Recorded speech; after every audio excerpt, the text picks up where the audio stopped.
Whoops.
Oh boy.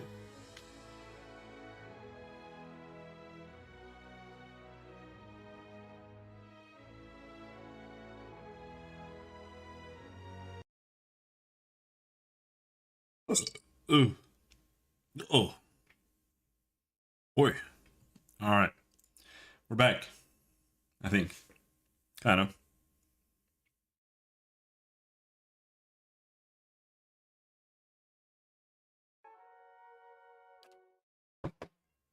Or it's over.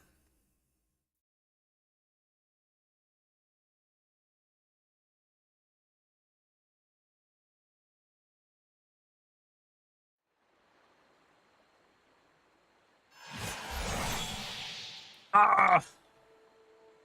What are we doing? Right, we just got here. There's some nice fellows here. Hello. How long do we gotta stand out here? Until we find her, so keep your eyes peeled.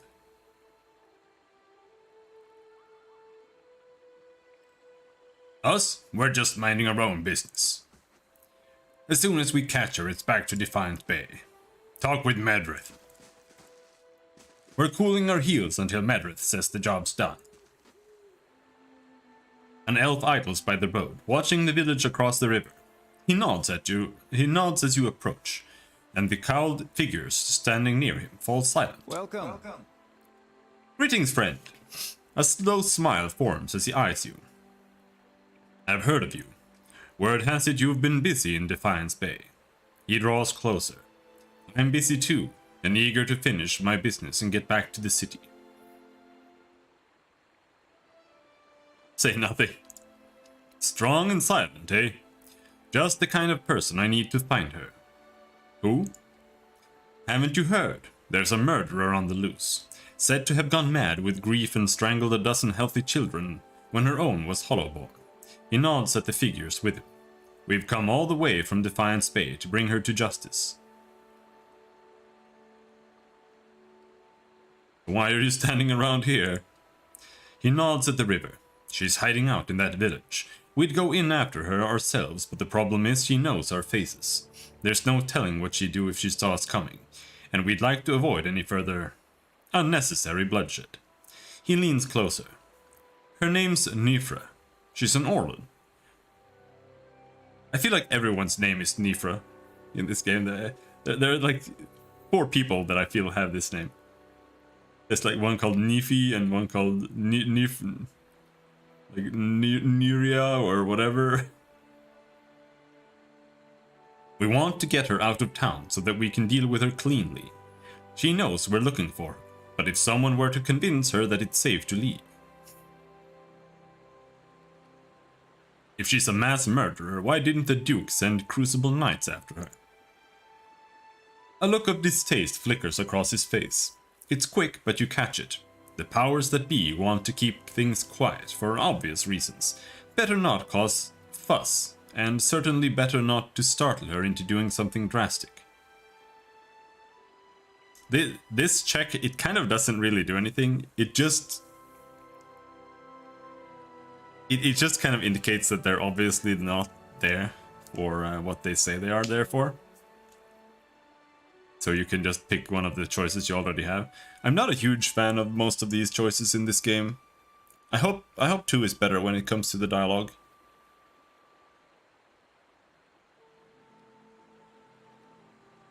But at least the combat is pretty on point. I'm not so sure about this. He lays a strong hand on your shoulder. A mad woman like that is everybody's problem, friend. Just keep an eye out. If you come across her, remember what I told you. I promise I'll make it worth your while. I have a few questions for you. What is it? What did Nifra do exactly? She was responsible for the murder of all those babies in Defiance Bay, remember? Terrible thing, but we'll make her pay, all right? Greetings. Well, any luck with Nifra? I should get back to the search. And lure her out? I never said I was gonna lure her out.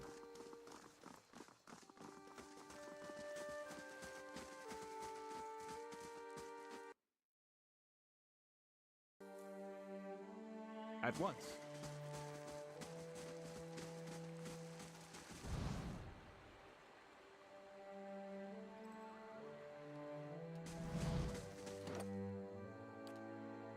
Oh, halfway. I'm still low on mechanics. I think in next level she might become useful. She has 3. If we're lucky, we might get 2 levels. I'm not sure how many skill points you get if you get the same as your level. Something like that.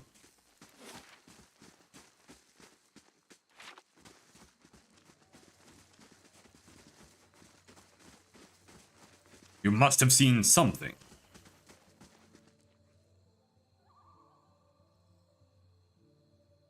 We've already told you we haven't. Stop peeking in our windows. I don't suppose you've seen a young elven noblewoman around these parts. No.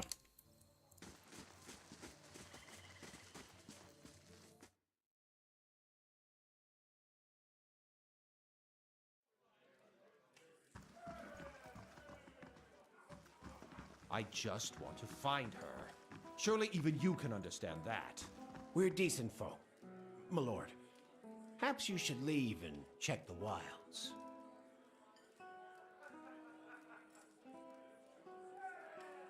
Okay. How do you do?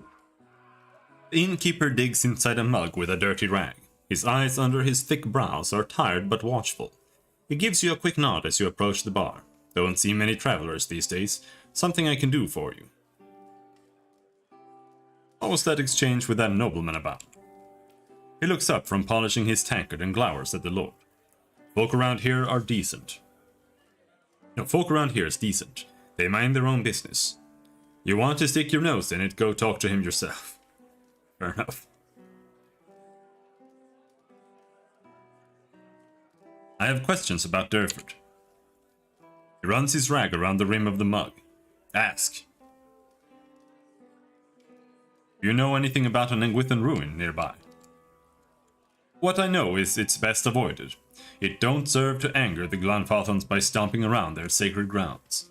If you gotta satisfy your curiosity, talk to Beodmar. He's in the temple to the northwest. Have you seen an Orlan called Nifra? He jerks his head at the stairs. Twitchy lady, that one. Tell me about the village. Walk from one bridge to the next and you've seen it. We're quiet, hard-working folk. We keep to ourselves and don't take to being pushed around. He glares at the well-dressed man standing off to the side. Used to be a castle here, built by some family of Eduran Thanes back when the Empire first came. Only one tower still standing, and that's part of Trigel's shop now. Sid, that bard by the fire, could spin you the yarn if you're so inclined. Who lives in Durford? Not many anymore.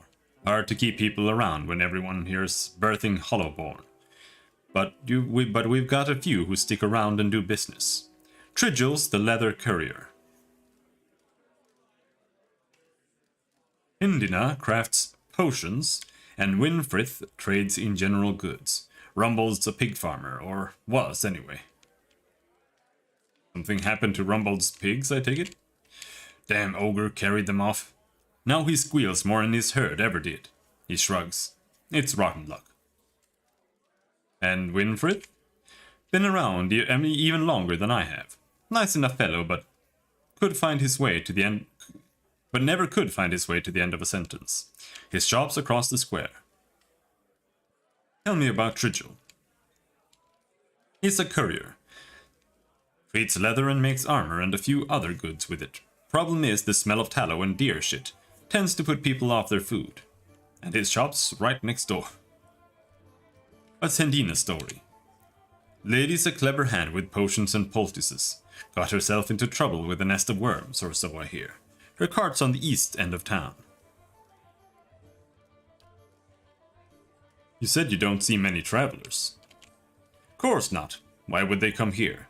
We got bandits on the road and an ogre in the forest, as that yapping fool Rumble will teach you. Worse yet, hasn't been a healthy child born here in over a year. Most kith that come here is just passing through. About that ogre. You don't hardly see him this close to town. Ogres and kith don't mix well. Ugly bastards, but they're smart enough to know that much. You want to know more? Talk to Rumble. His farm's southwest of here. Alright. Buy camping supplies. Take a little nap. Dexterity, might, constitution, intellect. Might, constitution, damage against the beasts. Let's take might, constitution, and intellect. Hello. A redhead stands by the fire, tuning her lute and plucking its strings. She hums snatches of a melody as she goes. First time at the Dracogen. Oh, soda. Maybe I should play Arcanum. I don't really want to, but I also don't really remember it. I only played it when it was new. Like, brand new. That's when I played Arcanum. I don't really remember much. I was too small and retarded.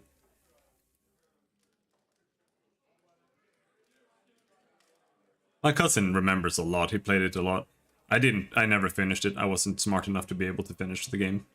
And I didn't finish games back then either. I kind of just made it like characters. And then I cheated.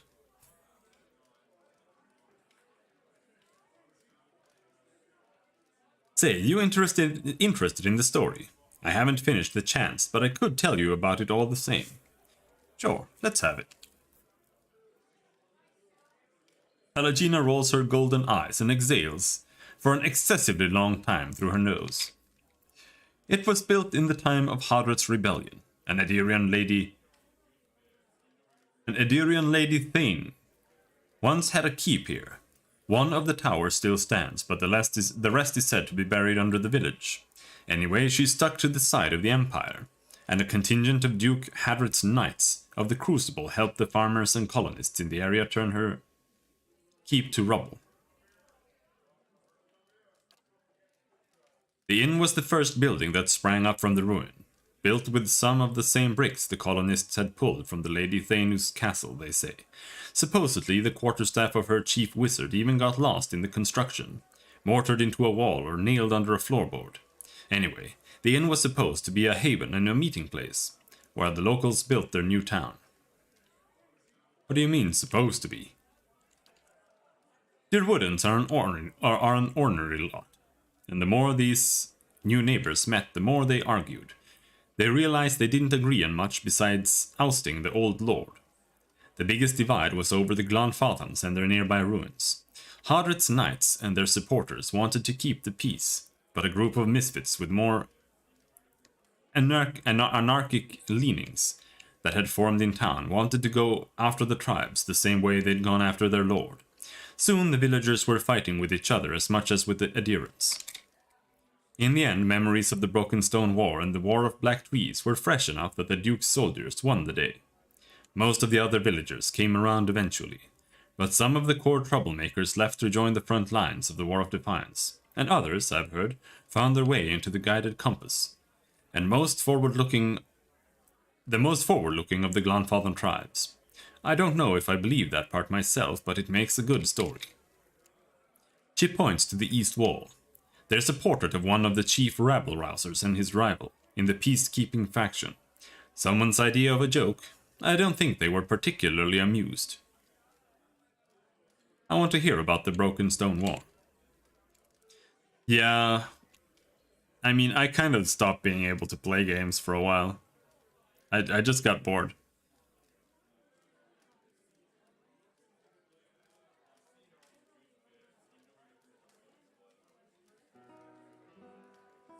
To be honest, like, I lost interest in most games.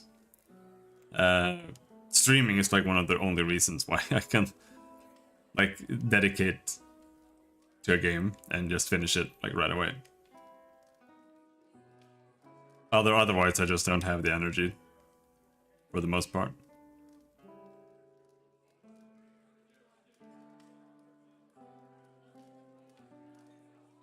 I want to hear about the Broken Stone War.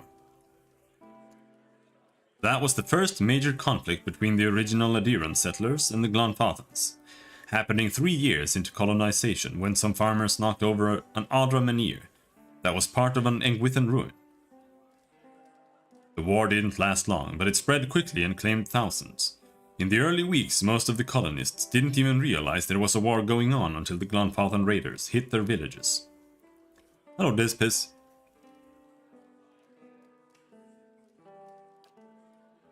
There had been small spontaneous skirmishes between the colonists and the locals before then, but this was organized, and it was the start of decades of violence between the colonists and the Glanfathans.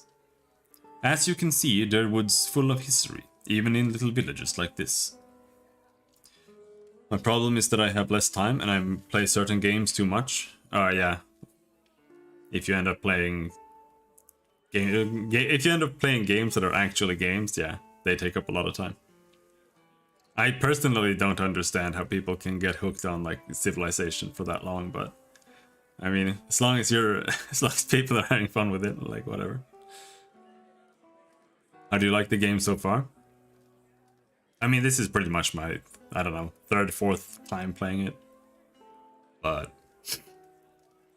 I've been paying more attention to the like the gameplay mechanics and how it's actually made and how the combat works and stuff, and I appreciate it a lot more now in those aspects than I did before, because like compared to D&D games and Pathfinder games, this system is like 100 times better. D&D is, I will never stop saying it, the worst RPG system ever made. So the fact that this game is built from the ground up to be a real-time with pause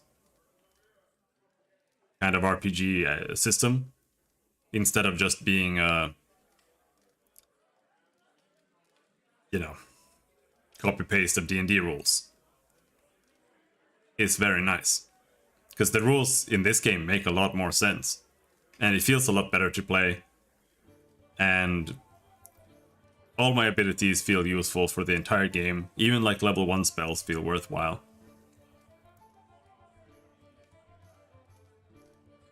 I don't know about like 4 and 5. They might be a little bit better. But yeah. Like 3.5, in my opinion, is the worst version. Pathfinder is even worse, because it does...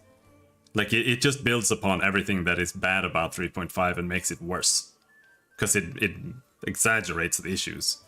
I still think AD&D is bad, but it's a hell of a lot better than 3.5. It's just more restrictive when it comes to like character creation. Otherwise, the actual rules are much better. Because in 3.5, they kind of kill everything. Like, if you're playing a wizard or something, the way spell DCs work, like the entire game is just about rolling like... It's like, it's worse than playing XCOM. It's like everything is a 20% chance to hit all the time. More or less. That's D&D in a nutshell. And if you ever get like above level 10, then your like level 1, level 2 spells start becoming useless. Because they don't scale upwards in their difficulty class. But everybody gets more and more will and fortitude and reflex saves. So eventually you have like 0% chance to land anything. And like when you're playing Pathfinder, when you get to the end of the game, if you were playing like a fireball wizard, when you get to the house at end of time, you better hope that you have a lot of like level 9 spells. Because nothing else is gonna work, because everything is just gonna miss all the time. But that's not all of it either.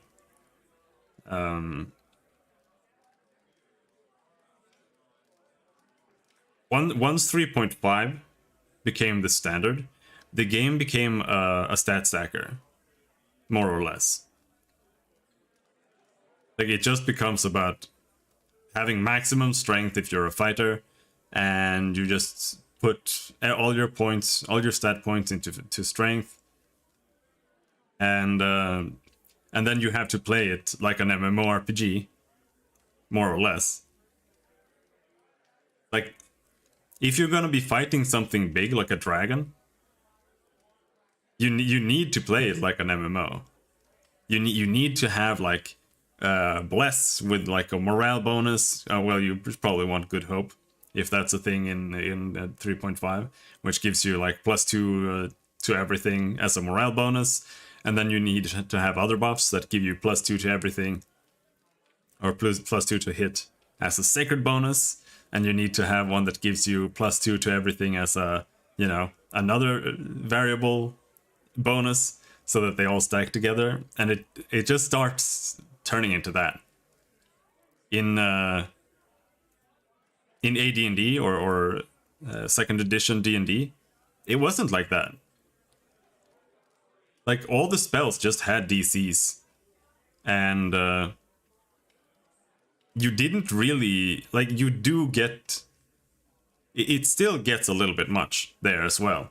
Because when you become high level, like level 20, people have very high, like save versus death and save versus spell and whatever. But it's still not as bad at all as it gets in 3.5.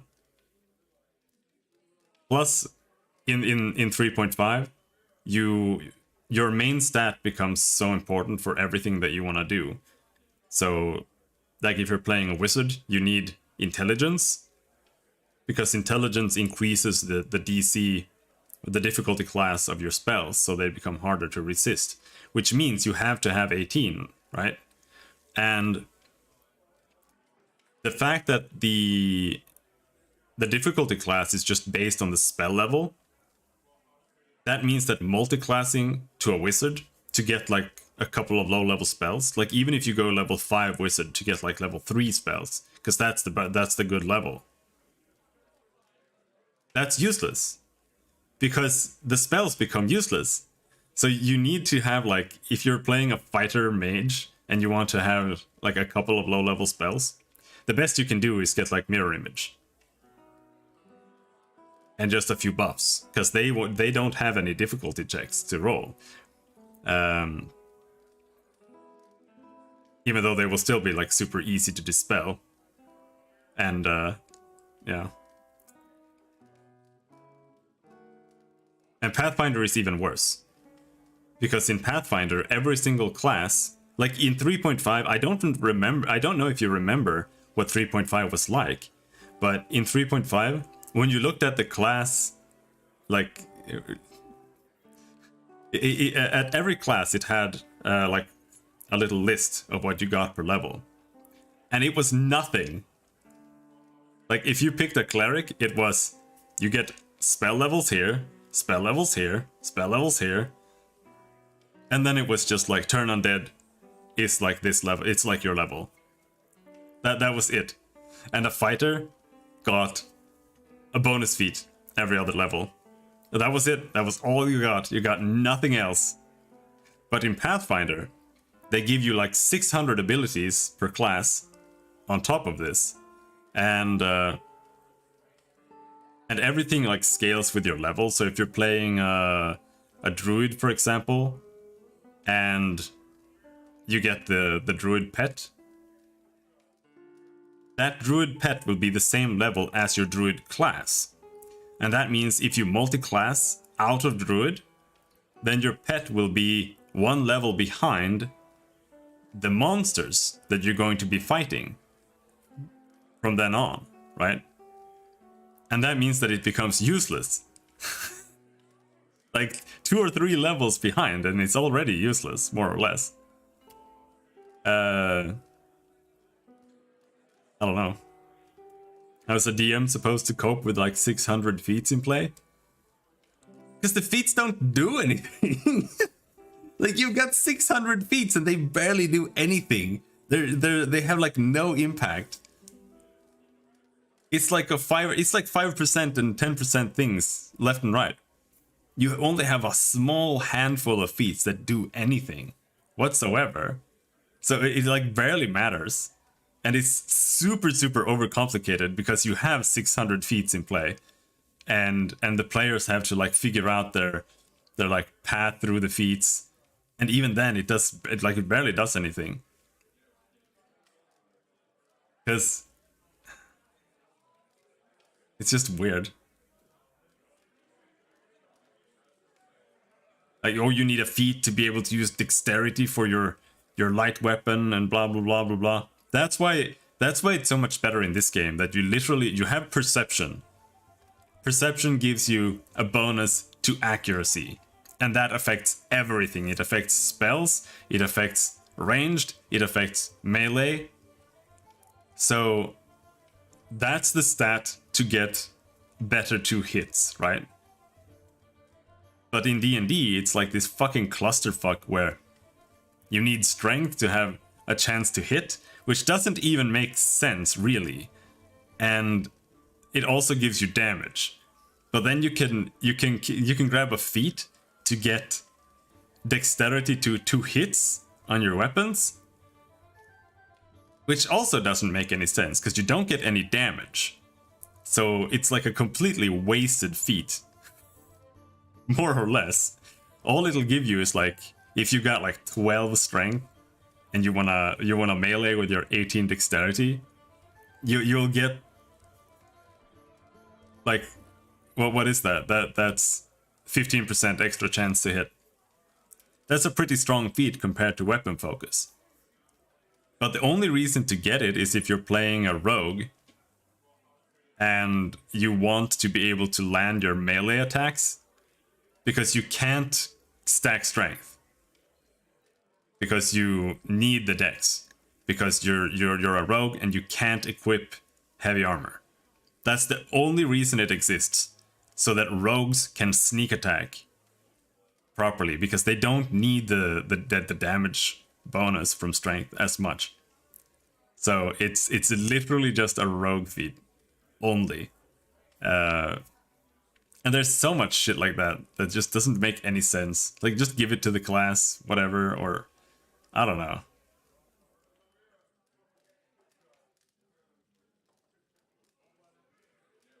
But it also depends quite heavily on how the DM designs the encounters as well.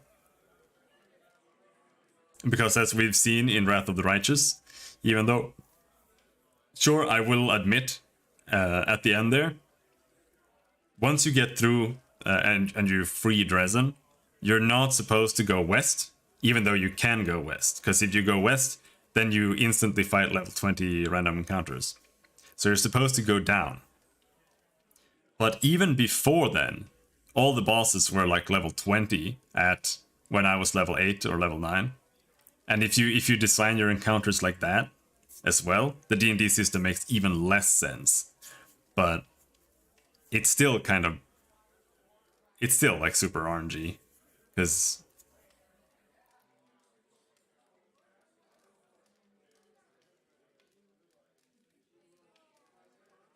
Like, what... Let's see. What kind of DC would they... Or what kind of AC would they need? Like, my characters had 32 AC, and you can definitely get higher. But at the same time, I had like 17 to hit.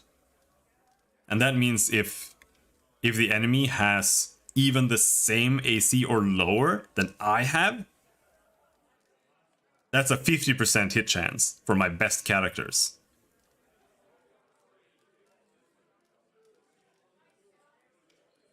Now compare that to like the worst hit chances in XCOM. It's like, oh no, the 60% in XCOM feels pretty good now, doesn't it? I don't know. But that would be on like a random enemy, right? Now a boss would be like 20%. Is that enjoyable? I don't think so. And then all your spells are the same.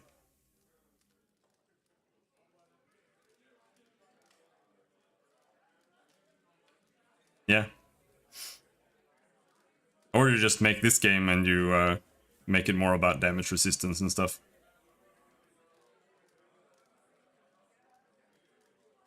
But the thing is...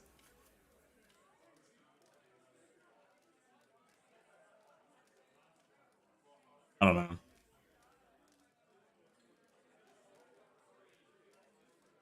D&D is just wailing. Like, people are just wailing at each other and nobody's hitting.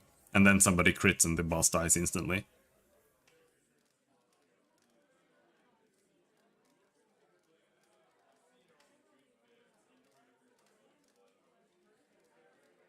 No, the bosses in Baldur's Gate are terrible. Because there's no way to... You can't make them tankier. Like, you can't make it enjoyable. Unless you inflate their hit points. Like, that's the thing. Like, you have to give them a bunch of monsters or something. Or have, like, actual mechanics in the fight or something like that. Because otherwise... The only thing they do is just toss a bunch of spells on them. That make them invulnerable. So the entire fight is just casting True Sight and then just spamming Ruby Ray until you can hit them, and then they die in 2 seconds. Unless they have contingency on them, and then they become invisible again, and they get all their stone skins back again, so then you have to cast more Ruby Rays. Because there's no other way in the system to do anything. Because it's just all about RNG, and the hit pools are just not big enough to really warrant anything. a game should be about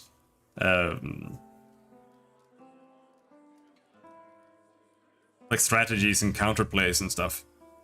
Like the boss is supposed to do something that you have to deal with, and you should be able to do things to the boss that'll give you like an advantage as well, most likely. But I mean, this game has a problem with it as well. Unless they make the boss immune to paralyze, I just go in and paralyze them, and then it's over, you know. But like in Baldur's Gate and in Pathfinder as well, more or less, the boss just goes at you with plus 40 to hit, 6 attacks, cleave, power attack, and then he just deletes like 3 characters. There's no counterplay there. There's nothing you can do except just do the same back and kill him faster than he kills you. And that's the whole gameplay loop. And it's just not good. There's like nothing else to say about it, except that it's just not good. There's got to be a better way. And in my opinion,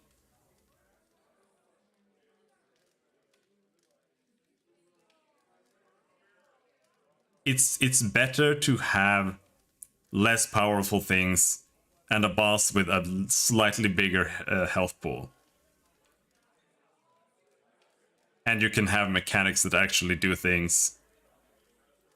You'll have a little bit of time to like remove holds and stuns and stuff from your party instead of it just insta-gibbing your entire team in one cast. You know, there has to be counterplay and, you know, back and forth between you and the encounter. Otherwise, there's just no gameplay. Like, what else is gameplay in a like tactical setting like that? I mean, if original Sin 2 wasn't garbage, it would be fine. But the problem with it is that everything in the entire game has a teleport. So the entire game is like irrelevant. So it doesn't have any strategies anymore because of that.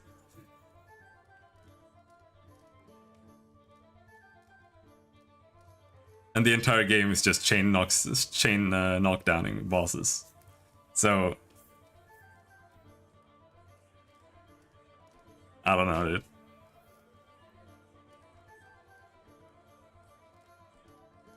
But anything but D&D.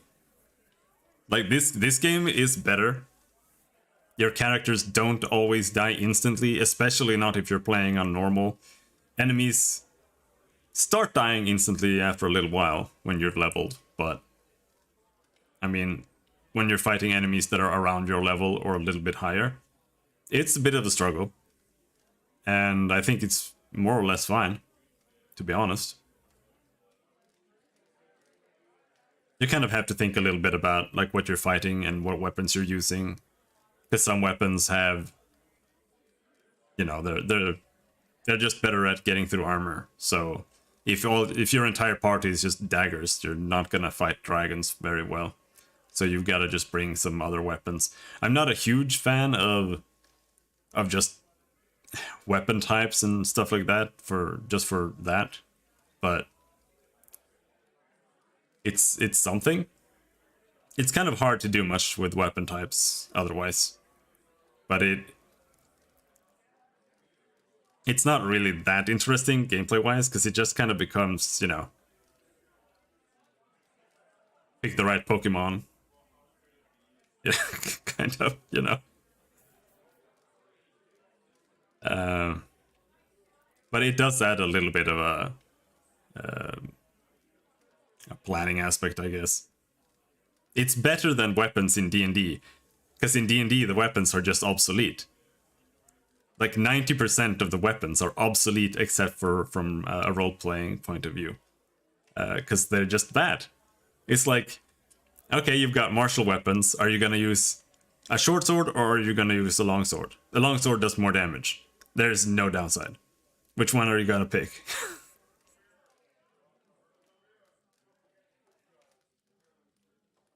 And it's the same with the longbow and the short bow.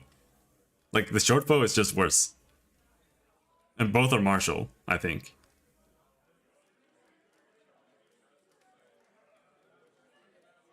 So...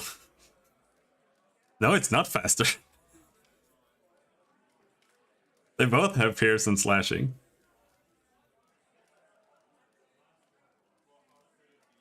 They're exactly the same. Because this is 3.5, not AD&D, and there's no speed.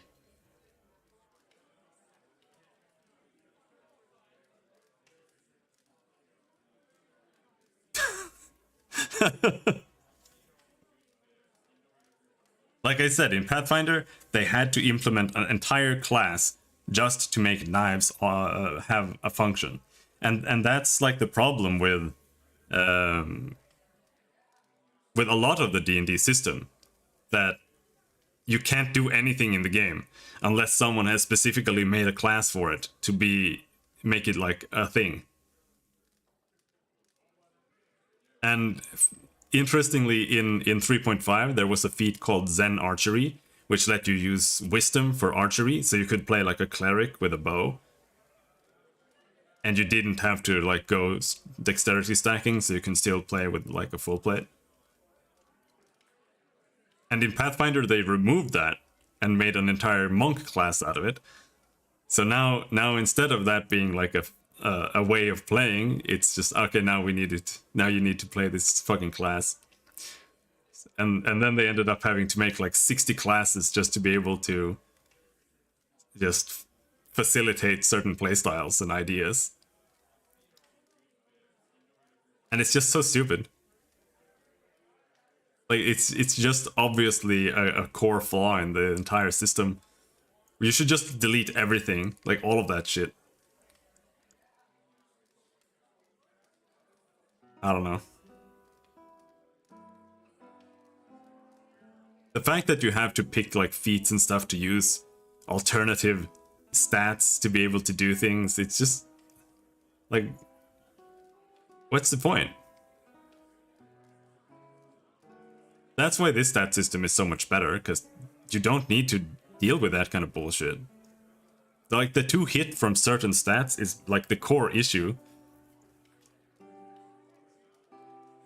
I don't mind too many stupid things working. I think that should be fine. I think you should be able to combine and mix anything you want, and it should be pretty much viable. But I don't think you can do that in a class-based system very well. Like,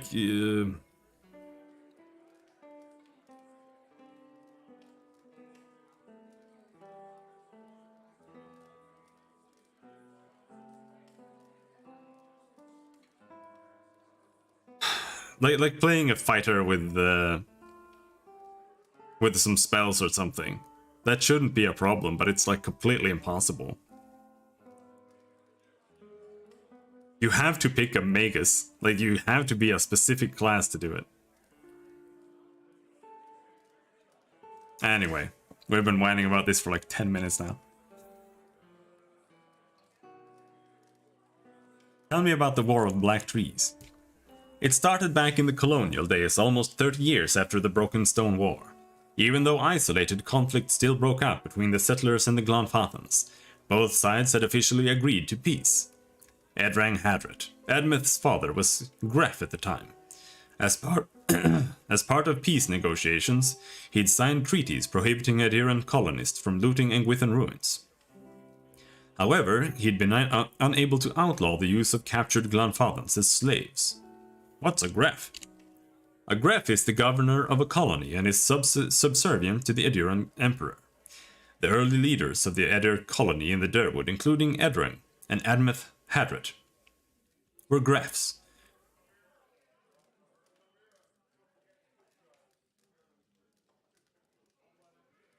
At the start of the War of Defiance, Admeth Hadret declared himself Duke of an independent Durwood rather than Gref of the Emperor's colony. It was the same term used for leaders of the newly independent Valian republics. Anyway, we haven't had a Gref since. I see. Indeed, the taking of Glanfathan slaves had continued to be a source of conflict. It came to a head when Imperial agents, aided by certain earls in the Durwood, began looting the ruins again. See, the Empire had never actually agreed to Hadred's treaties on the matter, and the recent secession of the Valian republics likely left them eager to weaken Hadred's position. The looting sparked a brutal slave uprising and a guerrilla campaign among the Glanfathans. Edrang Hadred was too old to lead forces into battle, and so he sent his son, Admeth. Admeth made a costly but effective decision that ended the war faster than anyone could have imagined. He burned the forest near the Asgaean River to keep the Glanfathan war bands from retreating. Thousands of Glanfathans died, and as Admeth repeated his scorched earth tactics in the following months, he wore down the remainder of their forces. To this day, over 150 years later, there are still sections of the Durwood, where the trees are nothing but bare, charred trunks.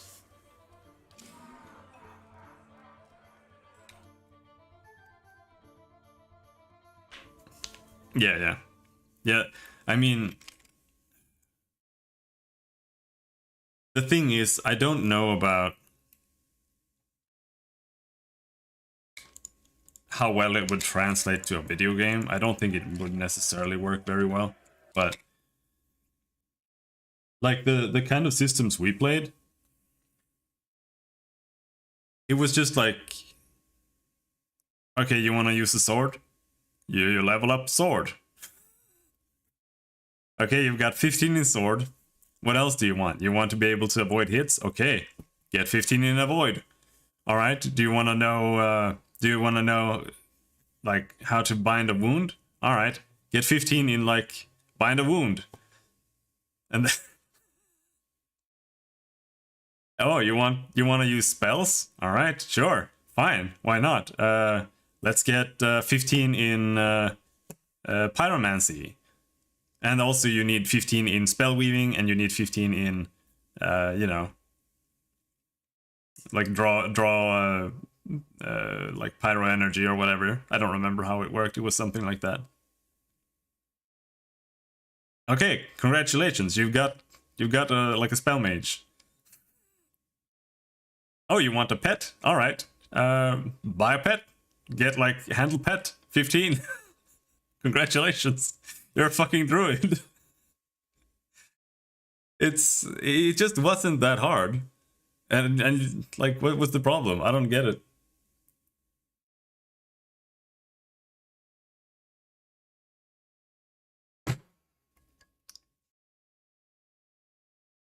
Honestly, Elder Scrolls system is perfectly fine, to be honest. It's just that the game, like the system doesn't have enough depth. I only don't like Elder Scrolls because the system it's just not developed. It doesn't really have anything to it except for numbers, and the world is just not. It's just not developed. If the world was interesting to explore, and like it had like Pathfinder or like similar writing and stuff, it would be like my favorite game of all time. And if there were like some buttons, but instead I get to like explore copy paste dungeons with puzzles where the puzzle is snake, eagle, bear. That's just like written above it, and then there's a little circle in the middle that's like, okay, now you gotta pick, like, is it snake or is it bear or is it eagle? Like like it's literally retarded. It's just not an actual game. But if it was, it would be great. That's why I think Elder Scrolls Online is the best Elder Scrolls game, because it's borderline a game. It's still not quite, but it's borderline.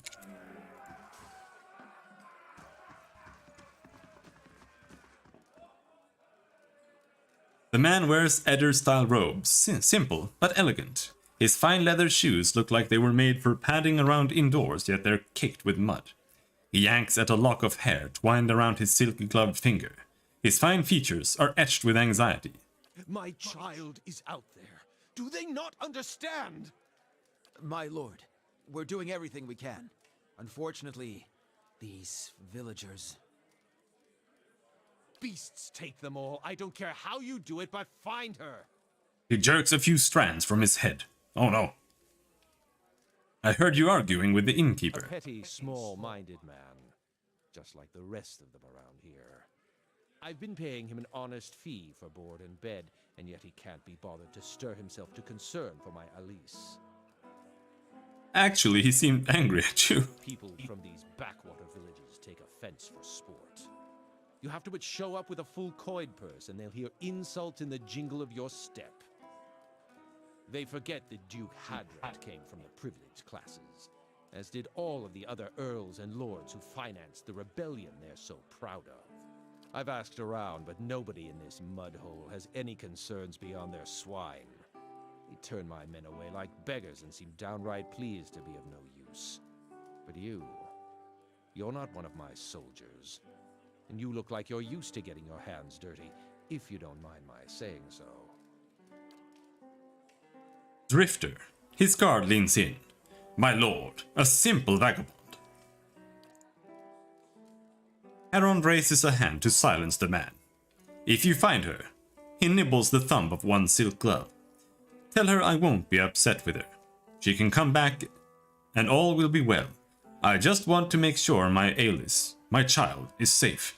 Nothing in the world is more important to me. This kind of stuff, this is what's fun in CRPGs, in my opinion. That there's like just different dialogue, flair, and choices based on your character's background and your stats and stuff. And this game, it tries, it does, but there's not quite enough of it. This is the except for the first, you know, when you're talking to whatever her name is in the camp in the beginning, she asks you about Drifter, but she asks you about everything. Like no matter what you pick, she has a different dialogue for that. But this is the first time so far that someone has even noticed that we were a Drifter. So if 2 steps it up and has more of this kind of stuff and has a little bit more just more flair to like role playing and stuff and just dialogue paths to take, I think it'll be really good. So I'm pretty interested in seeing that. Almost as much as I am interested in replaying Knights of Numenera. Oh, and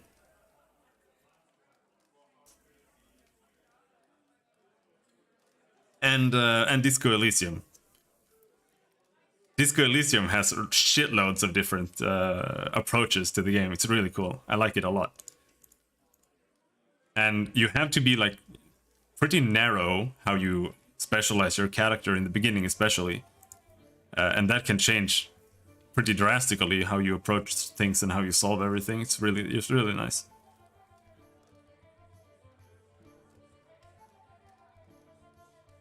I'd like to ask a few questions about your daughter. Elise.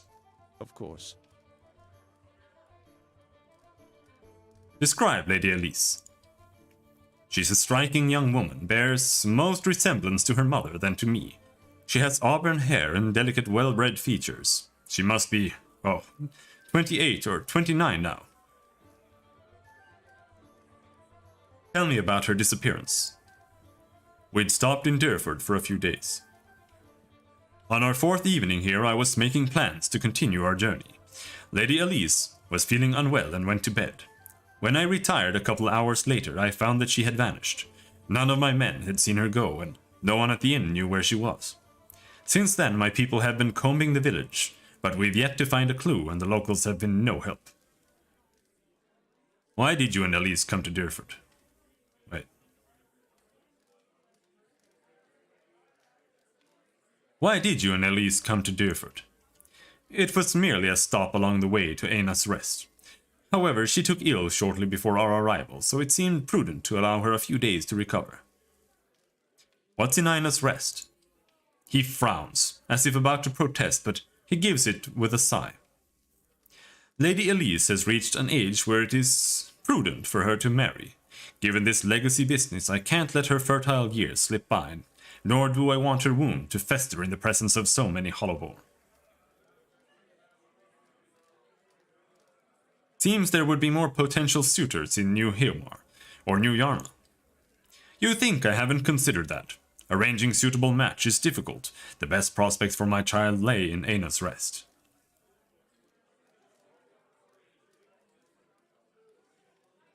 Where's the rest of your family? Surely they wouldn't want to miss your daughter's betrothal. Lady Haron is ill-suited for travel, I'm afraid, and unfortunately Elise has few other close relatives. My sister and her husband, Elise's aunt and uncle of course, have been visiting Adir these past few months. He rubs his knuckles. And as for siblings, Elise has none.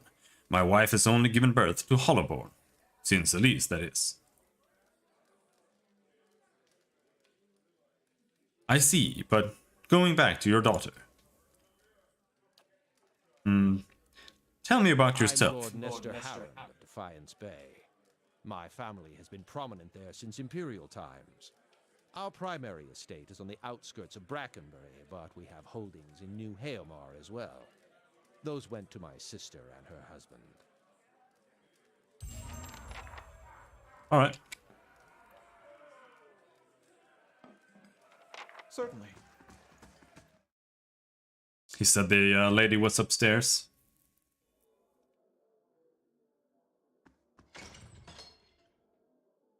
The Orlan hovers by the window, peering out of it every few seconds. As you enter the room, she watches you carefully, her hand hovering over her stiletto. She cranes her head to peer behind you. Anyone follow you? Who sent you? Someone told me you were responsible for heinous killings in Defiance Bay. Let me guess, was that someone named Medrith? She draws her stiletto. It's a lie, plain and simple. I got on the wrong side of his employers, and now he's after me. But if you're here to do his dirty work, I won't make it easy on you. Relax, I just want to hear your side of the story. What story? The Dominals came after me. I just happened to rob the wrong place. How was I supposed to know they'd already claimed it? She runs her hands under her hood and through her hair. It was an honest mistake. I am just trying to survive now, and if you spoke with Medrith, you know where he's waiting. Please, help me get out of here.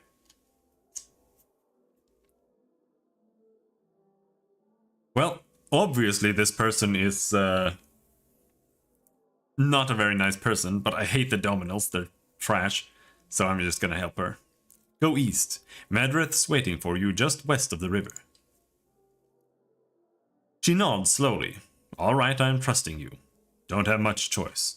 See if you can send him the other way. That should buy me some more time. She follows the hooded figures toward the stairs, giving you a final uncertain glance as she passes through the door. Go kill the master below? No. We don't want to do that.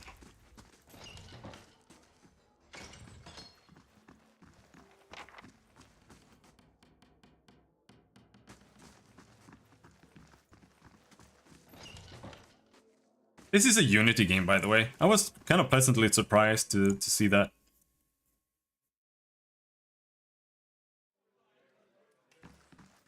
Because it just runs really well. You don't even notice that, like, any of the typical Unity jank people manage to put into their games.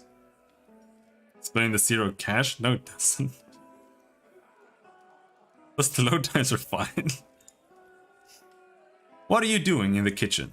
Danglers will get you sorted out with food and drink. Eon. Why, it's you! Thank you, friend. You've given me another chance, and I mean to make the most of it.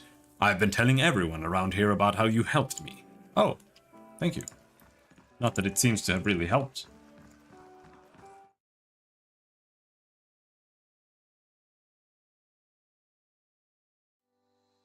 Oh no, that load time was so long! Oh.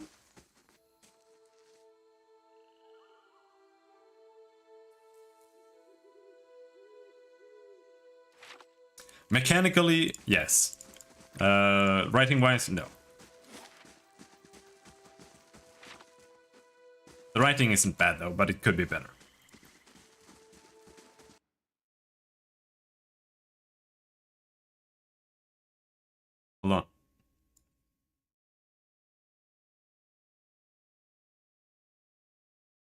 God damn. Piece of shit. Fuck's sake. Fucking garbage. Please.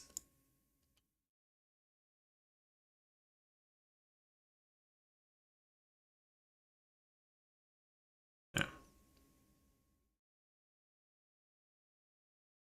I don't want more things to explore. I want a continuation of the story, because it's too short and it just ends in the middle of the game, which again is why I'm interested in the second game. The woman looks briefly through you as if she doesn't know you're there. Again, I hate side quest DLCs. I would rather not have them at all. But I'll still give it a go this time. This middle-aged peasant woman is dressed in a brown leather cloth, draped down to her knees. Her hands are working at separating stringy, colorless vegetables in a pile before her, stripping the head off the long fibrous stems with a paring knife. She discards the stems one by one, placing the heads of the vegetables into a small cradle-like basket in front of her. She doesn't greet you as you approach. You're not sure she even knows you're there. Excuse me? The woman doesn't respond. She keeps stripping the heads from the vegetables with a steady rhythm. She may be deaf, there's no indication she heard you. Study the woman.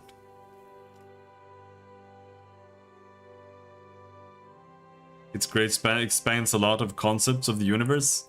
Yeah, I guess. I mean, we'll see. I can't judge it right now, but to me, like sidetracks like that, it just feels like a beach episode. And I just don't care. But I'll give it a go, and we'll see. At first glance, she seems nothing more than a middle-aged woman. Unremarkable, maybe less stern than most, who seems more focused on the weaving in her lap than her surroundings. Yet you suddenly notice she's not stripping the vegetables before her any longer, she's weaving, and the vegetable pots are now missing. She still pays you no mind, her brown locks torn and snagged from the lack of washing, like many of the townsfolk you've seen. There's a strange blur to her. Even the motions of her hands seem to be playing with threads that lack color, in a shape that lacks interest. It may be that she is half-minded, or deaf, but something feels wrong. As you watch, her knitting takes on an odd cadence, and you have a terrible suspicion that something lurks beneath what your eyes are showing you. Focus on the woman. Her brown hair is long, almost impossibly to the length of her hands. As you follow the streams of her locks downwards, the hairs become long and black, splitting off into threads of black and silver and wrapping around her hands.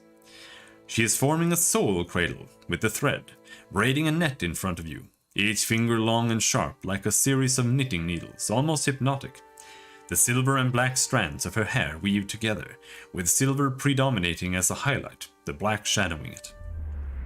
And suddenly, you are calm. You're on a plateau, almost the height of a tower. Several stories high, the plateau is like a table lying beneath a clear sky, and beneath the plateau surrounding it in all directions, a forest, hazy with mist, although whether it is actual mist or distance or a recollection. Resting in the curve of a natural arch above you is a great copper bell, half again the size of a man, hanging at attention as if looking down on you and the event unfolding before you. The plateau has soaked in the sun, and the rock beneath you is rough and warm. The sky forms a cradle around you. You feel different. Not disembodied, but you feel your body. Your physical contours have changed along with the surroundings. And you hear a soft series of chimes, like wind chimes. At the sound, the scene gains color and texture, as if the sound is beckoning you gently forth, filling your senses and thoughts like mist roiling softly into a sealed chamber. And focus on the chimes. The chime coaxes you deeper into the memory, and you're certain it is a memory, a warm one. You're on the stone of the plateau, your knees on the warm texture of the ground, silver, white, shimmering like Audra. The plateau is formed of it, glistening in the sun. You can feel the heat on your skin, your wrists and your hands. Your hands are in motion. Weaving, not thread but gathering, tenderly moving along the first movements of Bareth's wheel. Your hands are wet, your hands are upon the flesh of a newborn child, and you can feel the crowning of a tiny head turning in your grip, its head slick, wet from the womb. The hands you are wearing, inhabiting, have done this many times and they are practiced and confident. You can feel distant pains in your own head as the head emerges, a stream of fluid from the womb helping the newborn slide forth, and a woman's labored breathing, crying out. Focus on the child, the movement of your hands.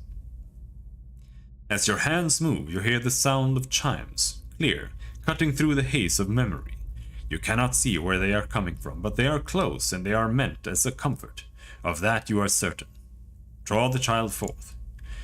And coaxed by your hands, every moment causing the chimes to sound again, almost eagerly the child comes forth, and as it does your hands are in motion, weaving, moving along the length of a soft wet rope.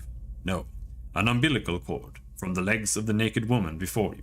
You are holding a small child, still wet from the womb, before you. The child cries out, its cry full of life, full of soul, the ringing of chimes echoing in its thoughts, filling it with its welcome. The soul is blurred at the edges, as if you are viewing a soul from within a soul.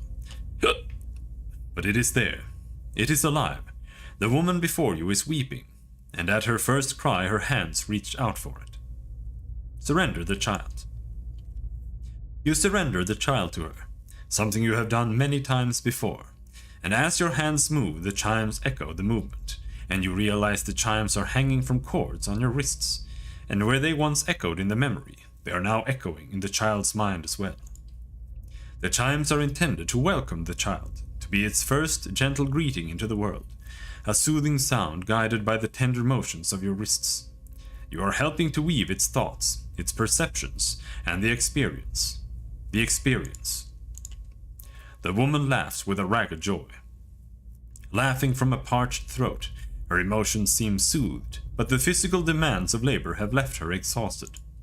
The child is here, the child is safe, and all atop the plateau is peaceful, calm, distant, flattening out as the memory persists. Slowly pull back, retreat from the memory. With effort, the scene bleeds of color and your mind becomes your own again. There is no pull, no anchor, yet the sound of the chimes remains. As they existed in the memory, they sound here as well. And they are hanging from woven braids on the wrists of the woman before you.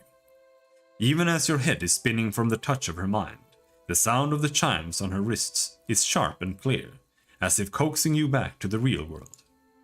The woman still sits before you, but she is nothing like what you first saw. She is wearing black, shredded garments that drape over her form like streamers. Her hair is streaks of black and run through with silver. Her age is almost impossible to tell. She simply feels old, like a crumbled watchtower. As she lifts her head to face you, you see that her hair is draped across the front of her face like a veil. What you first saw of her was a mental glamour of some sort, unconscious, and you realize what you see is not what the world sees, and you are perhaps the first to see her true self. Still, you don't sense a threat in the realization. If anything, you feel a sense of relief from the figure. You can hear her thoughts and she is glad to at last be seen. Who are you? I am seen, but the eyes of others do not remember. You were the first to see me as I am, the call stripped aside. Glitched audio. There is a light touch on your mind, a caress, and her left hand mirrors the motion of the touch, reaching out up to the air between you. You hear the chime on her wrist sound softly. Her hand moves as if pantomiming, resting on your cheek at a distance, and she speaks softly and slowly. Your memories. A cadence of wheels on a caravan track. Fever. Questions by running water. Violence in a night's campfire. Arrows in the dark. And fleeing. Falling rock and cracking stone. And a storm. The storm. She stops, her hand frozen in the air. The storm that brushed you. Did its screaming wake you from your mind's cradle? Your memory of it is painful. Its cry is difficult to ignore. It's like a child. Many children crying out.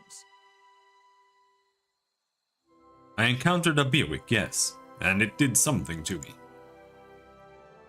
Her hand withdraws shyly, the chimes sounding softly once again. The woman stands, uncertainly, as if she's been sitting for some time, or is too weak to bear her own weight. You notice her cheekbones are tight, her face gaunt. Yet while her stance is weak, she seems determined to stand before you. You are able to see me. It is almost a question. You suddenly realize she doesn't seem to know what you saw when you looked at her. The image on the plateau, yet the image was so clear, so sharp, you're surprised she didn't feel you there. To see me is a rare gift, a watcher's gift. Requirement not met. I don't know what that would be. Cipher.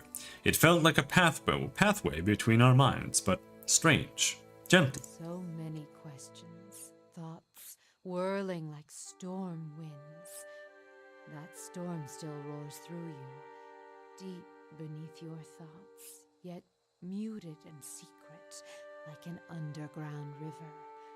I cannot tell if it is carving new channels, or eroding what keeps your true strength buried. The fact that you could hear it at all, survive it, is something few have ever done. Your power will grow stronger with each soul you touch, as it allowed you to reach out to mine. There is a silence, and although it seems to last for but a heartbeat, in your thoughts it stretches out between the two of you, like a pull between your minds. You blink, take a breath, and then you realize she wants to ask you a question, yet can't form the words, as if assembling them is painful, or there simply are not enough pieces. Assemble the thought, do you wish to travel with me? You feel a wave of fear, gusted with the strength of relief, although oddly her expression does not change. Then fear dissipates, and you feel strength and certainty, as if the plateau from her memory lies beneath you, and a calm sky looks down upon you. I'm here. Got another Pokemon. I'm not gonna use her though. I used her last time.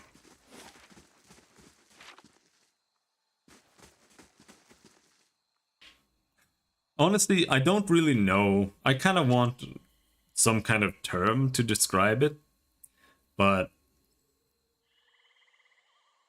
I prefer the characters in this game a lot more than to Pathfinder, for example. Because they're just a lot more dull. Like, I don't know how else to explain it. But they're just, like, not as obnoxiously, like, hyper. You know, it's more mellow, the writing overall. I don't really know how to describe it, but it doesn't feel like I have ADHD when I'm playing, and that's just so much better. Even if the characters might be arguably more boring in some sense, I still find that it's a lot better. And it also makes, because it's like modern writing, like Pathfinder, it's like Disney. I think that's like the best term I can come up with. Like Disney writing or non-Disney writing. Like this game is non-Disney. And when you write a non-Disney setting and storyline and character, the humor actually punches through. Like Edir is very charming because he is like a pretty serious guy, to be honest, but he is still very nonchalant, and like his humor, it really punches through because not everything is just a fucking meme all the time, and it just makes everything feel a lot better. I'm here. And I don't know. I just feel like that's hard to come by nowadays, because everything is just a fucking meme all the time. Potions for sale. Potions and ow. Oh. Okay. Well met, friend. A young woman leans against a wagon. One arm and one side of her face are covered in bandages, with raw, rippled flesh showing underneath. A minty, tangy scent wafts from her dressing. She smiles painfully. Just ventured into town? I'm about dry on some of my stocks, but you're welcome to have a look-see. Why are your stocks limited? It's the damn roads. Can't reach none of my suppliers, so I'm stuck with whatever I can scrounge up in the woods. Durcap, river reed, and the like. That's well and good, but most potions require something stronger too. Troll skin, vessel bone, what have you. And then there's the really rare ingredients, things you'd never be able to afford, let alone find on your own.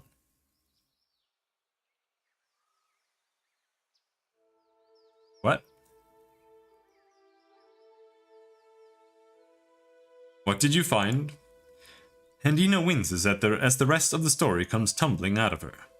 I've been keeping an eye on a drake's nest east of town, at Durford Crossing. The beast stayed just long enough to lay a clutch and moved on. Thank the Sky Mother it wasn't a full-grown dragon. She looks at her bandaged arm and grimaces. Fresh eggs are much more useful than the ones that get passed between merchants, or left in nests for weeks or more, and that clutch looked to be at its peak. Thought I'd see about getting an egg, but I didn't realize so many of them had already hatched, or that young worms were so territorial. I could get an egg for you.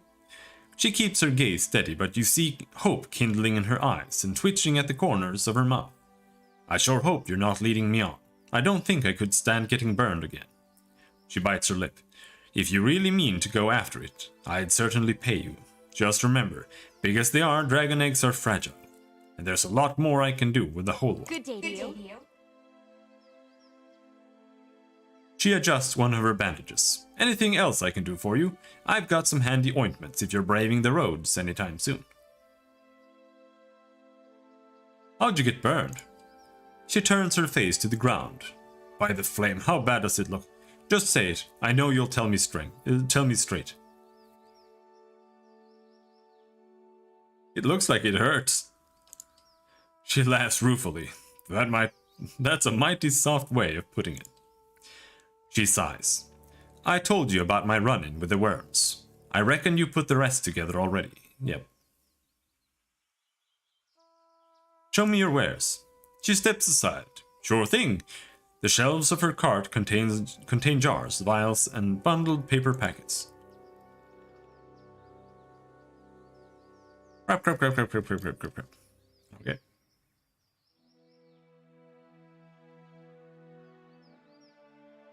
Oh, wow. We've got quite a lot of money here. The grimoires are 100 gold a pop. But... and I still don't want to... kind of still don't want to buy anything, really. What am I building? I'm building a Bright Hollow lab. But I want 10,000. Then I'm gonna hire the veterans, and then I'm gonna do that battle. Salt on raisins is gross? I don't know, I don't think it's that bad. Salted peanuts and raisins are nice together. Depends on the salt, maybe. Godspeed. So maybe purely just salted raisins aren't that great, though. I'll give it that. A portly, smiling man stands behind a warped wooden counter, polishing a buckler. He looks up. Haven't seen you before. Always glad to see a new face in town. Company's good for business and chatter's good for the soul. And that's what I always say. Anyhow, what can I do for you? I did see that you got a bunch of nuts. That looked kind of nice. The rest looked really, really pathetic.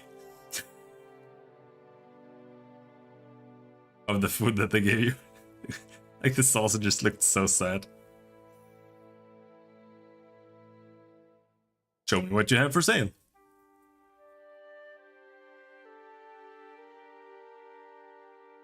Grudge Keeper. The Hours of Saint Rumbalt. Greatsword. Plus 0.5 to crit damage multiplier. Crits can inflict prone. Plus 12 accuracy, plus 15% damage.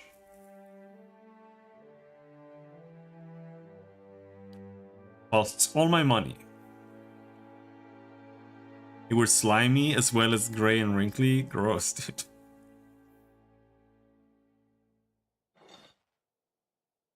Buy some pry bars and chisels and lockpicks. The torch, maybe? Voice of the Mountaintop. Plus 20% chant area of effect.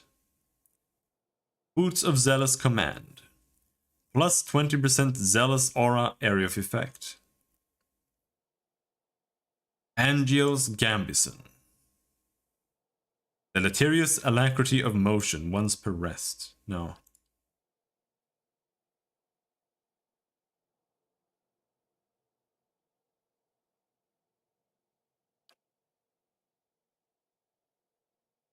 No, it doesn't.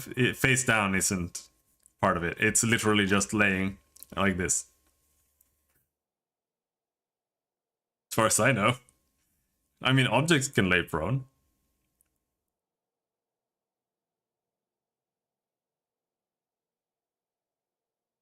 But it's arguable, I guess.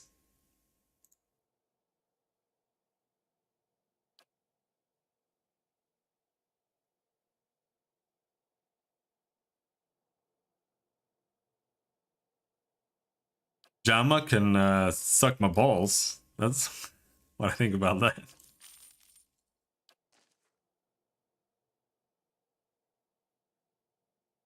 Greetings. I'm looking for a young woman named Elise. That lord's got you asking around too, eh? He grunts. At least you ask politely enough. Bad enough having a small army move into town, but they start throwing their weight around and telling you your business. He shakes his head and clucks. Cluck? That's the problem with these lords. They think their money and their family name entitle them to some kind of special treatment. They expect everyone to fawn over them, the way their servants do. No, sir, that's not the kind of people we are. Not in the Durwood. We broke away from Edir to get away from that kind of nonsense. If they think...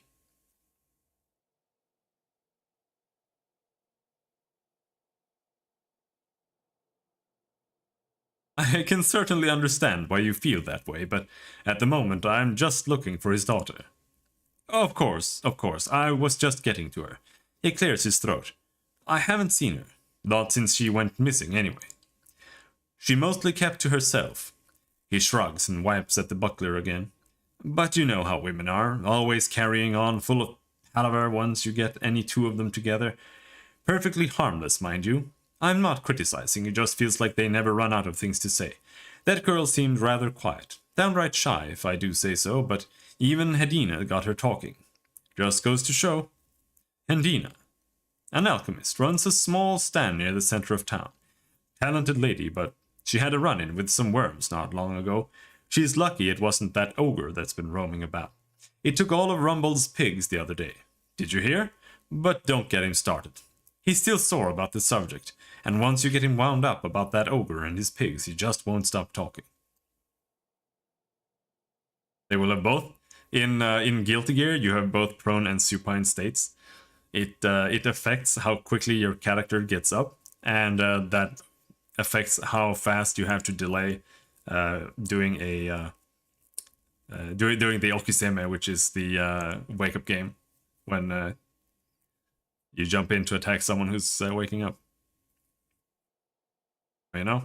And all the characters have different timings as well, depending on like if they're face down or face up. So you have to learn every single character's fucking timings in the entire game.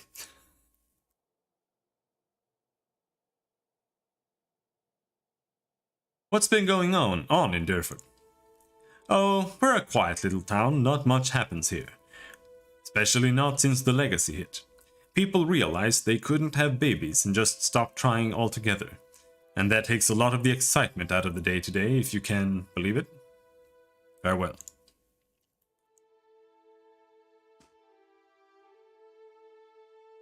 Yeah.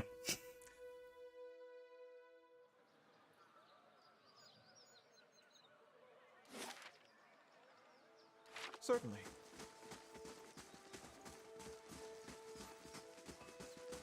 I'm so tired of multiplayer games, you have no idea. I never want to play a competitive multiplayer game again in my entire life.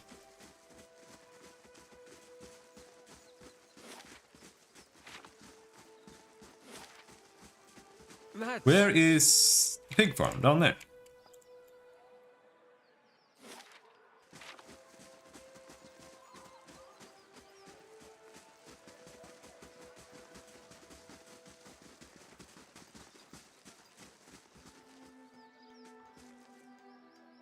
A man paces angrily in front of a wrecked animal pen, his sun-weathered face twisted with ire. He is so wrapped up in his fury that he doesn't seem to notice you. Gallowing slobbering beast, blazing bloody effigy, thrice damned salty wench and her soggy... You should really mind your language. Why? Will pretty words bring the rest of my pigs back? Mend my pen. Chase that beast from town.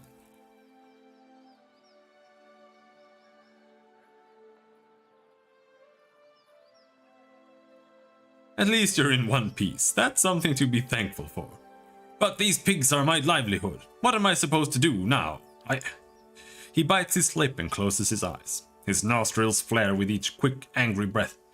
Wife's always telling me to mind my temper. Just breathe deep and count to 10, he sighs. An ogre moved into the area not long ago. Folk had been seeing glimpses and tracks out in the woods, but it seemed to be staying away from town. Or so we all thought until it made off with my pigs. Now everyone's afraid it's going to develop a taste for kith, if it hasn't already. Did you see the ogre take your pigs? What else would have destroyed my pen and made off with my herd? And at the same time, the rest of the village is seeing a 10-foot monster in the forest. I know it's too late to get my pigs back, but it set my mind at ease to see that thing's head shorn from its neck. In fact, you bring back its ugly pate to me, and I'll trade you for something that's less of use to a farmer like me than to a rowdy-looking sort like yourself. Oof. What do you know about the ogre? It's the same as any other, I'm sure. A big, ugly son of a bitch, with a nasty temper and an appetite to match. Tridgell could tell you more. He claims to have seen it in the woods. You can find him in his shop right by the broken tower. Need something else? Seen any sign of Ellis Harrod? His hands curled into knobbly fists. How many times do I have to repeat myself? I already told those snooping guards I haven't seen her, but that hasn't kept them from nosing around my property. Pate? You like pates?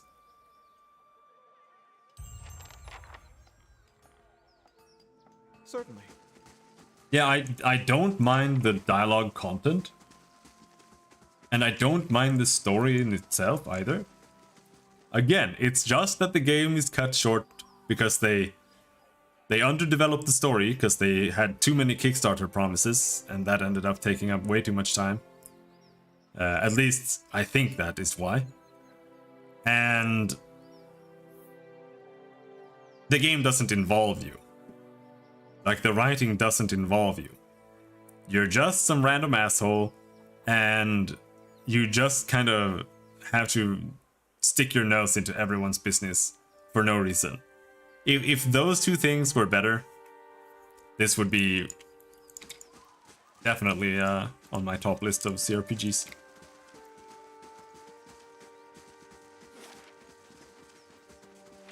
Let's go talk to Tridgell.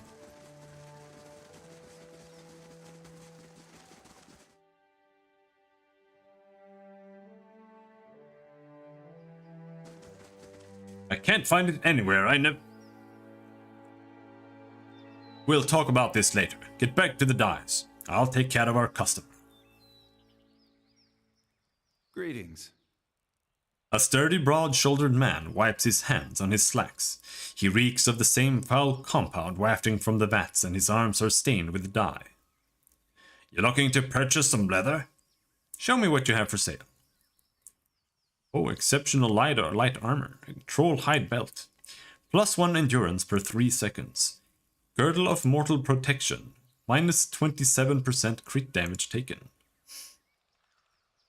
Okay.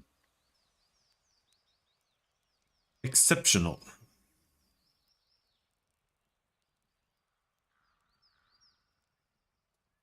That's +4 damage reduction. No.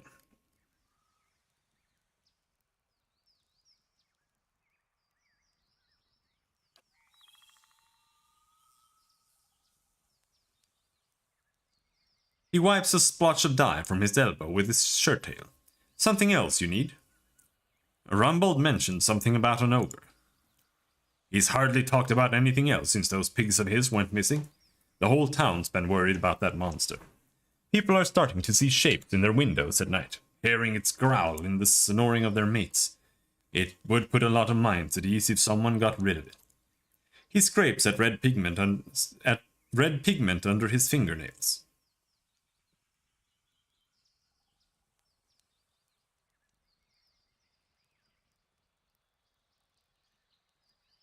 I sometimes venture into the wilderness, collecting ingredients for my dyes, mind you. I've seen tracks east of here, near the river. That couldn't have been anything else. What can you tell me about Elise Harold? He shrugs. Only that her father's men have been banging down doors and stirring up trouble looking for her. I never met her myself. Let me ask you something else. What's in the collapsed tower? It's collapsed. Nothing. He rolls his eyes and shrugs. A few hides on stretching racks and the tallow stench Dangler's always grumbling about.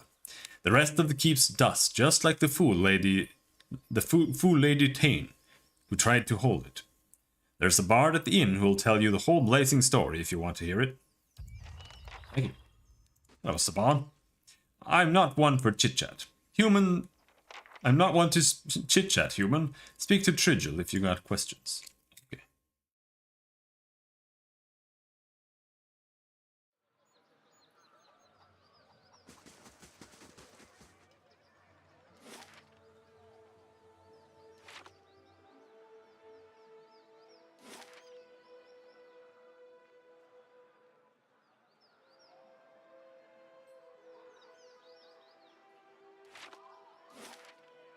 We haven't been to the mill, and we haven't been to the Temple of Barak.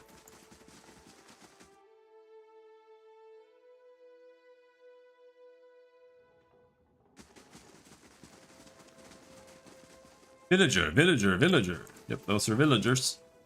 The mill slowly grinds away at a trove of grain. Have you been to Defiance Bay? I heard there's no Hollowborn there. Can't remember the last time we had a healthy birth in the village.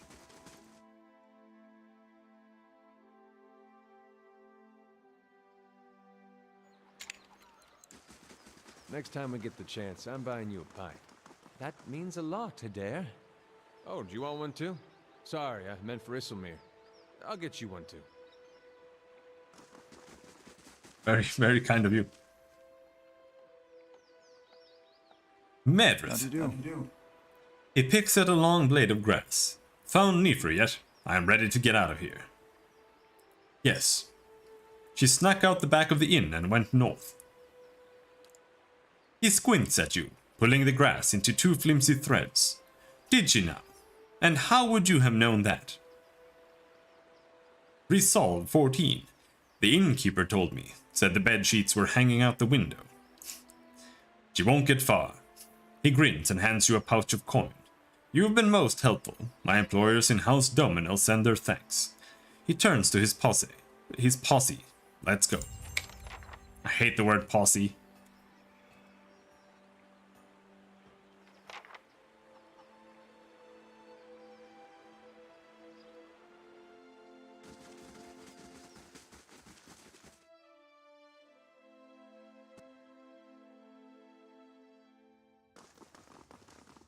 It's not English. Harbinger Beodmar. Out with you! I already told you what... I'm sorry. I thought you were one of those ruffians. The old man turns as you enter. His face is covered in bruises and his lower lip is swollen. He stops and peers at you, squinting through a black eye. Edir grunts in disgust. These times we live in. How may I help you? He gives you something between a smile and a wince. What happened to you? I never saw their faces. Strange, hooded men asking about those ruins. Cleoban Relag. Most of the brigands who come through here asking about the ruins are looking for a few ancient trinkets. But these people knew the name, and they were in a hurry. He hobbles over to the filmy window. He peers through the dirty I glass. wanted to know where Cleoban Relag was. I tried to keep it from them, but I couldn't hold out forever. I don't know what they were up to, but it can't be good. He carefully probes a patch of blue skin around his cheekbone. He limps away from the window, shaking his head. Aloth looks at you, frowning. That does sound like the leaden key, doesn't it? The old priest nods politely. Is there something else I can help you with?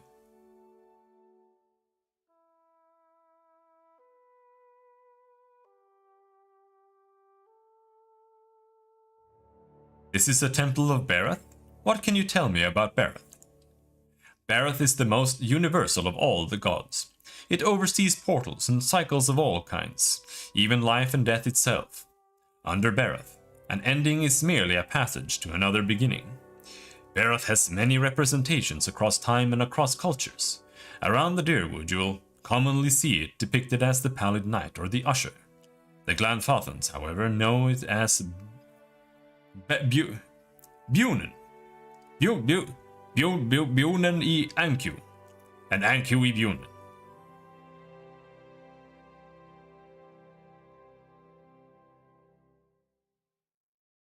Can you please pronounce that? I've never heard of Bunen I Anku and Anku I Bunen.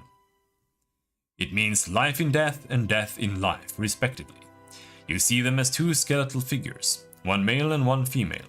Explorers have found them carved opposite one another in doorways, but I know of no particular legends that speak of them. Tell me about the Pallid Knight. She is one of the youngest manifestations of Barroth, but a familiar one nonetheless. Stories describe her as a gaunt knight in black armor with black eyes, black hair and milk-pale skin. She demands an impossible toll from travelers who would have tarried too long on her lord's road. Some challenge her only to slay themselves in the process. Who is the Usher? Kith have written stories, songs and poems about the Usher for centuries. Sometimes he's folk, sometimes dwarf, and sometimes merely a walking skeleton.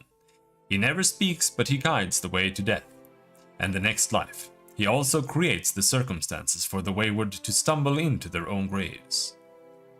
Thanks for the information. Of course, Barroth was once more widely worshipped in this area, but it is a silent god. He smiles sadly. These days people find themselves in need of clearer answers. Have you seen Lord Harron's daughter? I am afraid not. Lord Harron's men already asked me, and that was the first I'd seen of any of his party. He holds a hand to his heart. Wherever she is, in this life or another, I hope he takes comfort that her soul is with Barroth. Can you tell me where to find the ruins? The Glanfathan tribe that guards the ruins will kill anyone who trespasses there. And they'll retaliate against us too, if history is any indication. We've had too many fortune seekers stir up trouble of late.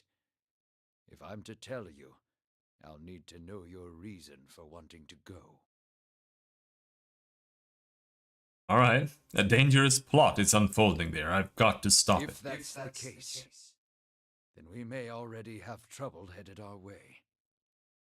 I'll have to take you at your word. You'll find Cleoban Relog here. Whatever trouble you find there, please end it quietly and try to stay out of the ruins. A weary sigh wheezes out of his throat. Tell me more about Durford. Folk here tend to keep to themselves, as they do in most towns this deep in the Durwood. They're suspicious of travelers, but with all the brigands and refugees moving through the area, who can blame them? People in town say that the Hollowborn problem has been especially bad here. It has. Cities and villages all over the Durwood have seen Hollowborn, but Durwood hasn't seen the birth of an unaffected child in years. Most of our people have moved on to other villages in search of hope, and those who have stayed behind aren't the same. Children promise a future, you know. People change when you take that away from them. Farewell. I can't lean forward. If I lean forward a little bit, can't talk anymore. Talk to Beormar. No one trusts me with anything more than lighting candles. Oh, okay. Sorry to hear that, bro.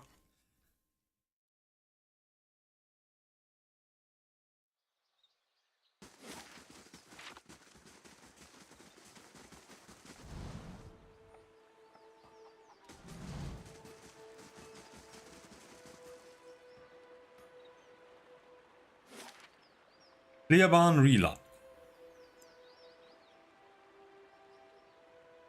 Can't go there from here, apparently. You have to go there. Maybe you can go out there.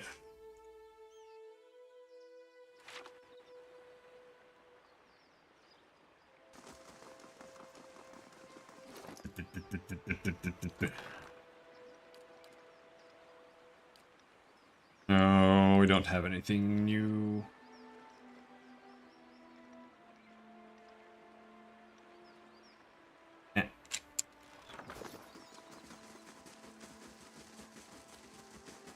Well, unless...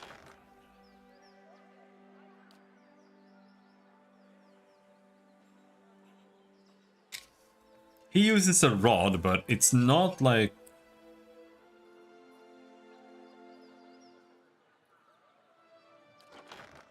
it's not like it needs to be a rod. He could use a wand. That's a fine wand, that's... +4 accuracy and more damage.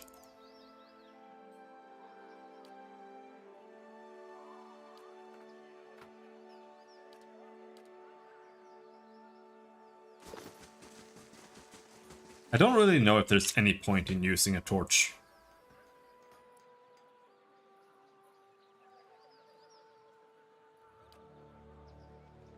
Like for anything ever. Because in the beginning, the Callista or whatever her name is,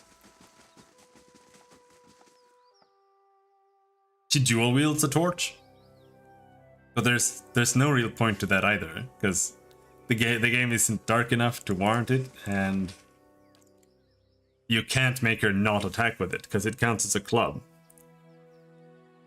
So what are you gonna do? What are you gonna do with that? It's just gonna make her worse at attacking. Keeping an eye out.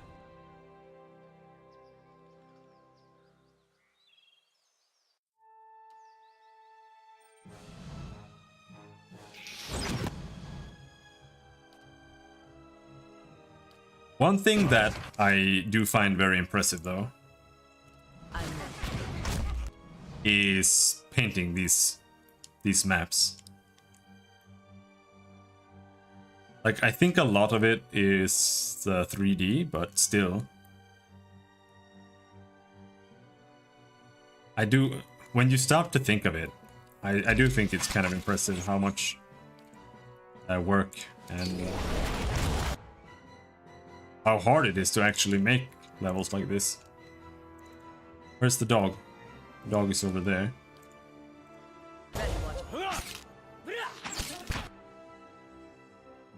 I'm going to paralyze all of them. Okay, no, I'm not.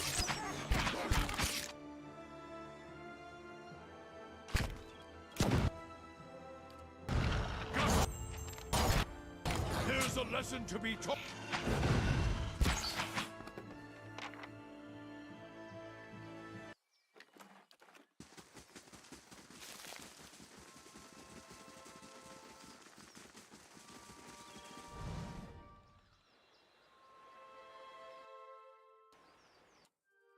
I honestly haven't really thought of how to make a system like this. Like an actual classic CRPG system that works. I'm here. In this sense. I'm not sure how I would design it myself.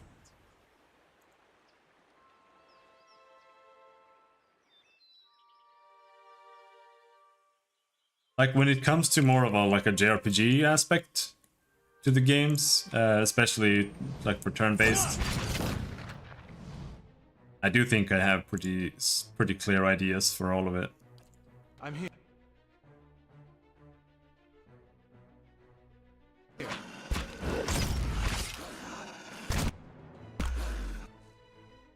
Stand to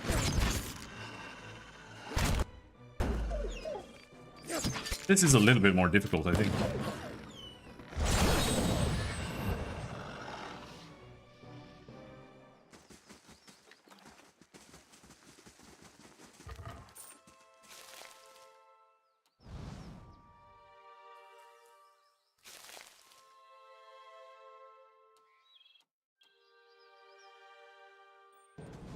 I do think putting perception under the stealth, like you have to be stealth to get perception checks, I think that's a huge mistake. The only thing that salvages it in this game is the fact that you can fast forward, so sneaking is pretty much the same walk speed as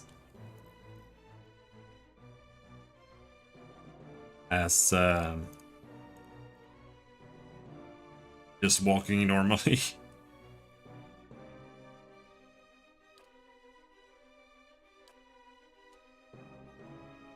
Bailey. The Bailey or the tower? I'm gonna build the tower.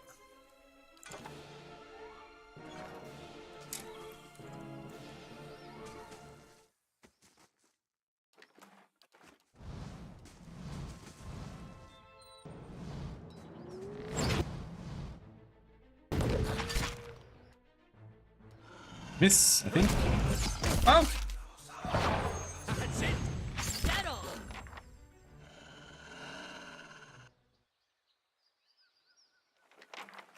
Keeping an eye out.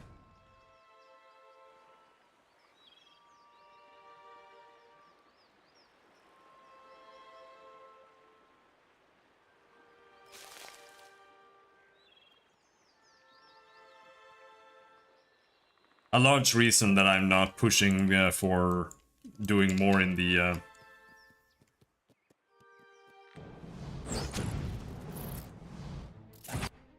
in the basement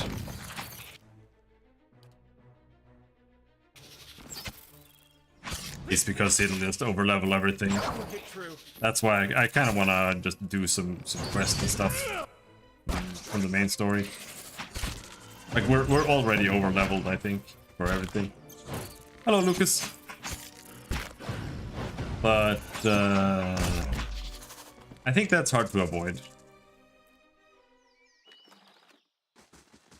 I might play with level scaling in 2. Or rather, level scaling up. Level scaling down sucks.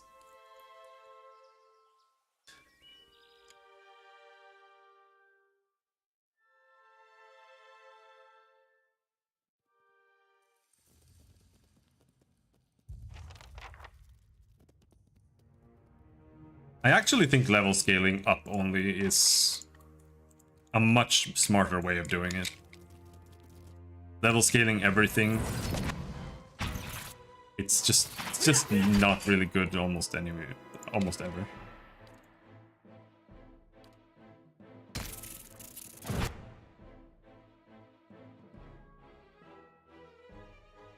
Spider! Spiders! Holy shit!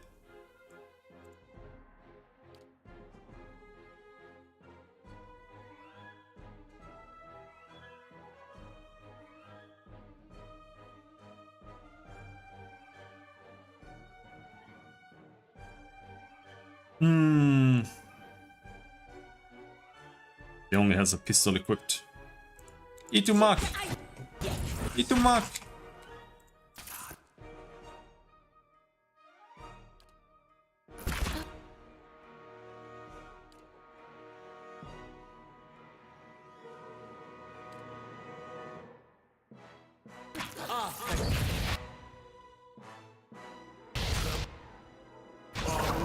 Beyond seeking.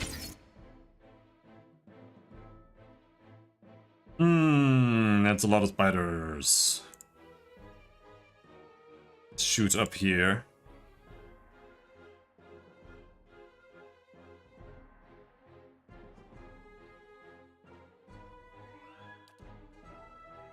Have to do something like this.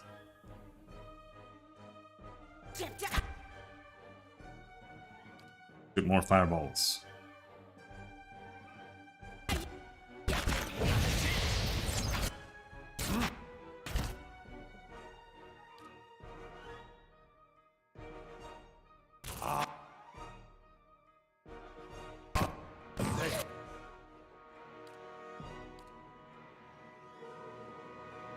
Not doing so good.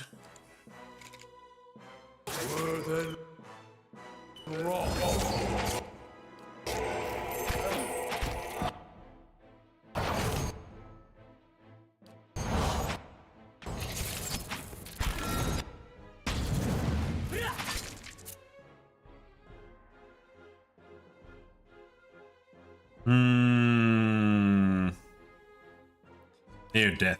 Just shoot it with some magic missiles. Be plenty.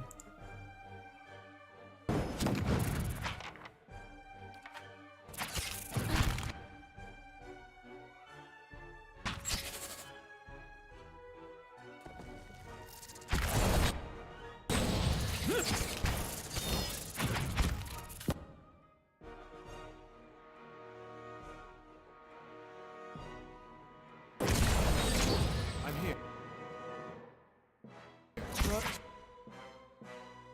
Imagine Itumak not dying for once. But I'm slowly dying. I don't know if it's because he's a dog.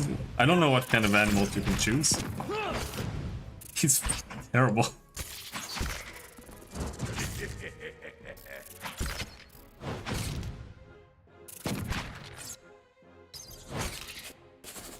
At once.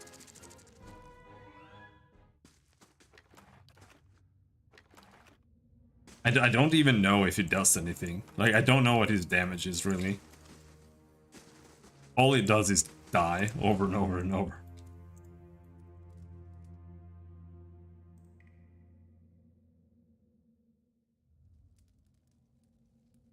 It could be worse. There could be more bones. It's true. An elder bear? Skulls and bones from an assortment of kith and beasts litter the cavern. They've been crushed, scored, gnawed, and punctured by something with fangs as thick as an Almao's finger. Cave coral.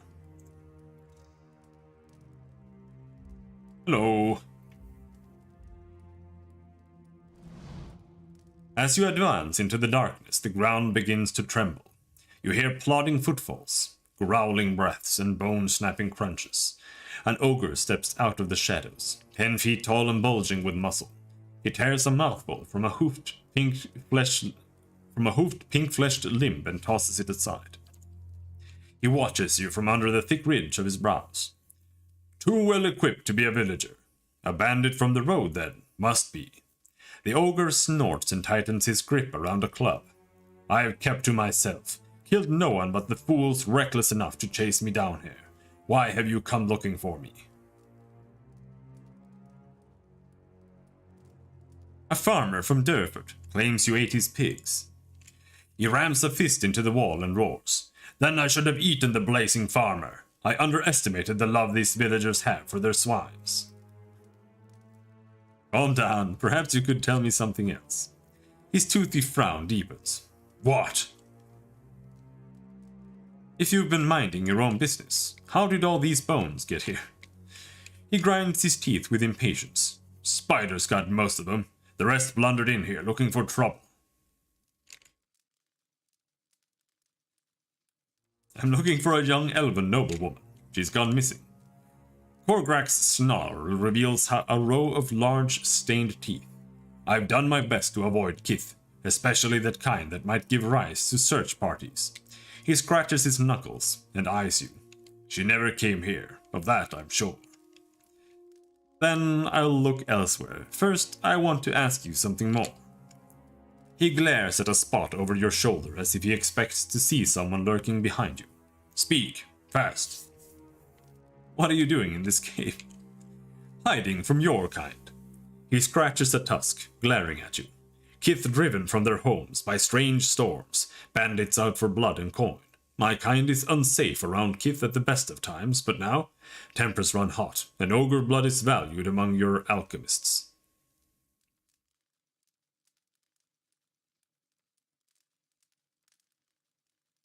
The only reason you'd hole up in a spider-infested cave is if you really feared something out there.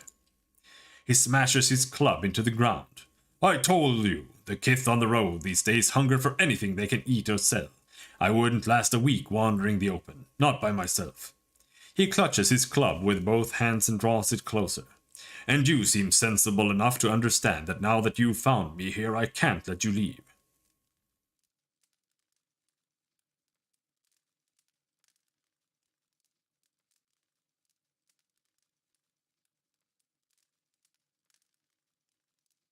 This place isn't safe. Even if you kill me, it's only a matter of time before someone else finds you.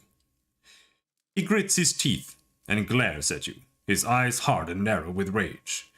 Korgrak takes several heaving breaths, seemingly ready to charge at any second. Finally, he drops his club. That's what I was afraid of, he sighs, blasting you with his fetid breath. Time to move on, then.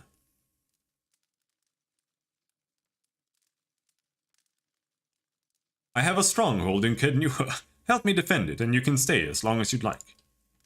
Sell my services for the shelter of a fortress. Sounds like another kind of trouble, but perhaps one I can handle. He begins shuffling back into the shadows. If you need me, you know where to find me. I'll leave Durford alone for now. Nice. We got an ogre.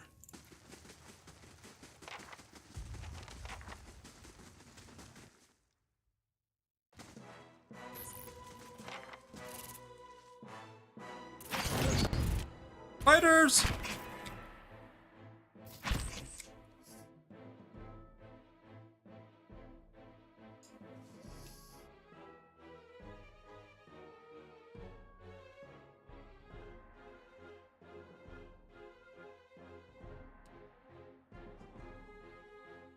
Let's try something here. Let's do expose vulnerabilities. Once they move in a little bit there. Then we do Dire Blessing.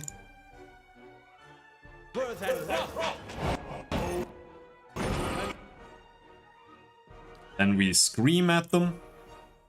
I'm gonna scream at that guy. Stuck over here.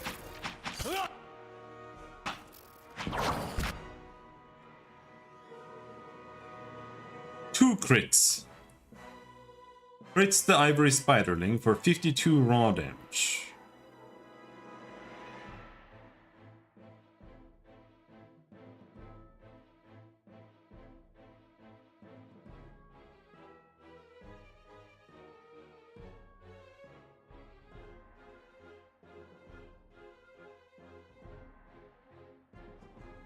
What was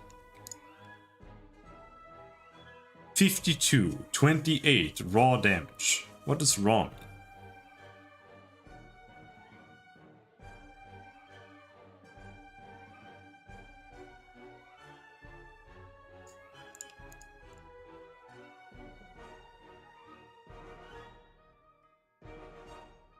Raw damage is the only damage type that ignores all damage reductions and is generally associated with poisons and similar effects. Alright, so I guess that's what it's really useful for. Like, it's a decent AoE. It doesn't really do that much damage, but it does ignore damage resistance entirely. It's kind of expensive though.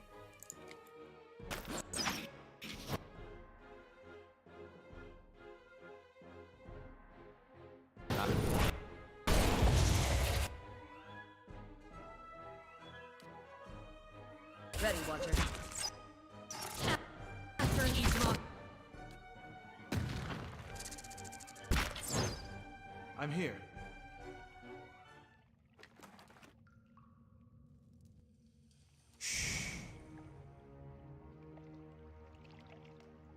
Lots of spiders.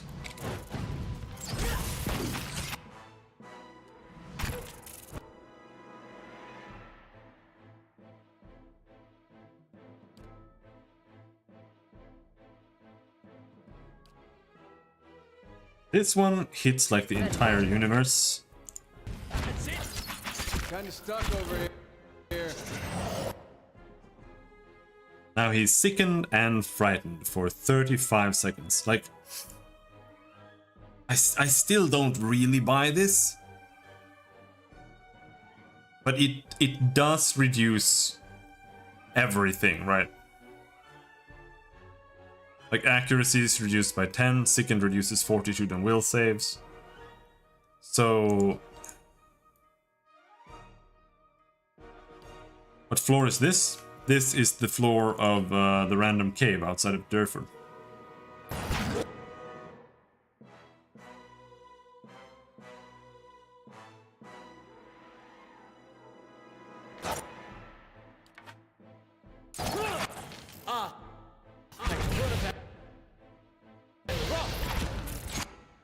Not too long.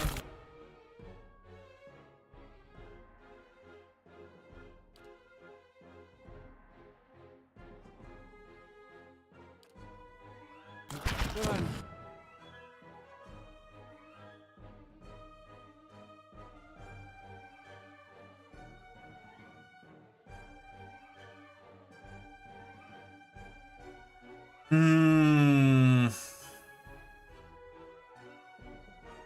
Slow. You die here, boy.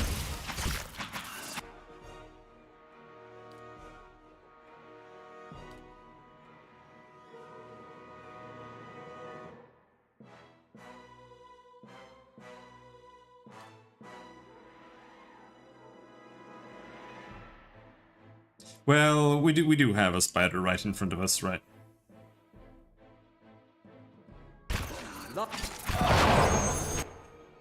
Let's deal with that one first.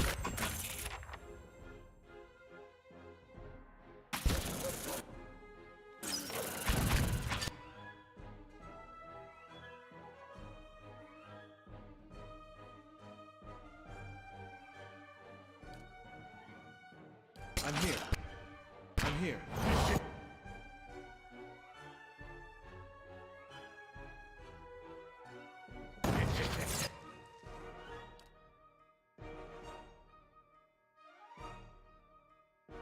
Relatively weak against reflex. So what do we really have for reflex?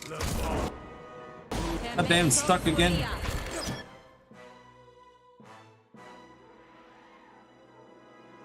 Paralyzed, you're gonna die like instantly now.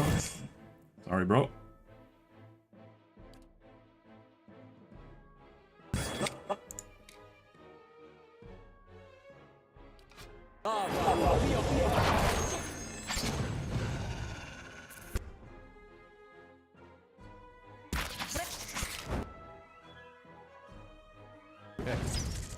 Yes? There we go. Yes.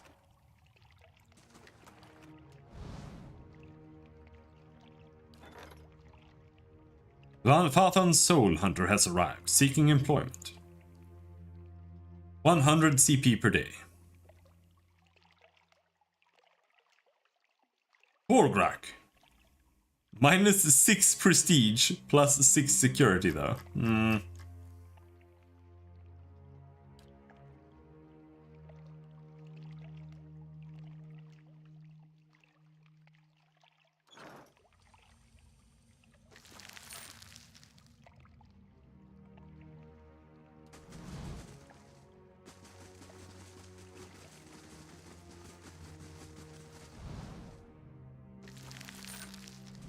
I thought I was sneaking.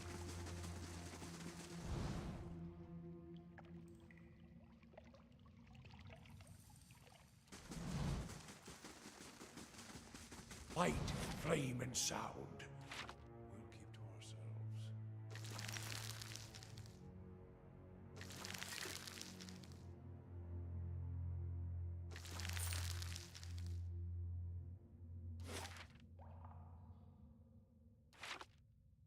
This is not where we came in, right?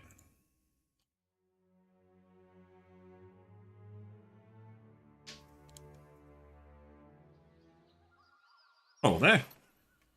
You've got a skull key and tattered notes. The note is blood-stained and torn, and the edges are smudged with some kind of pigment. From the scraps that are legible, you can make out hastily written instructions. To avoid the entrance in the tower, traffic through my shop would attract the attention. Dyrford may be sympathetic to our goals, but they wouldn't approve of a temple. Yet, key to the entrance by the river, east of town. But be careful on the road. Reports of, these days, tea. Skane Initiate's Hood. Skane Cultist Robes.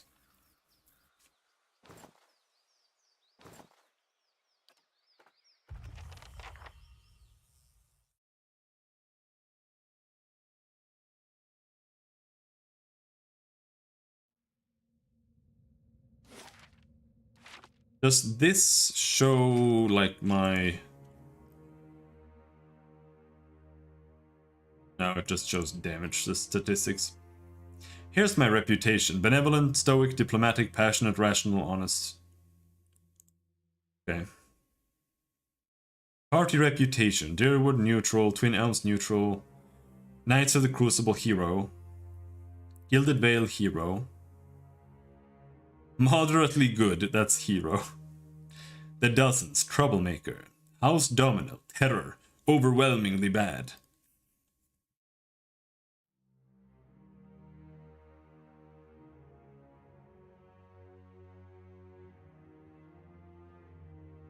It's only been 6 days? Can't be right.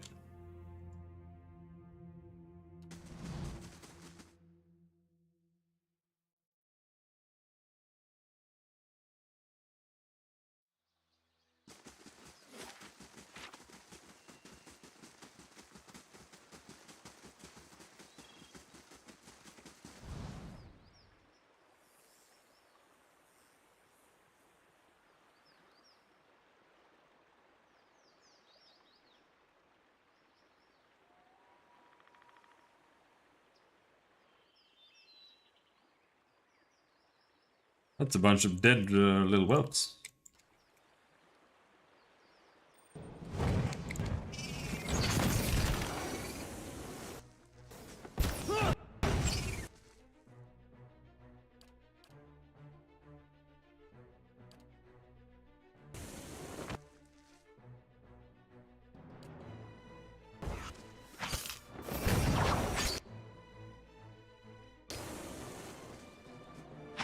I think enemies that have a lot of damage reduction tend to have less health, but I'm not sure. But,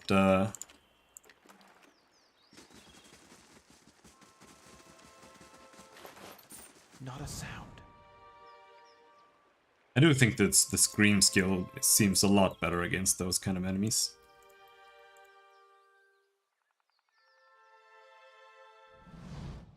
A man turns to face you, wiping blood from his estoc.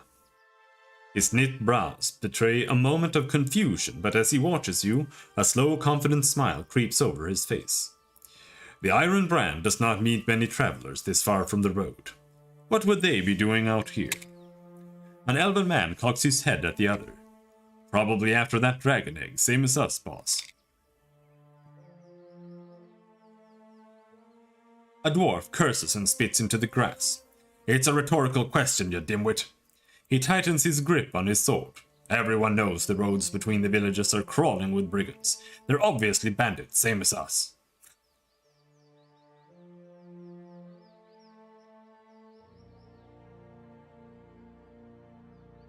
Why would you want a dragon egg? Well, because it sells for a lot. They're obviously bandits. It's a good thing there's a giant egg nearby. Nothing stirs up my appetite like looting corpses. That doesn't sound good for us. He begins to back away. For once, Ralph, I think you've got the right idea. They bailed? No, my loot! Where are you cowards going? He watches Ralph and Norgar flee with mounting dismay. He looks back at you. First things first.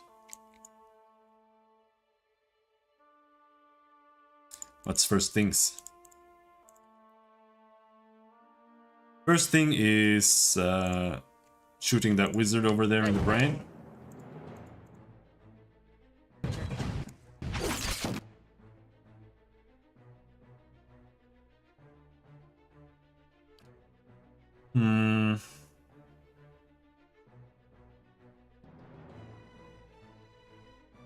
What's going on there? It's like a spot I can't use magic on.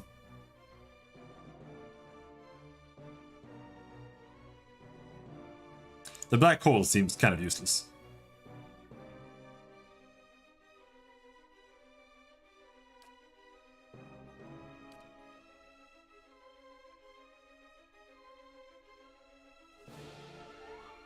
Damage reduction 12, damage reduction 8. I'm just gonna shout that guy.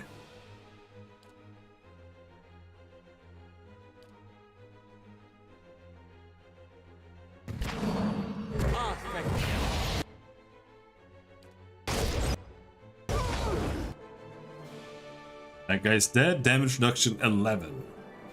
Why does their archer have the most damage reduction? Oh well. Let's switch over to the pistol and shoot her in the head.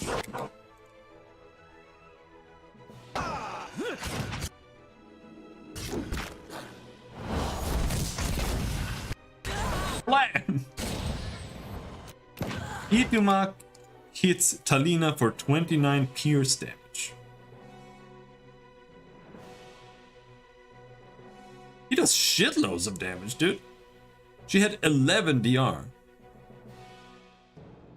He has 8 penetration. Is he insane? Is the dog insane?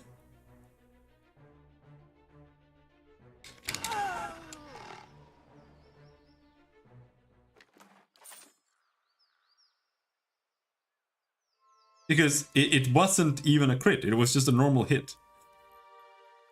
Yes?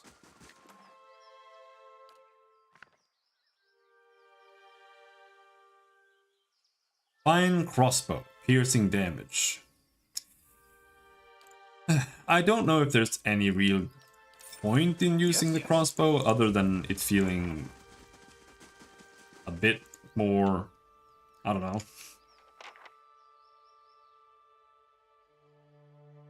fitting for her, I guess.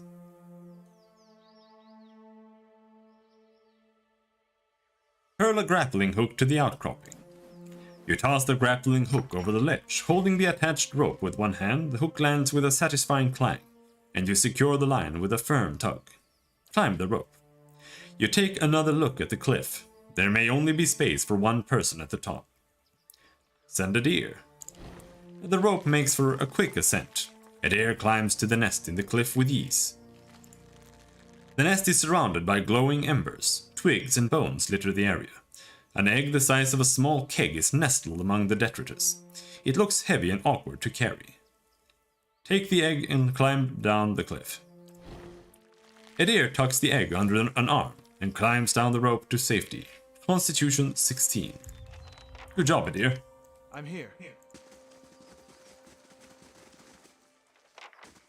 And what does the flame reveal?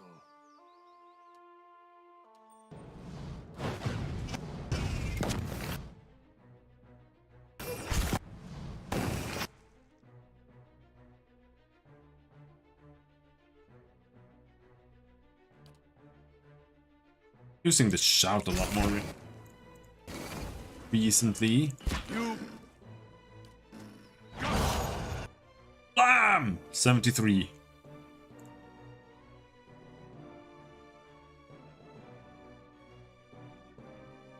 But it is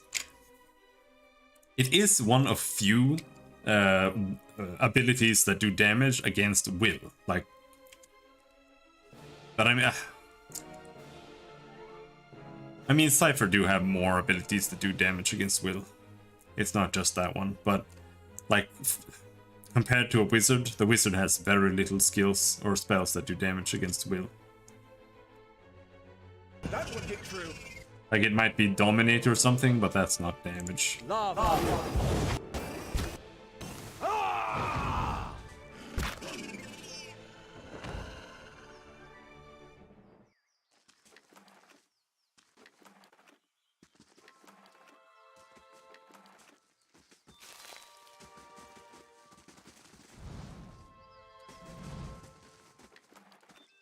Absolutely. Keeping an eye out. And that means that there is more opportunity to get big fat crits if something has low will. Uh-oh. I'm ready. Uh-oh. Got stupid women. Got stuck over here.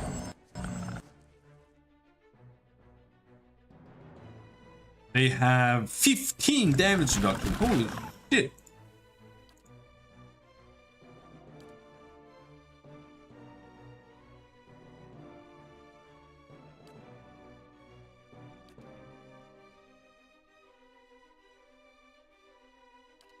Nah, don't use that skill. Use that skill.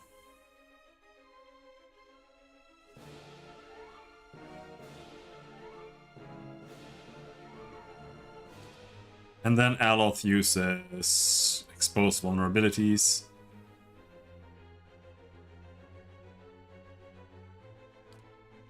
And me.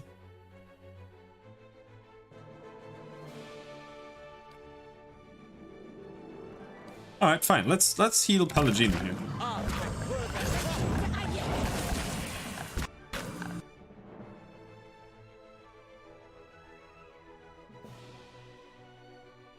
Got pain block, that's plus 10 damage reduction.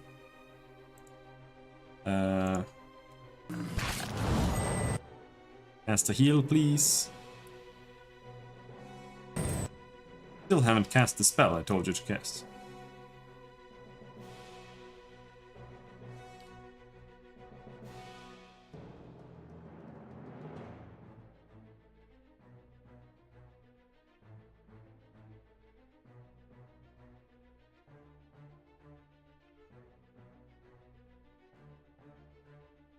There.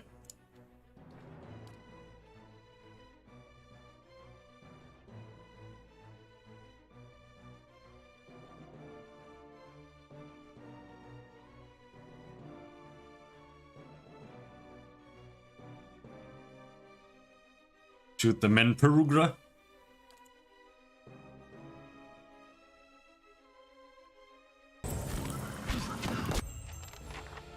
The dead men Perugra. This guy is not immune to Pierce. Let's see if we can kill that.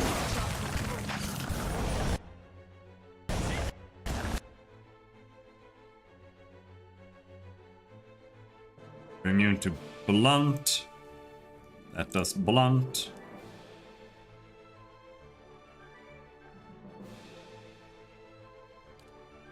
Kind of low on spells here, but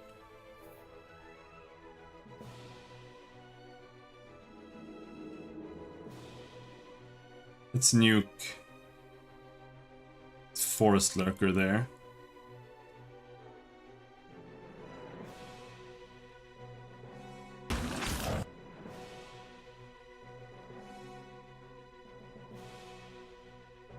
Where is...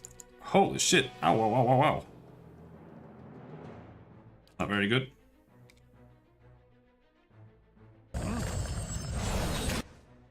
He's down. The deer is all the way down there. Can you knock some people down?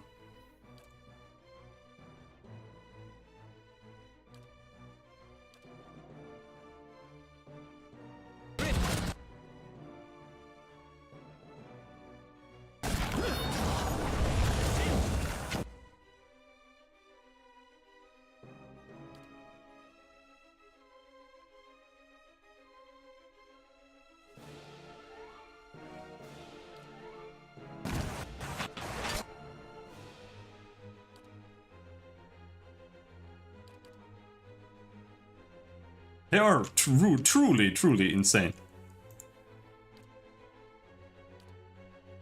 Kinda stuck over here.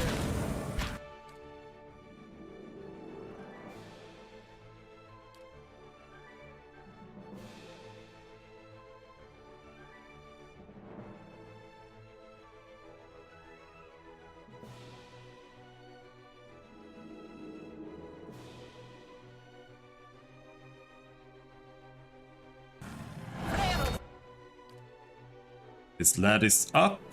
I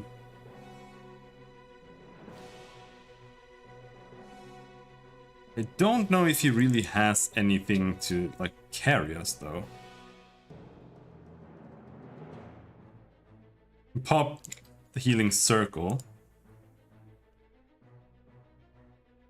And me, I can do puppeteering on the super annoying Menpogra.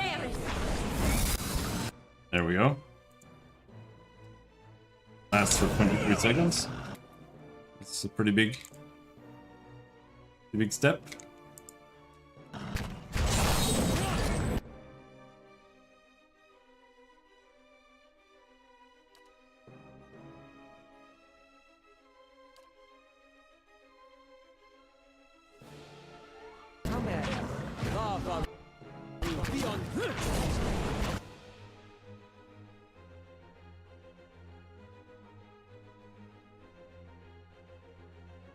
Necrotic Lance crits Earthblight for 0 corrode damage.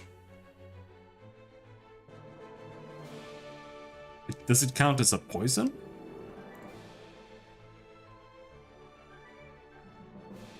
No?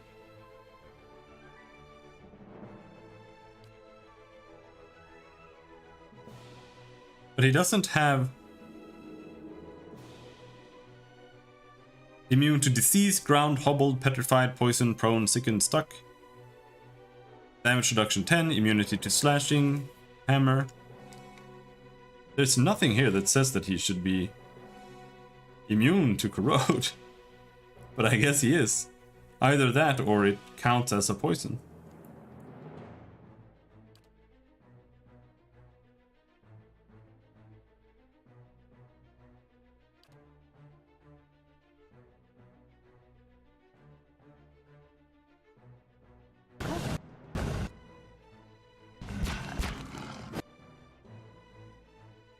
He is very down. Sickness.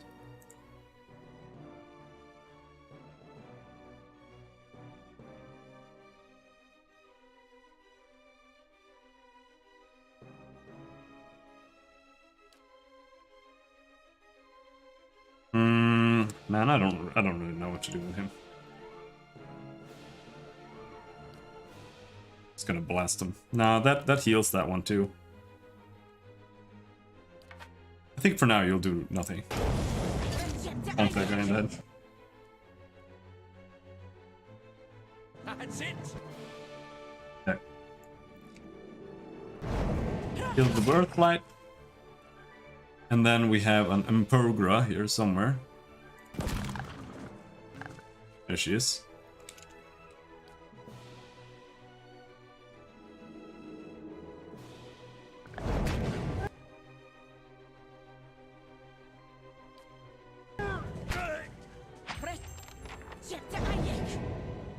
Woo.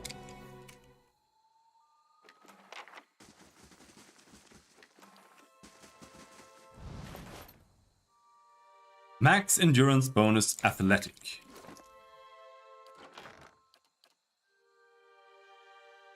+2 athletics, +15 max endurance.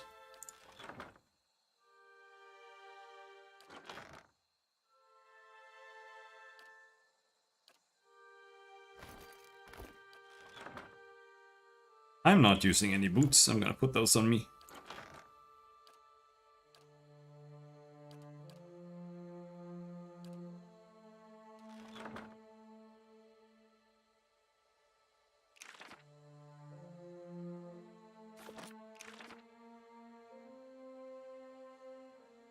Noxious Burst, Sickened, Poison. Fortitude. Fortitude. Jolting touch.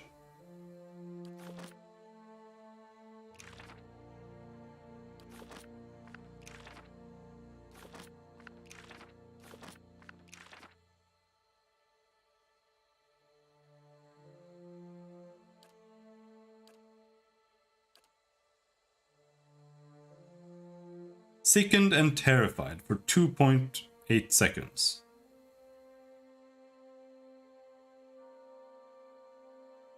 Okay, all nearby foes become sickened and feared.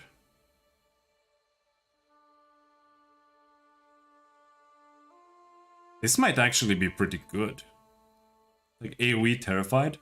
Terrified is minus 20 accuracy.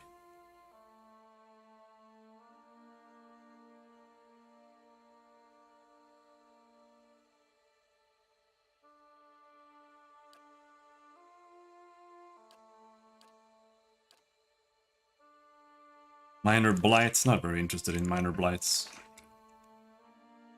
What have we got here? Miasma of dull-mindedness. Minus 6 perception, minus 6 intellect, minus 6 resolve.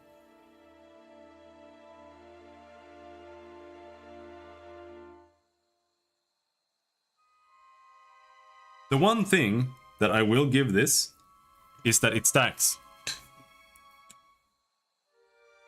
If you have something that reduces accuracy by 10, this stacks with that. That's what's good about reducing stats. But otherwise, I think it's just worse. And this one, a 2-meter radius is pretty tiny. But it is only level 2, right? Well, level 3, Consul Hot's Draining Touch.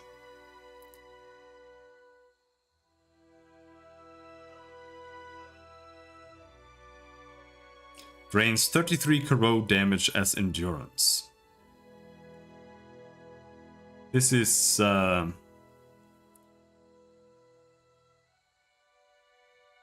really awful. This feels like a level 1 spell. Like it does less damage than Jolting Touch. Bewildering Spectacle, that's the Confuse. Crackling Bolt. Bounces off walls and stuff, useless.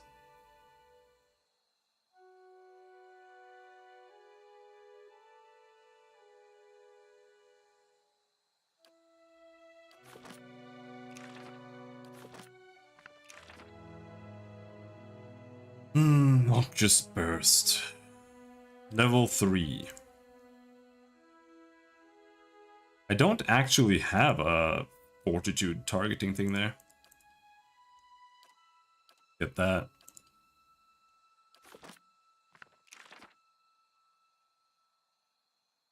Plus 15 damage reduction against burn, shock, corrode, freeze.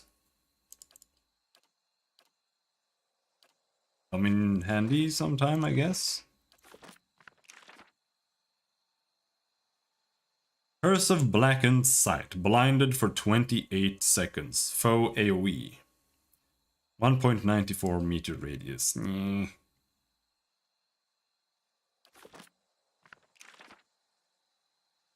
Rolling Flame.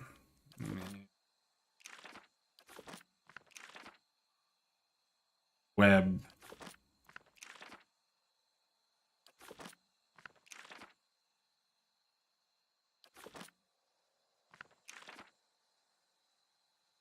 Combusting Wounds. 5 burn damage over time when dealt damage for 28 seconds.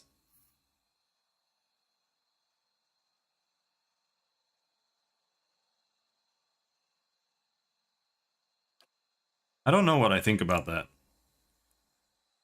I mean, it might be okay. But I feel like anything that you are targeting like that, well, it is an area of effect.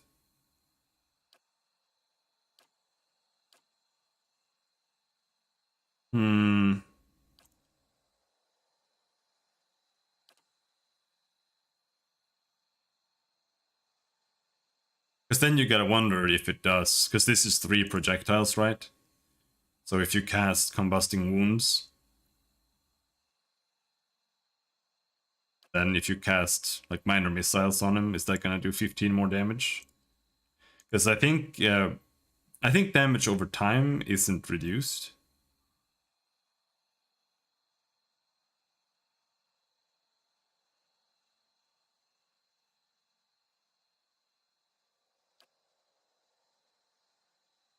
Could be wrong though.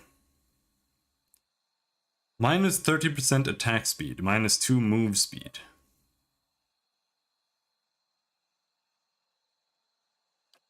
That,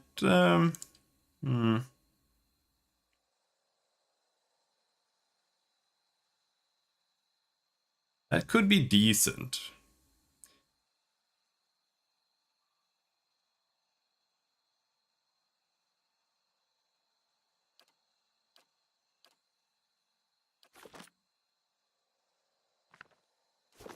Wasted a lot of money doing that, but whatever. Got some spells. Because it gets a little bit like playing Pathfinder, but to some degree I think it's fine. Because accuracy penalties don't stack together, so instead of casting multiple things that like reduce accuracies, you gotta use something that reduces accuracy, something that reduces perception, something that reduces attack speed, etc, etc. If you want to like debilitate people as much as possible, that is.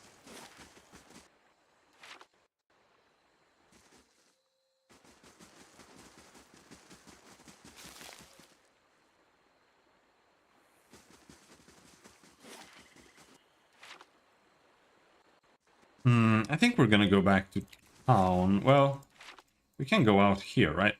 That might unlock something more. I don't know if there is an area to the right. I don't think so.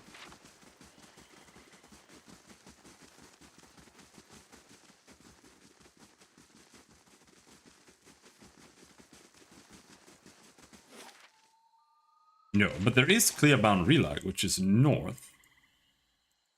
Do you have to go this way for that? Probably.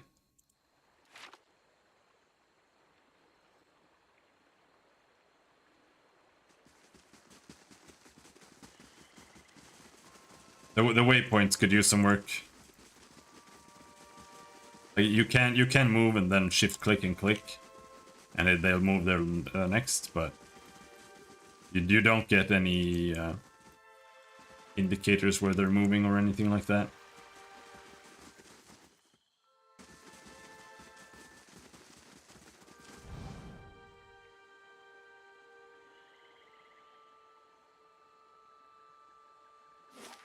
There. Now we've unlocked Clearbound Relag. Let's go back to Durford.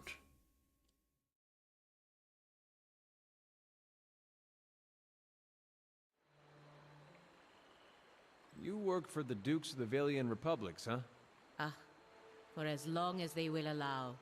Must be nice always knowing who you're supposed to serve. Well, there are 5 of them, but even so, knowing who is easier than knowing how. I need to rest. I just didn't want to waste my camping with supplies.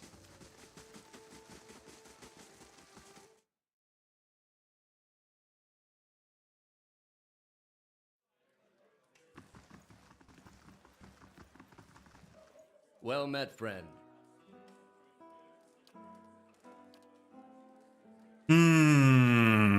Dexterity, damage reduction, burn.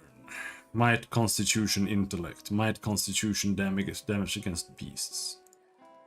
Get the that one.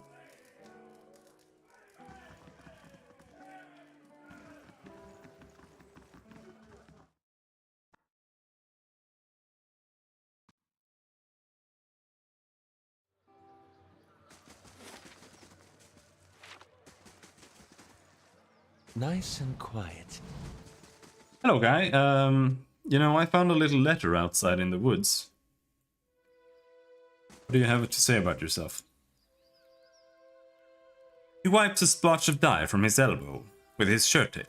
Something else you need? I have a letter about a secret temple. It's stained with dye and it's signed T. Know anything about it? I was wondering what had happened to my colleague. Thanks for finding that. You've saved me a lot of trouble. He raises his axe. Okay. Paralyze.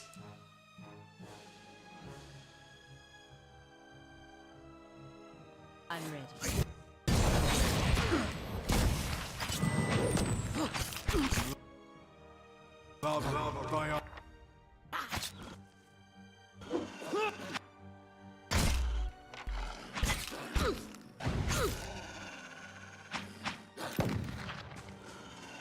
Dead cannon. Now, I want to loot your entire inventory. Fine saber.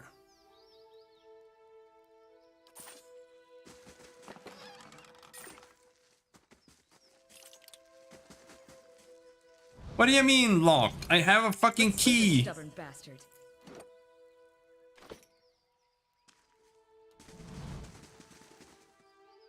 Guess the key doesn't go to here. He doesn't have his own key either, by the way.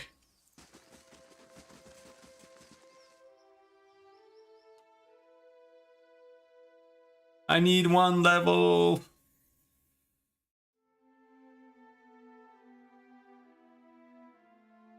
No, probably even with one level we wouldn't get to 6.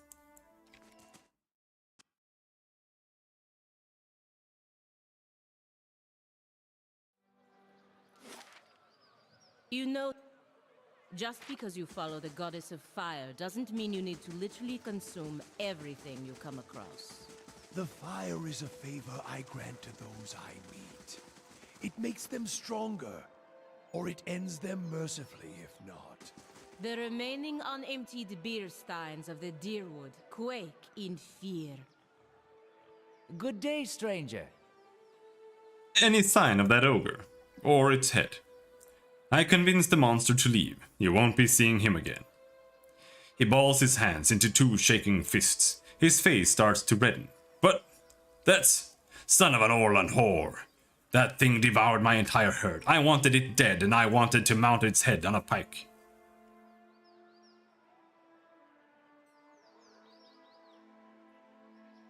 Give 400 CP. Here, perhaps this will make up for the loss of your pigs.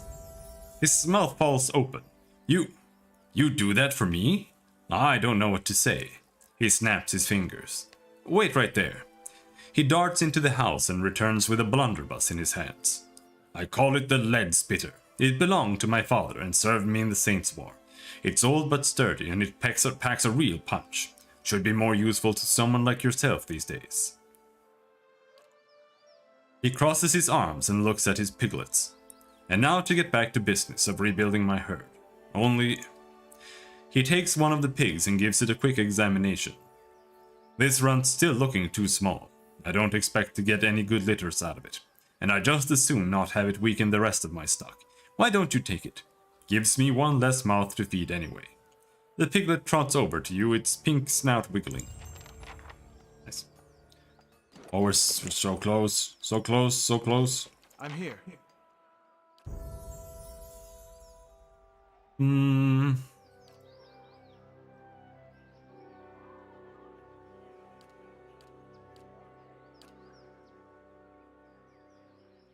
Mindlands, Wild Leech. 10 points stolen from a random attribute.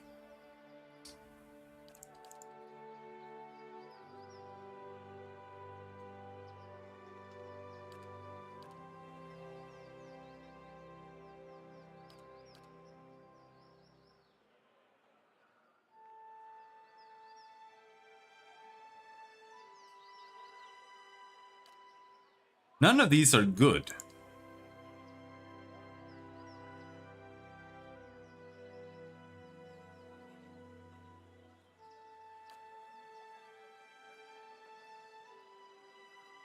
This is the only thing I can think of taking here, and it still sucks. And the only reason I'll take it is because it's damage reduction. In case there's like a boss with a lot of it, or something.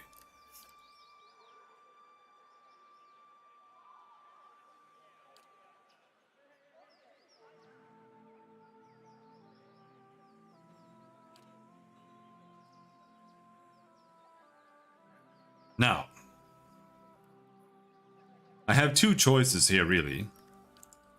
I can grab accuracy.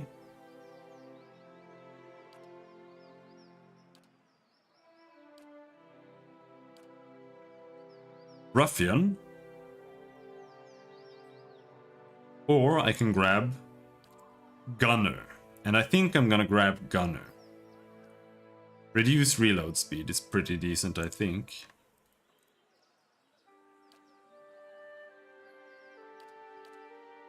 Let's go with that. Adir, more athletics. Bonus knockdown, wary defender, defense.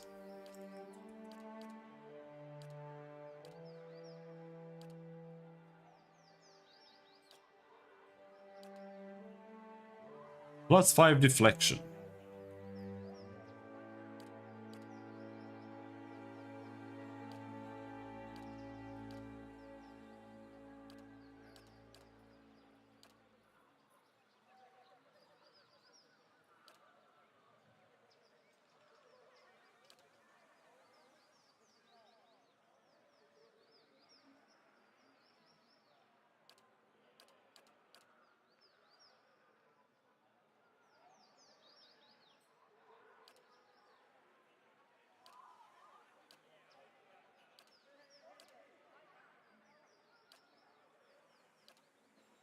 Yep.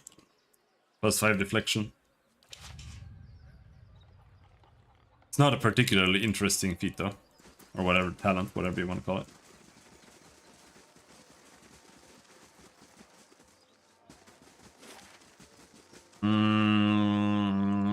Alright, we got the egg. Oh! Maybe we'll get that level up. Like I said, I don't think we'll get enough though. Gods keep you. I found the dragon egg. Helios feathered tits! She claps her hands together, wincing at the pain. How'd you manage that? I found the nest you spoke of. Hope those worms didn't give you too much trouble. Let's see her then. She cradles the egg with her good arm. Amazing, not a single crack. She runs her bandaged hand across the shell. She hefts the egg into the back of her wagon and rummages among her shelves. Here, take this. She drops a stack of coins and a parcel of ingredients into your hands. Everything you need to brew a good, strong pick-me-up. Should come in handy with the kind of scrapes you seem to get into. She leans closer. And come to see me anytime you need potions or ingredients, alright? I got a special prize for friends. Actually, I'm looking for a missing nobleman. Oh, that lord's daughter. She was a new shade of green when I seen her the other morning. Chatting with Trigil she was, just outside his shop. She points at the crumbling tower. You're talking about morning sickness. Was she pregnant? She sighs. Aye, and worked into a state about it she was. That girl was so sick she didn't even notice Trigil's stink. I offered her some herbs to take care of the problem. Thought it might save her some trouble with her old man, but she wouldn't have it. Lord Heron said she was ill from travel. That weren't no road sickness, trust me, I know it when I see it. Thanks for the information. How do you do? Anything else I can do for you? I've got some handy ointments if you're braving the roads anytime soon.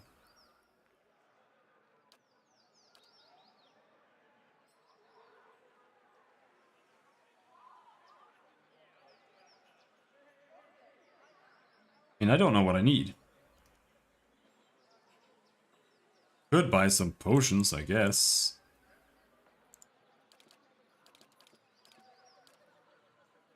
Really, really expensive though.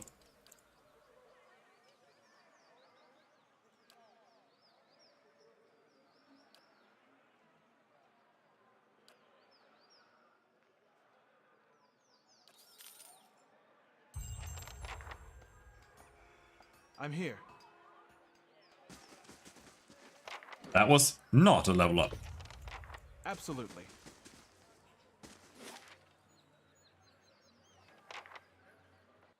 We're gonna have to do this the hard way.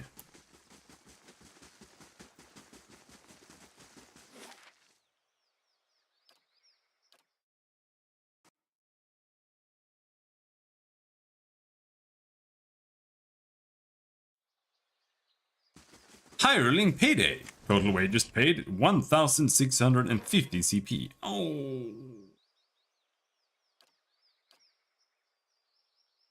That was a lot of money. They don't even do anything. I don't know why I hired so many.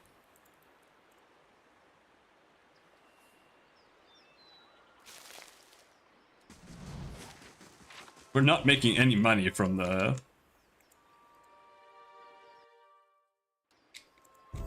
keep yet, more or less. Level up. Endurance leveled up.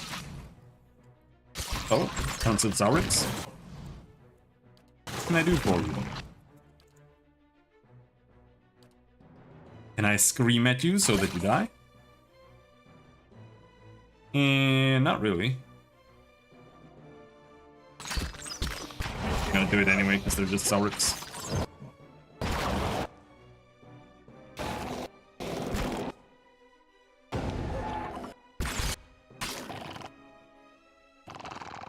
Shadow. 30 slashing damage reduction. Okay. We have piercing. Whoa!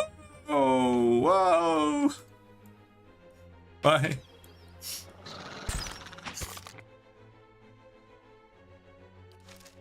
Use your bow instead.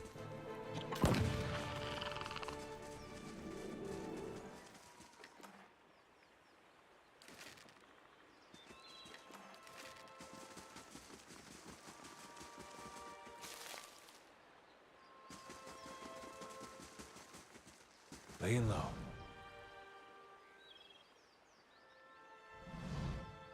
You stand within what looks to be a ruined shrine.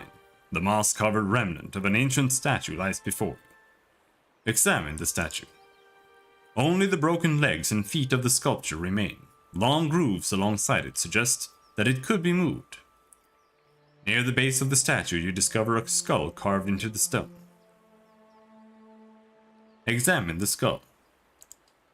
A skull is carved into the stone. An intricate relief, its mouth agape. Peering closely, you notice a rusty keyhole between its jaws. Try the skull-handled key. The key slides easily into the socket. You turn it, and the ruined statue begins to move. The displaced pedestal reveals a dark passage descending into the earth. Where do you suppose this leads? Well, now we're good.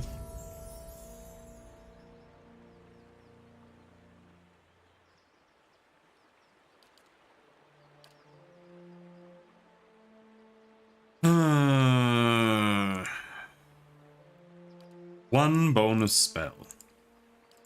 Is that what we're gonna have here? Inspired Flame, Sword Arquebus, Interdiction, AoE Dazed.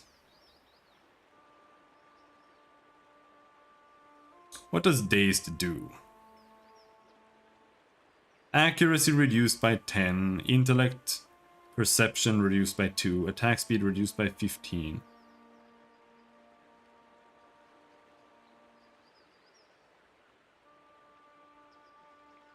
I guess it's not bad, but at the same time, I don't really feel that Interrupt really does that much.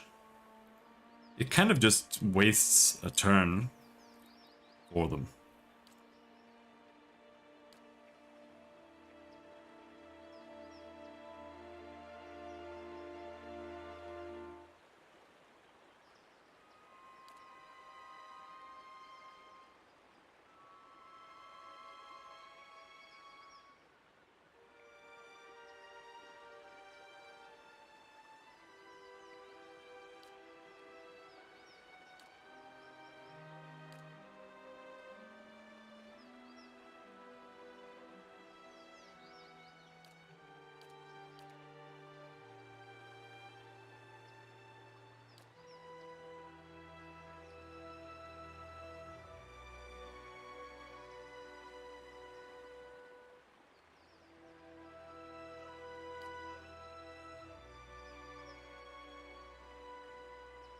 Grants a damage bonus while wielding a two-handed melee weapon. Do you think that applies to buffs and stuff?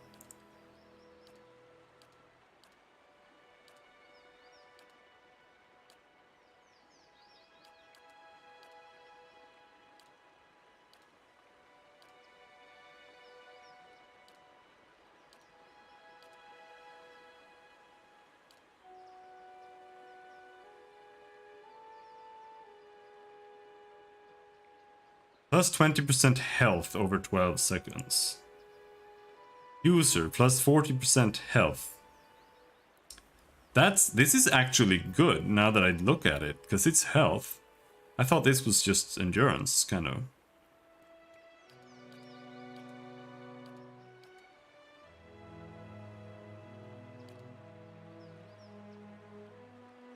Because this lets you go for a lot longer without resting, but...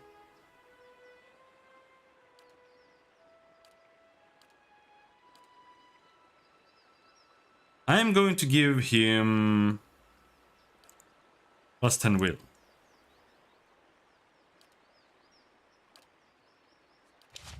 I really hate when he gets confused and whatnot.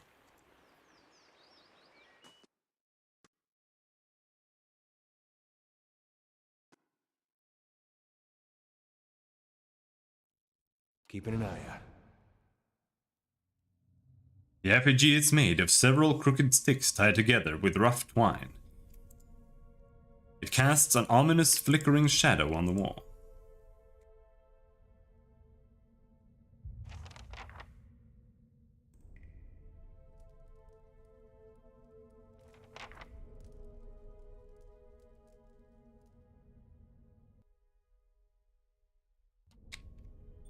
Oh! Were a lot of people there.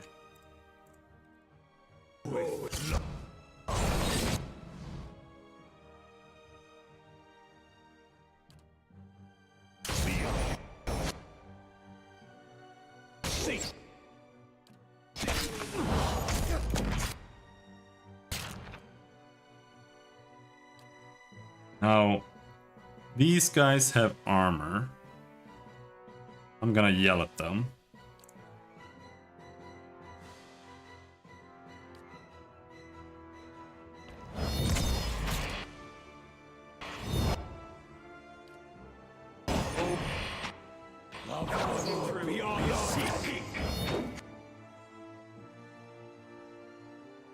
Itumak. Go in.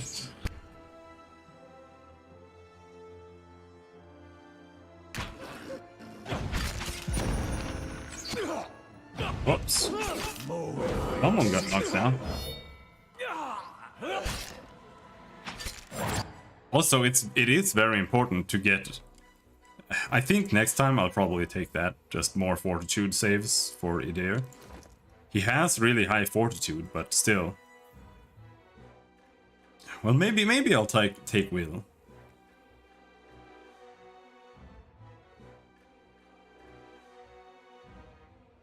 Because having high also means that you have a much higher chance of just taking a grazing hit from a debilitation. And a grazing hit is much less problematic to deal with.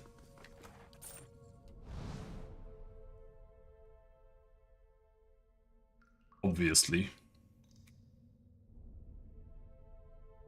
I hope there are not shitloads of traps here, because if there are, I'm gonna be sad. I kind of remember there being shitloads of traps. But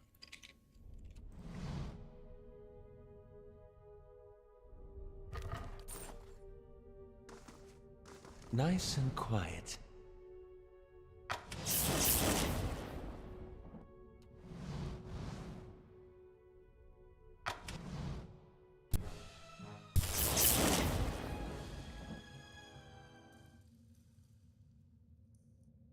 come on. Fine.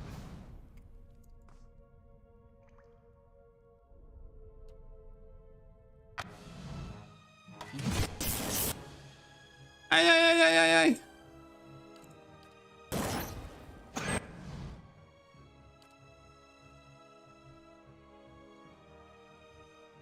Did that guy...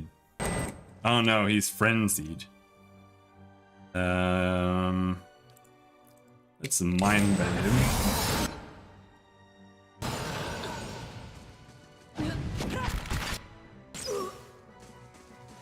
You're gonna be frenzied, bro.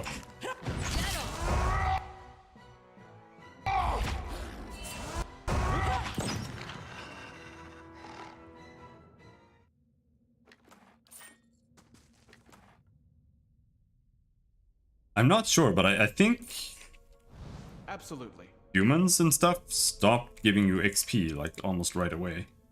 Because you only get XP for filling the bestiary.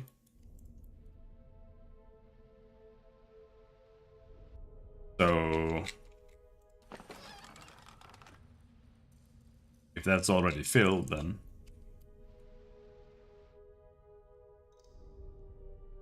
now let's see. Do you think the traps are still there? No. Oh, fellas.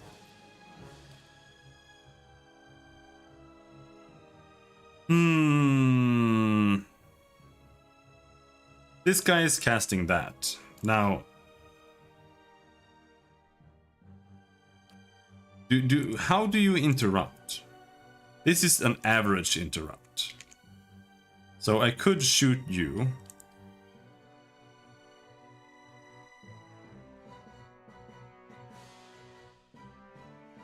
Bolt stuck. Otherwise, I don't think he really has anything like a spell.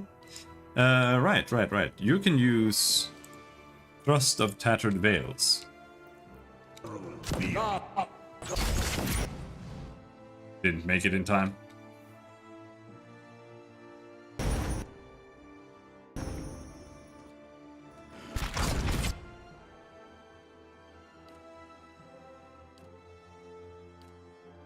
Yep. I'm here.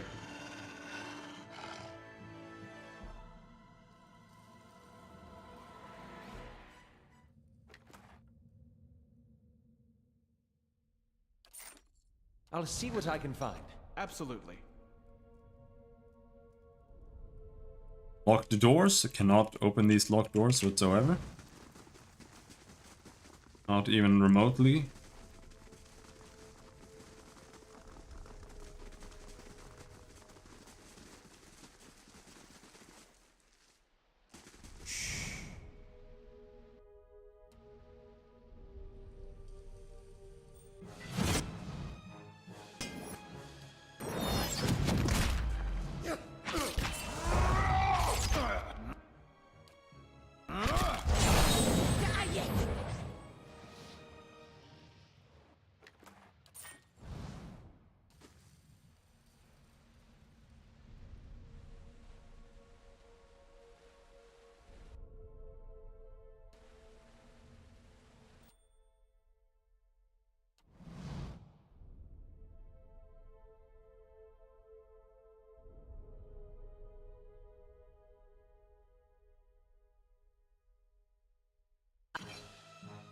I'm ready.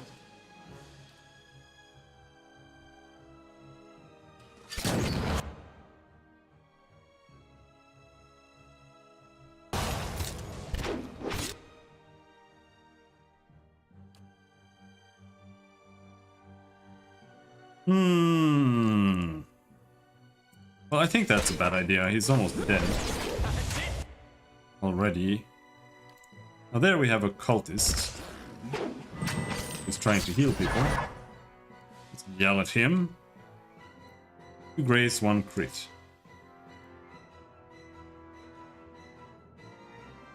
Only got stunned briefly though. Eat him up. Target cultist. Hey.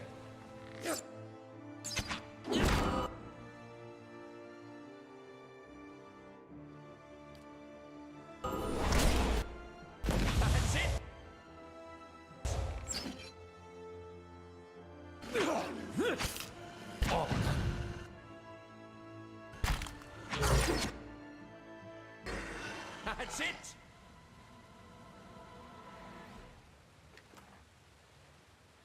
Fine blunderbuss.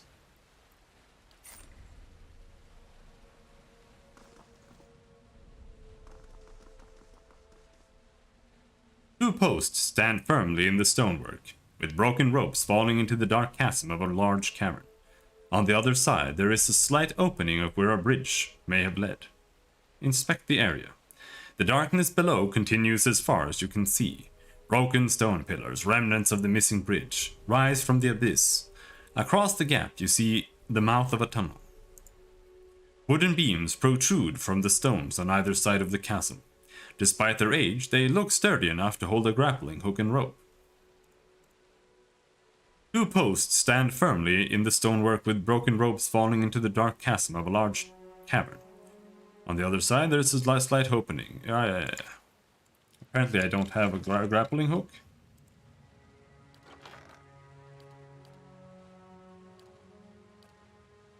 I find that very surprising.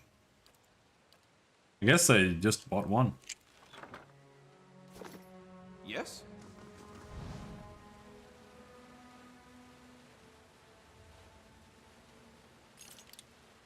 Locked.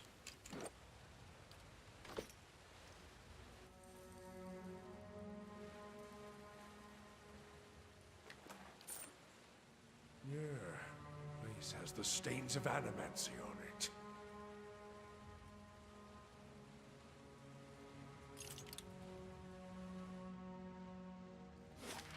What do you mean it's locked?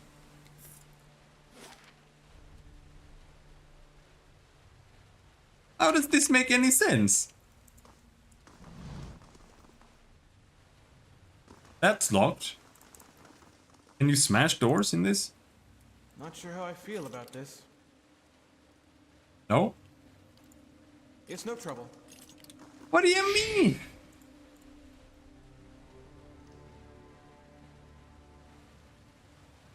Nobody had a key? It's no trouble. I'm gonna come back. I'm gonna have to come back just because I don't have mechanics. What? Really? That's unbelievable.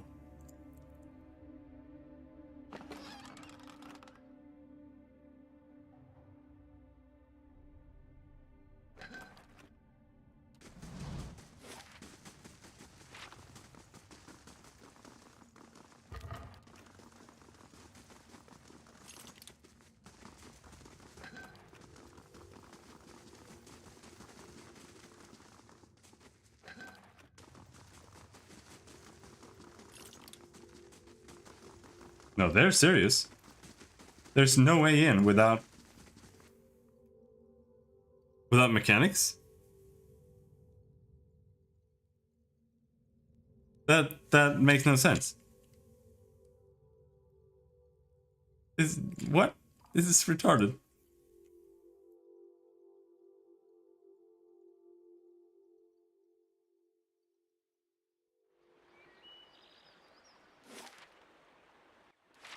Maybe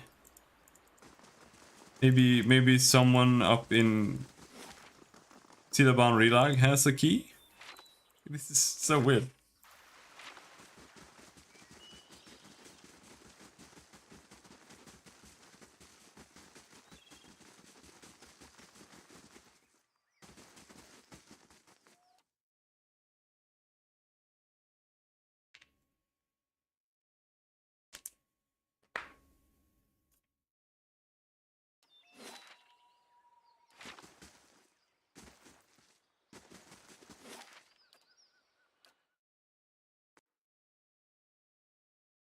And the problem is, I think the only way to get in there is going to be leveling up, putting 2 points, if we can put 2 points, into mechanics.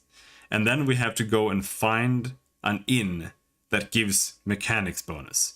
And that might be all the way up in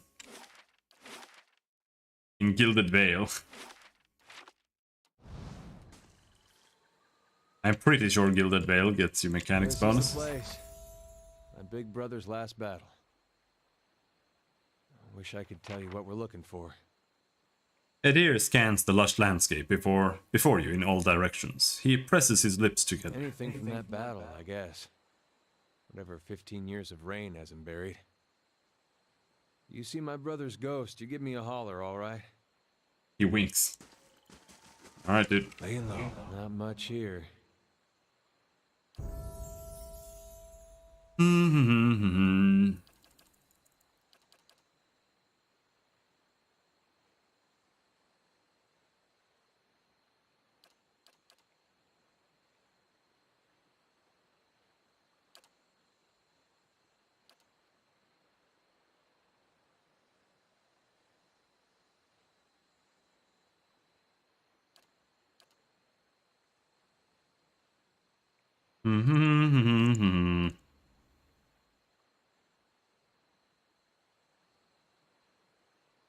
Two-handed style, that's more damage. Is that what I want?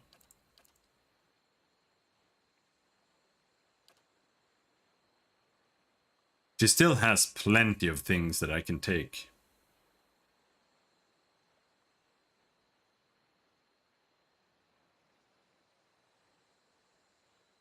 But this isn't really that interesting.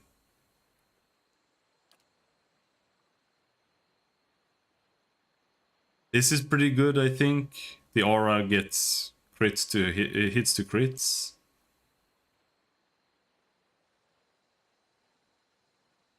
Flames of Devotion does 25% more damage as burn. But I think I'll go with two-handed style. That's 15% more damage on everything. It's pretty simple, more damage. Oh, it's this place. A man stands before you, his face smeared with green and ochre dyes. Hides and furs cover his body, and he holds a spear in one hand. What brings you here? He bears teeth that have been filed to fine points. Back to your village, Estromor. You are lucky the three-tusked Stelgar hunt other quarry today.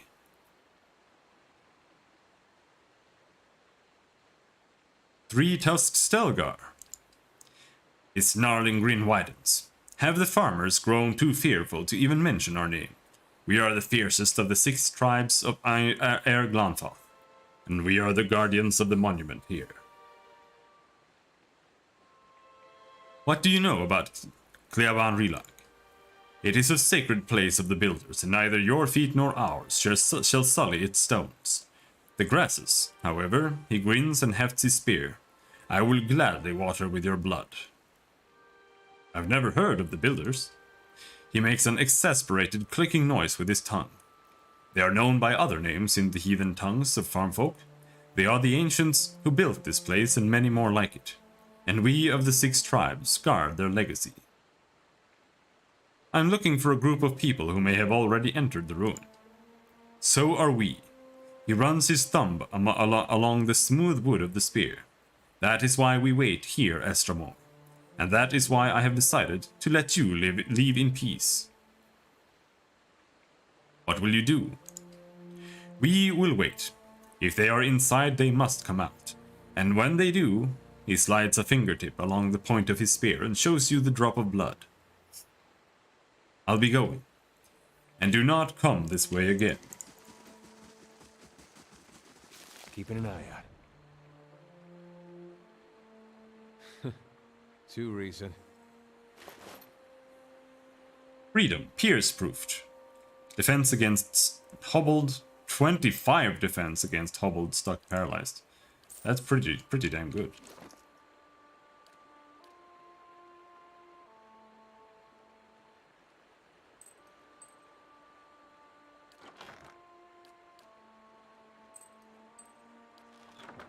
I'll put that on you.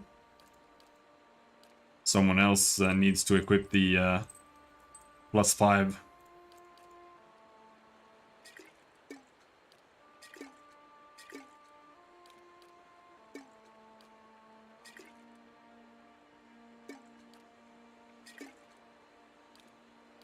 +5 copper per day.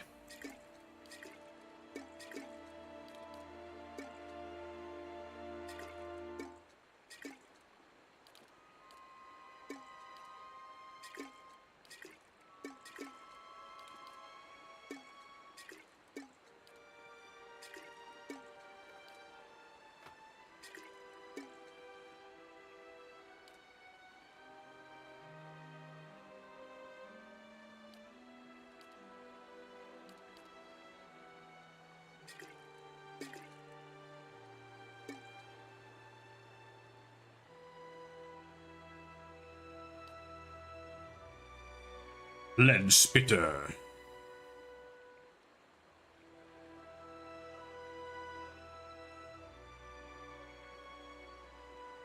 This is actually pretty decent, this one. Holy shit.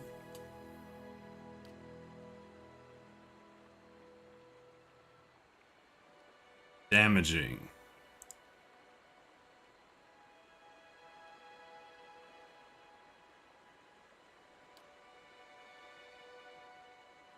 And the reason for that is because it has double DR bypass. So it has 7 DR bypass. I think that's pretty damn good. That means most armor won't really affect it.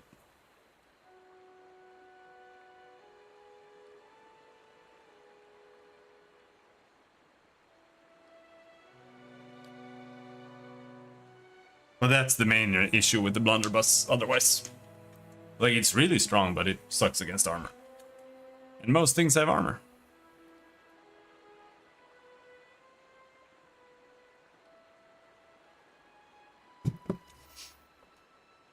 But I still think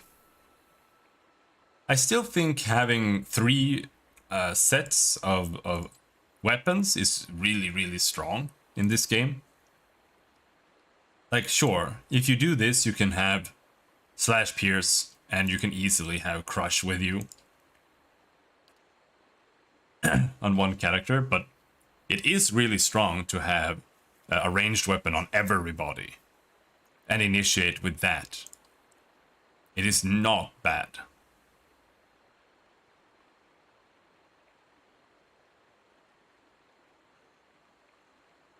This is one thing that the crossbow has that the pistol doesn't. I think we'll use the crossbow on her instead. Not that I really think it's gonna make any difference. First of all, it's got a lot more range. It's got more range than the bow, but it has strong interrupt. So with any luck, you can interrupt spellcasters, and you can just sit on them with the crossbow. Didn't I get a crossbow? Or is that just an arbalest? Yeah. Reduced crit damage. Crits can inflict prone. But what you can do is, on your melee characters, you just get the biggest, fattest thing, like an arbalest, an arquebus, or a blunderbuss. Not a hunting bow, not even a war bow. Like, the war bow is still kind of shit. And then you just shoot once when you initiate the battle. Like, having 3 extra characters just fire off arquebus when the battle starts is really, really, really strong. Like, you can take out like a dragon, almost, if you're lucky.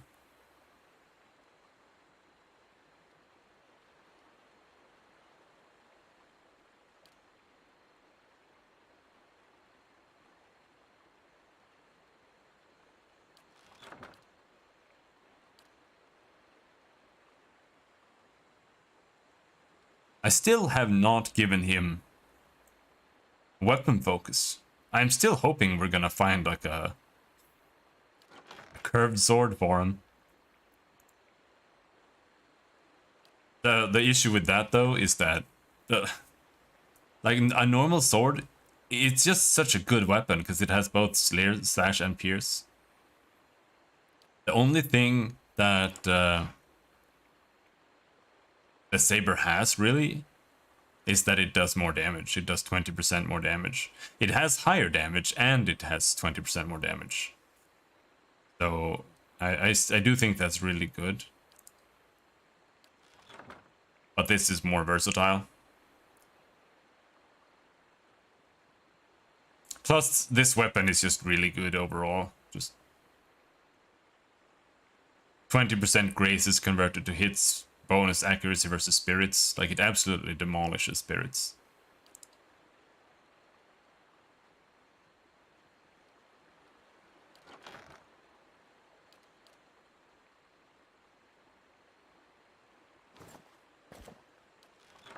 Doesn't have a cloak, poor dear. I hate this helmet though.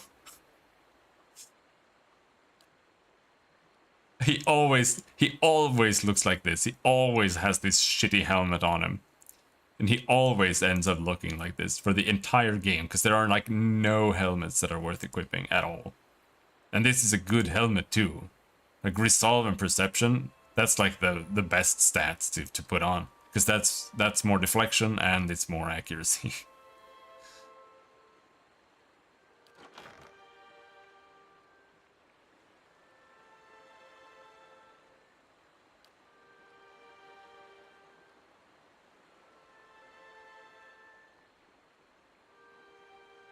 Wonder if I'll put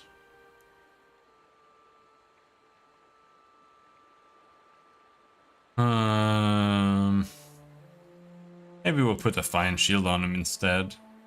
I don't know. Nah.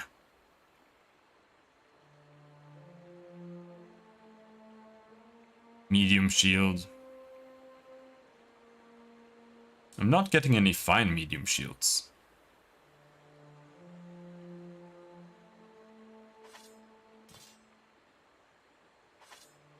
I should have this stiletto equipped, actually. If I ever end up getting the stiletto. Because pistol and stiletto is in the same weapon group. You should equip this cool rapier. And more dominates with the weapon.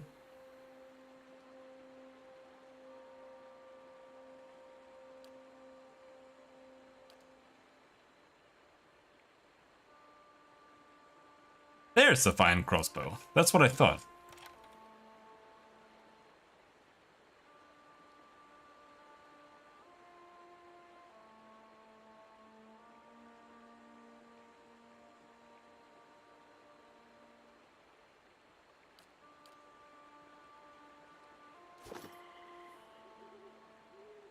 Light, flame, and sound. We'll keep to ourselves.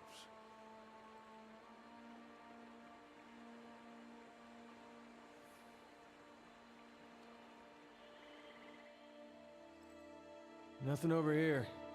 I guess they cleaned up real good after the battle.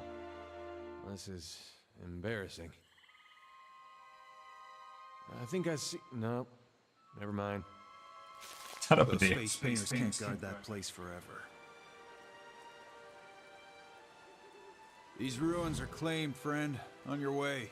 No need to get riled, boys. We're just passing by. Look at his talisman, Pag. Eothasian. He indicates a deer. How about that? A godless sack of shit. We got a blazing corpse worshiper on our hands. Actually, they never found the body. A deer fumes. He opens his mouth to say something, then closes it. He quickly replaces his frown with a polite smile. Only reason for the legacy is because the Duke doesn't got the guts to see you all slaughtered. The gods want you dead. Me and Pag, though, we've done our part during the purges, didn't we, Pag? Seamstresses? Make your cracks now. Got no god or homeland to avenge you. By Magrin, this'll be short work. Do you always swear by your god when you do a devil's work? Doesn't matter who it was for anyway. Country's better for the purges. Maybe we start a new purge right here. Probably true.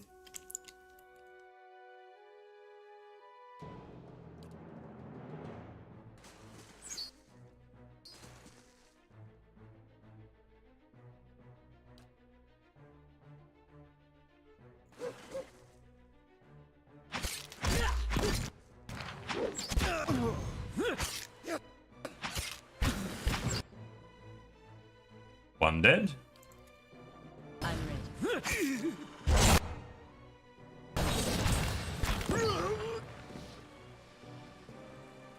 They were right. That was short work. Yeah. Fine Arbalist. Red Siron standard piece. The tip of some metal object protrudes from a mound of watery silver silt, or watery river silt. With both hands, you and Nadir begin digging in the mud until the object is dislodged. You close your hand around it and pull it from the wet earth. The object is a steel semicircular frame about the size of your fist. At even points around the semicircle, jagged points jut out like tongues of flame, the rays of a rising sun. At the sun's center is the carved silhouette of a Vorlus plant. I've seen these before. They've topped the standards of Raid Ceres. Or did when Weidman was alive. Well, it's something. Just not sure what it gets me. He takes it from you and looks it over, flipping it over and over in his hand. Cypher, I am good with objects. I might be able to glean something from it. He shrugs. It's a thought. A lot of people would have touched this. Standard bearer's a position of honor in most places, but the Red Serents actually took to fighting for it. What I heard. Serious bunch. It's not a lot to hang hopes on, but hey, we were lucky to find anything at all. He passes the trinket over to you. Let's see what you can see. Better not make anything up, or you'll wake one morning with snakes in your bedroll. You take the steel sun in one hand and clasp Adir's hand with the other, ignoring his uncertain glance. You close your eyes and concentrate. The sun is bright in your mind's eye, warm with the pulse of collective experience, and noisy with the thoughts of the past, of battle, of faith, of home. You drift from voice to voice, thought to thought. Adir's soul, a vibrant signature with which to locate his brother. One voice stands out amidst the din, brassy and earnest, a shade brighter than Adir's, but unmistakably of the same construction. You have no image of its owner, but his journey is imprinted within the points and curves of the steel sun. And in your mind it opens before you as a path stretching both southward to Gilded Vale and northward over the uneven terrain that joins the Durwood to Red Ceres. You trace the path back to its origin, far back as you can find, gliding over plains and hillsides, to a one-room home in Gilded Vale, with a thatched roof and a dirt floor. The path is faint here, its distance in time rendering images blurry and details scarce. From Gilded Vale it follows a road towards Madmer Bridge, reaching the gates of Defiance Bay before diverting abruptly, cutting northward into a beeline for Red Ceres. The path leads to a Red Seren city, regal and austere in the Adir imperial style. It winds through streets and climbs a grand set of stairs into a stately building, passing through pointed archways into what appears to be a throne room. Upon the throne sits a man whose head is pure, blinding light, and as its gaze turns to you, the light drowns out all else. Its voice carries the force of thunder, but its words are impossible to make out in the imprint. Echoes of echoes. The voice and light fade, and the path bends backward, carrying you along to a barracks. Then back southward, marching into Durwood and skirmishing along the way. Upon one battlefield, the imprint is vivid, and you see a Red Seren standard topped with the steel sun, clutched in the hands of a fallen soldier. You see a young man in Red Seren armor, with Adir's straw-colored hair raised toward the standard and lifted, the path you've been following clear to see beneath his feet, and as his hand brushes the steel tip you can hear his thoughts racing in a blur, and they are of his god and his country and a brother he hopes is far away from this place. In an instant, the thoughts are gone as well as the man, and the standard is passed to another soldier. You pick the path up again as it meanders south and it disintegrates in the shadows. In the shadow of Cleaban Rilak. You open your eyes. Looked like you were working real hard there. Your brother got as far as Defiance Bay before turning to Red Ceres instead. He met Weidman there. Then he enlisted. What did he talk about with Weidman? Adir's eyes widen. Weidman's head was a beam of light. I figured that. Woden and me had heard enough stories from his uprising to know it wasn't just some tall tale. Doesn't mean he was Aethys. It could have been some wizard's trick. It's what they talked about that's important. What'd they say? I don't know. That's not funny. Come on. That metal sun, my brother touched it. You saw where he went. Now what'd he talk about with Weidman? Why'd my brother fight for Raid Ceres? Are you deaf? I said I don't know! I wish I had something better to tell you. I guess that's it. Adir's mouth hangs open and his eyes glaze. His forehead creases between his eyebrows. He rakes his teeth over his lower lip. His voice is barely a whisper.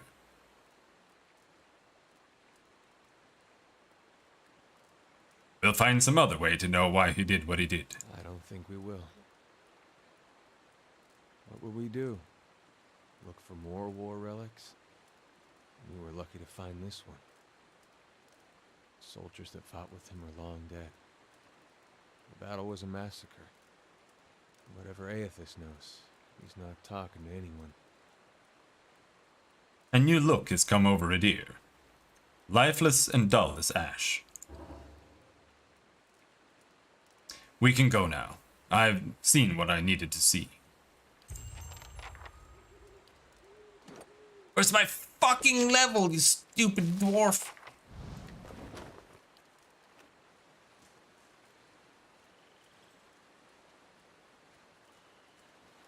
What was that? Nothing new to report. We earned 368. Nice. That's not even a proper quarter of how much we're losing every single turn. Yes? Yes. Let's rest here. Grab that. A broken bridge lies before you. Most of it appears to have crumbled into the river centuries ago, leaving two jagged ledges on either side of the water. You see a yawning passage into the mountain on the other side. You might be able to jump across the gap. Jump to the other side. Sagani misjudges the gap and barely makes it across, spraining a wrist in the process. Suck, Sagani.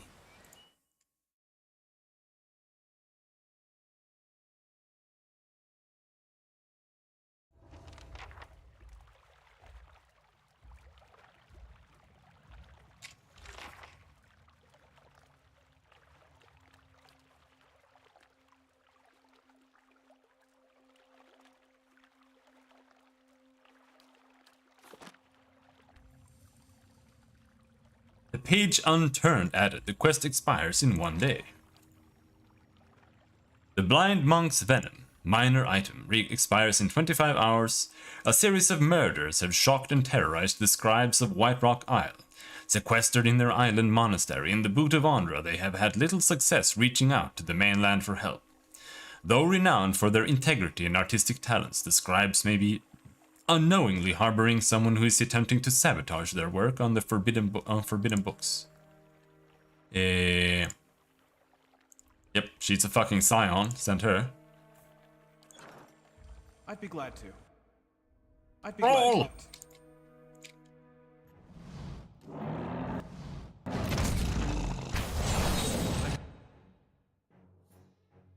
Here.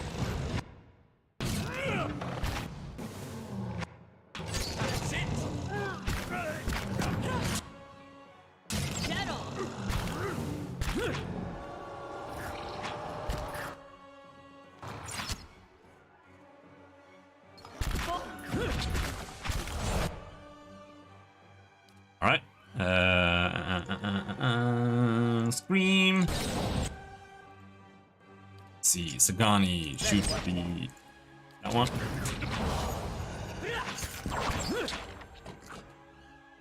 That was one scream.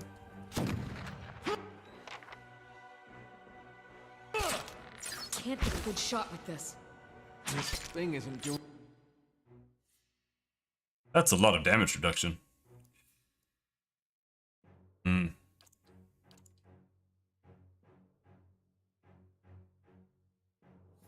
This doesn't overcome damage reduction, really.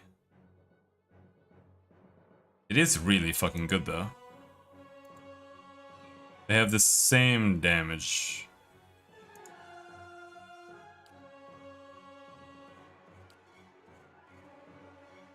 I think the Unforgiven really is the better weapon right now.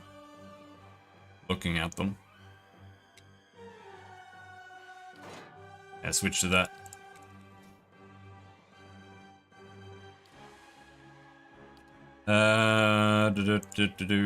Switch to crossbow.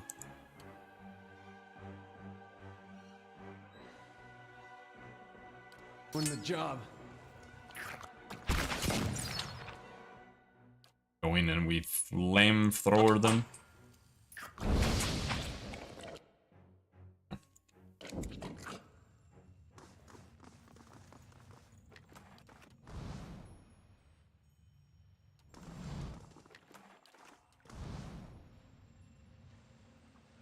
Alops, level up.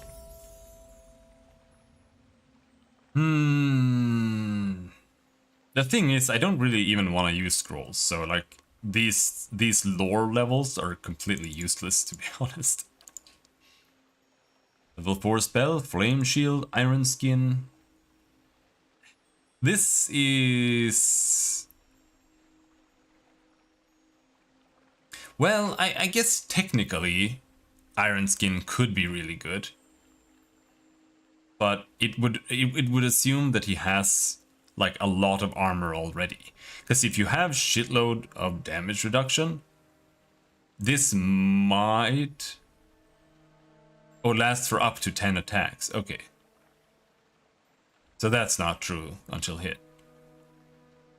So 10 attacks. Well, that's a lot better then.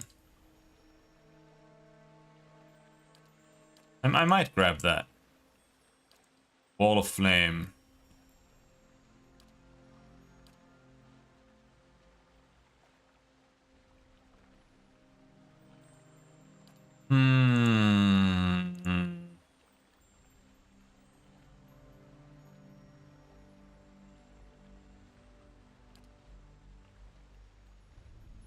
Yeah.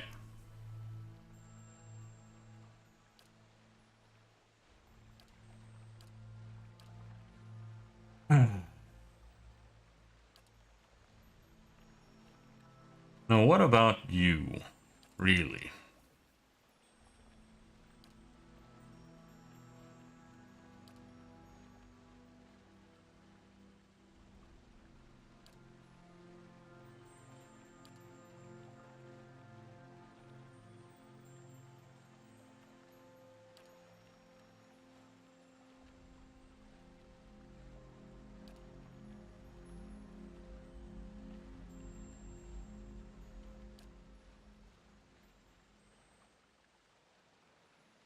I don't really want to give you anything, so I think I'm just gonna start giving him bonus levels.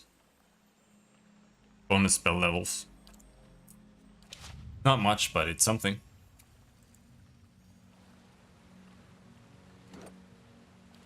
So close. Runes cover this pillar. You don't know what they say. One slime.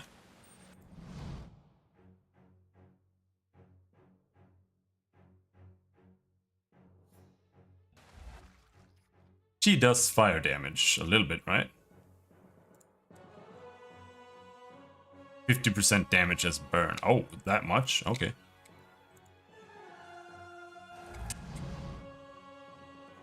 But...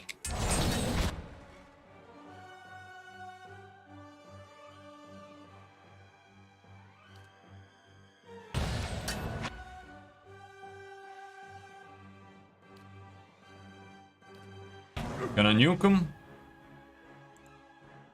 You do that. Bless everybody. Well, yeah. Otherwise, it's better to bless first, because then you get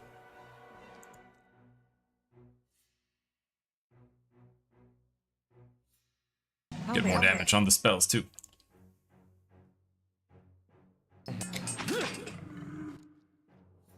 I'm here. I shot.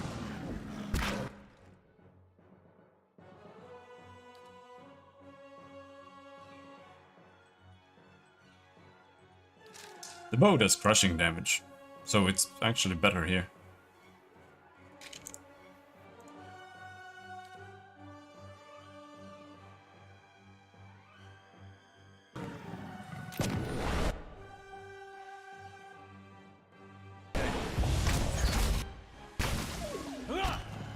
Stuck.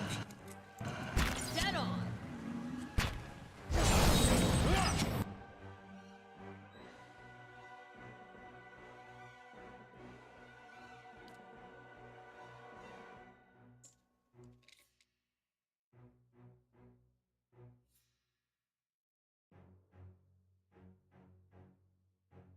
He's technically not immune to paralyze. I think we'll paralyze over there, though.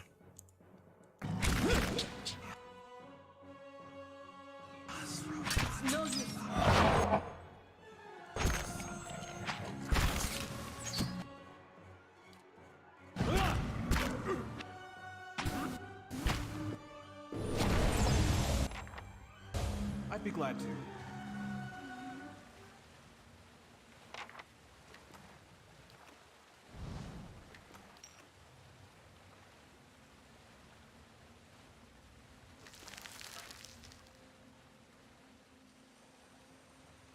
Absolutely.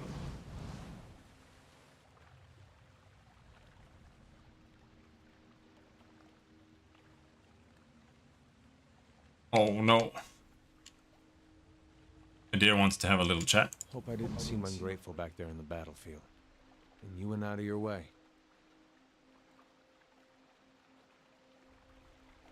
It was important to you. Got real close. Didn't expect that. Now, for a second, I thought I was gonna finally see some answers. He smiles ruefully. Foolish, of course. And why should I get answers? There's a world of Aethasians out there, don't know if their god's been blown up. Still, man can't help looking back. Guess you'd know that well as anyone. He claps you on the shoulder. Adir stares off, focusing on some distant thing, unseen and unrealized. I might have turned my back on my god when he needed me. That's all I'll ever know.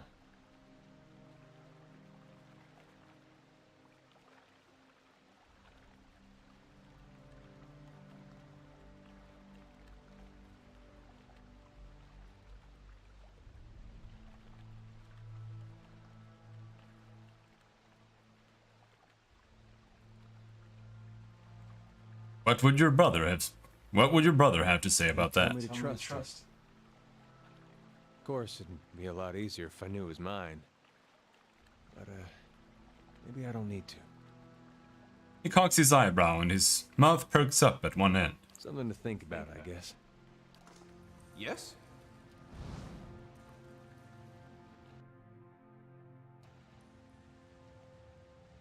Fucking Pogras, I hate these bitches. Pogra, no!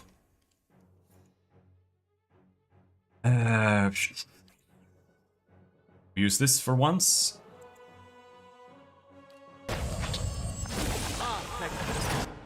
Suck them all up. Then we do that in the middle of it. And I use Scream on the corrupted druid.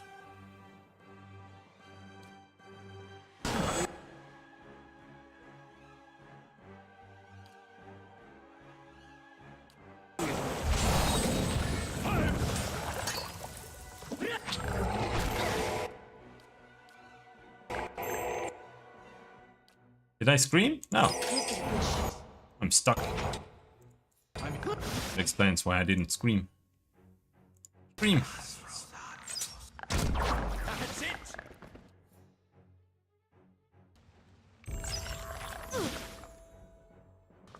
Finally. Oh. Still alive.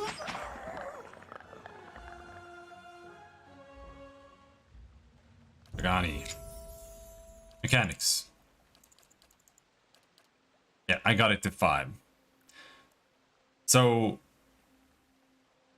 if we rest, we can get 6, and then we can get into the stupid area in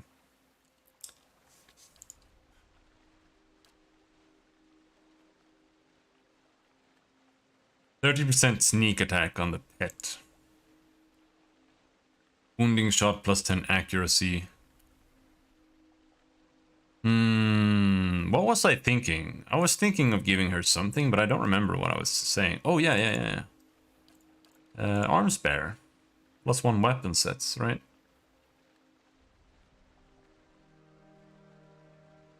Sure, why not?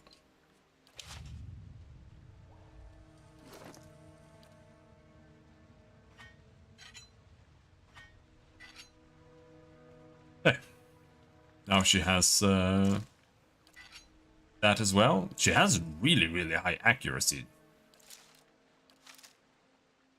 Especially with the bow.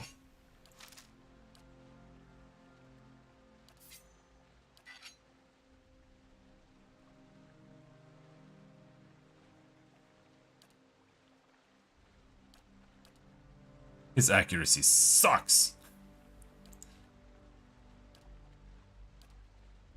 My accuracy sucks. Forgiveness has -5. It's not that bad. It's because I'm using a pistol. And the pistol doesn't have a decent quality. It's so expensive. Holy shit. 20,000. Rockeneye. Topaz. This is what I could give it. I could give it secondary damage right now. But 8 plus 4, that's 12. So my choice is, well, it has damaging now. So it's got speed.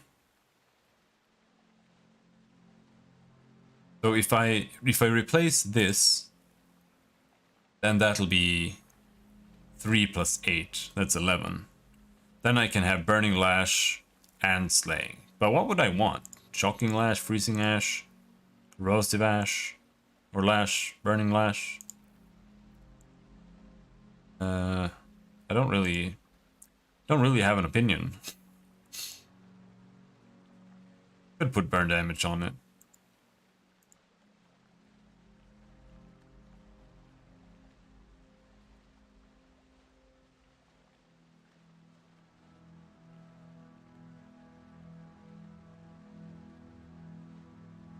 Bonus damage against Kith, Primordial, Spirit, Vessel.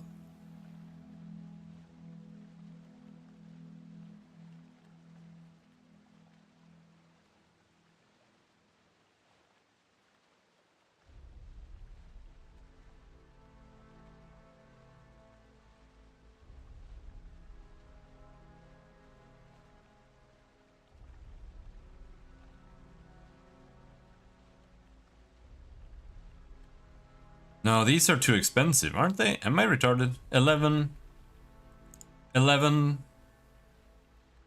plus 2, that's 13. So yeah.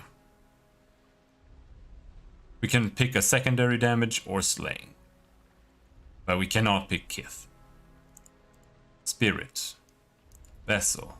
I'm kind of leaning towards Vessel a little bit. But at the same time, it's only +5 accuracy, really.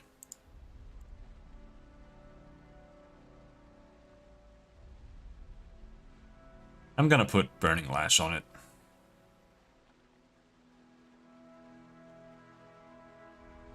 No, I'm gonna put Corrode.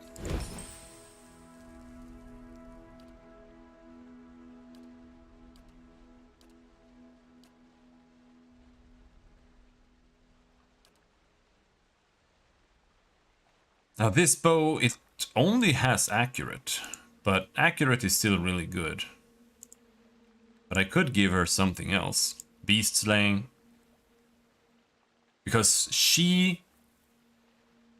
This bow is nothing special. It's just a bow.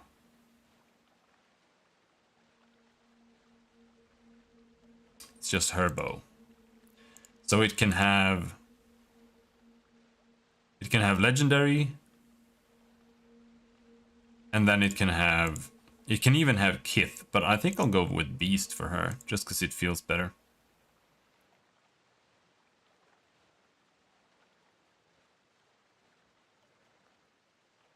Beast Slaying, Burning Lash, Shocking Lash, Burning Arrows.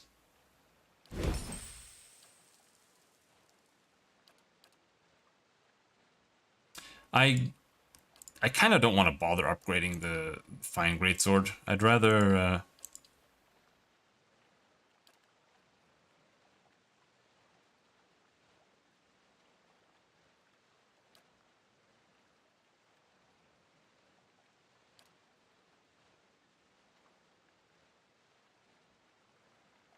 This one is exceptional already.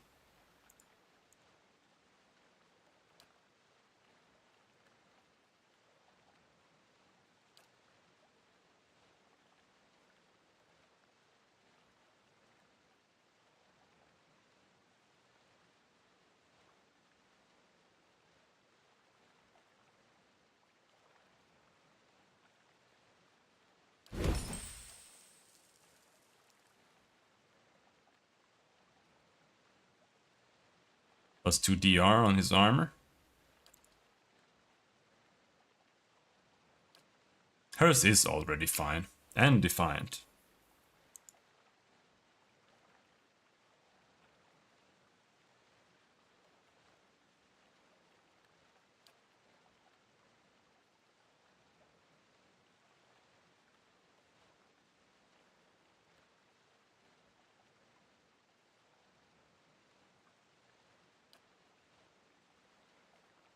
Well, let's not waste much more money.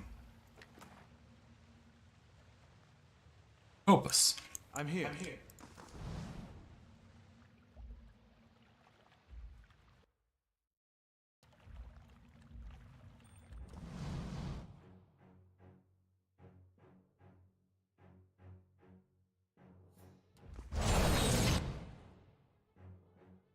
Dead druid.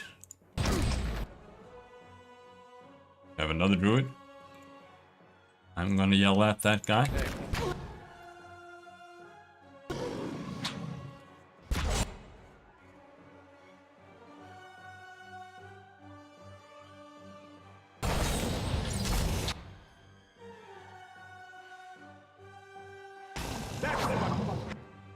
Bonk.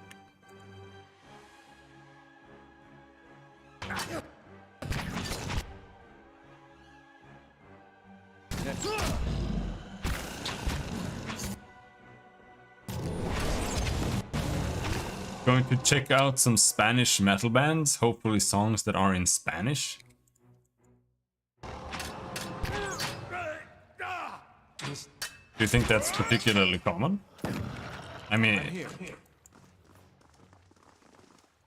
you think about it, Spanish should be pretty common for anything, but I don't really feel like that's something that's ever circulated.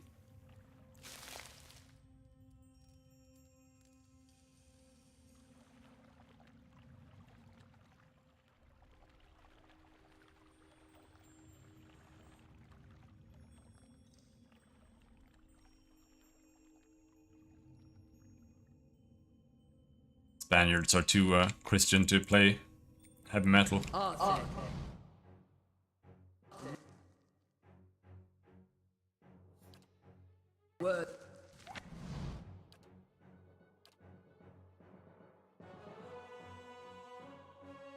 What are they strong against? They're weak against fire.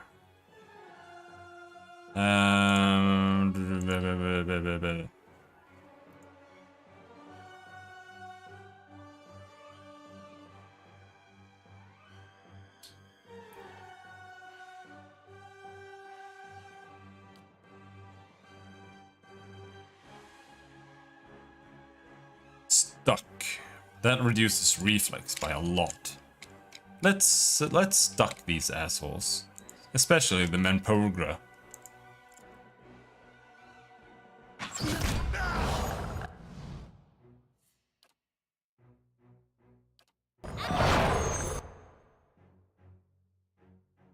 Immune to hobbled, petrified, stuck. Well, that doesn't help. Fuck you. And I want to improve its Spanish, but there are no movies or shows or whatever that I'm interested in. I mean, that last part is the hard part, right? Otherwise, you could just watch the what do they call them? The novelas on TV that everybody's mom watches.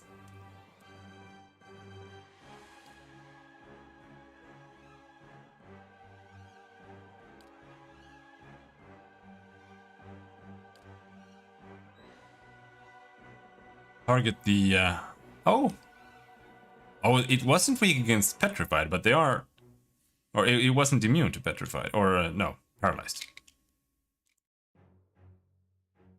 Well, honestly, metal is...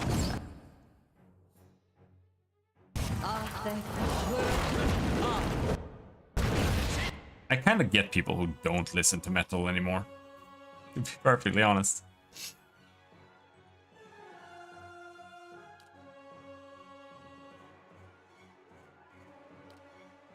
It gets kind of one note, and Telos called it like listening to a tech demo, and I do get that a lot of the time.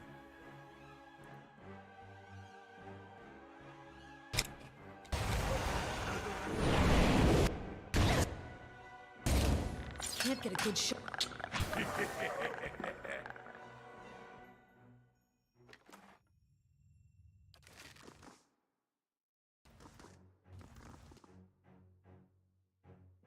Yeah, I did listen to Gorod a little bit, but that's...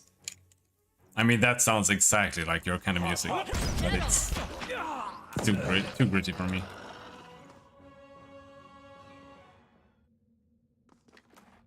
It's just... Like, music is so hard to, like, share with people. Like, nobody ever gives a shit when you share music. It's so hard to find someone who has the same tastes as you.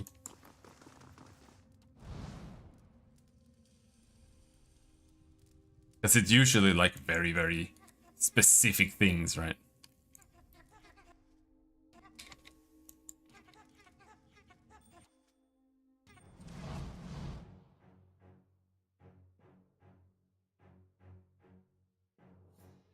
Receding hairline in a ponytail. Alright.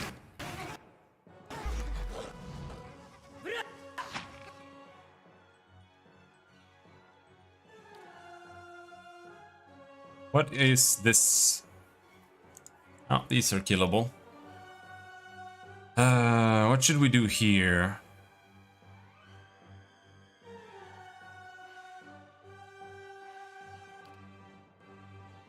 I feel like this is immune to paralyzed. But even if they are immune to paralyzed, we can still hobble them. I think that might be worth it. Then we can fireball more effectively. Come on. Right there.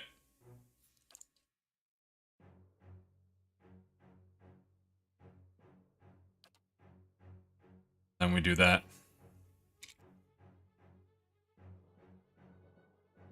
You guys have made me almost kind of want to play Baldur's Gate. What has Okev been talking to you about it? He said he was gonna try to make you play Baldur's Gate, I think.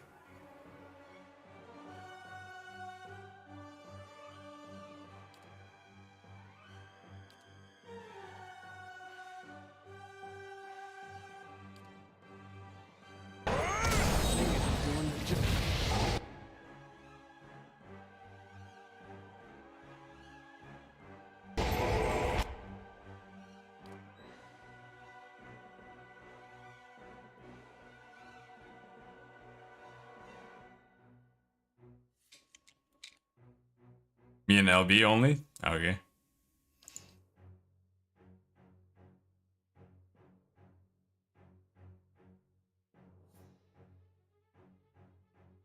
Honestly, I would recommend doing this game instead of Baldur's Gate. Like, Baldur's Gate is really old. It's also a pain in the ass to get to run.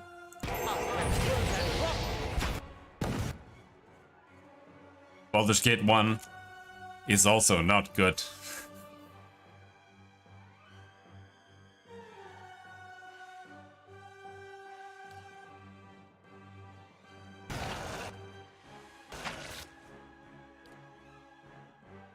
So if you do want to play a CRPG, I'd recommend this one. If you want to play a visual novel, play what is it called? Tides of Numenera or Disco Elysium. They're just like infinite amounts of text. But I don't know if reading is what you want to do. I'm here.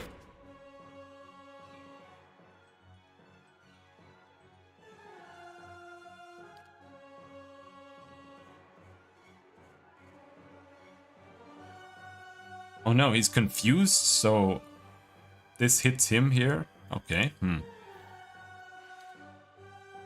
Pathfinder Kingmaker is good. It's alright. I like it for the writing or for the role playing rather. I think this system is terrible though.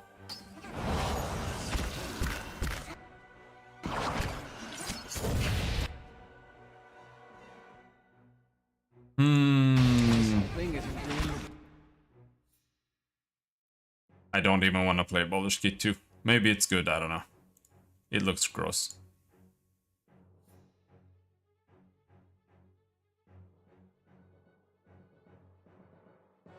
John.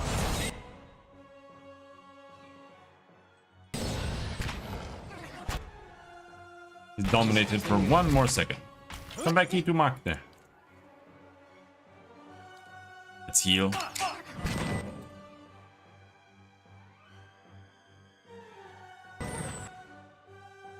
Alright. Now, time to kill some dank spores. Oh, wait, Mark! A damn dog.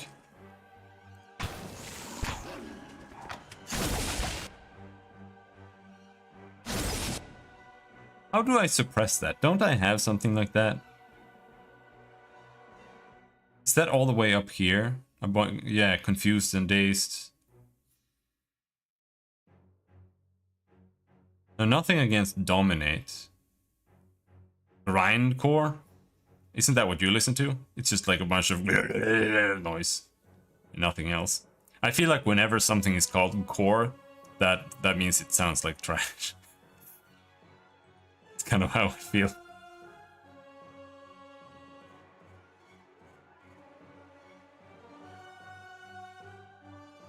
Suppress affliction for 6 seconds. That's not very impressive.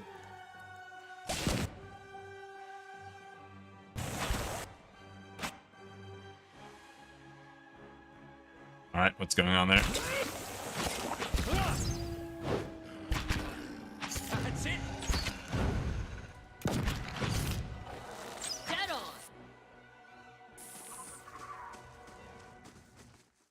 One more. Stand together. 2 more.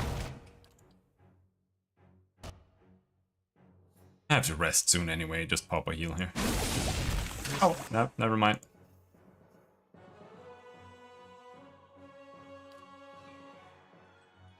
Thing isn't doing the job.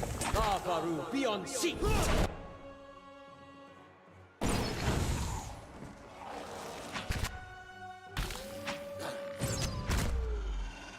You can knock them down, Mike.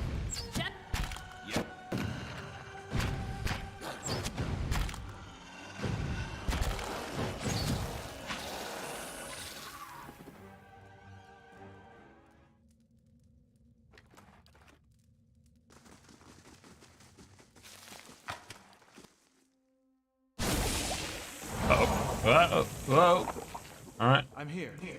Not good. Traps. I'm on the trail. Looks like it's time to rest. Very little like ambushes and stuff in this game. Certainly. I don't think I've ever been awoken by enemies when we're resting. I'm not sure you can be.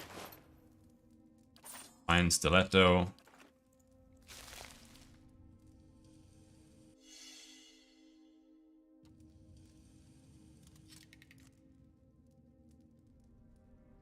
Gee. You can't disarm. Then you have to walk on it. That's your punishment for being an ass.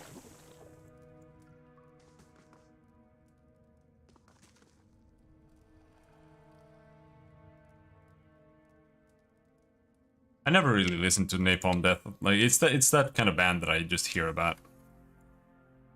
It's like Gamma Ray. I've never listened to Gamma Ray. Or not much. I've tried, but never really gotten into it much.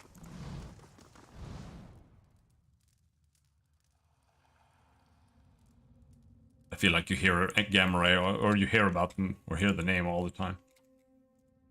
Animat. Hello, Animats. A series of pictographs, simple but clear, are carved on a column in this alcove. Figures of men and women with their arms raised are carved into the top of the column. Suits of armor in the same pose have been chiseled into the bottom. Another thing with a lock? Come on. Hey.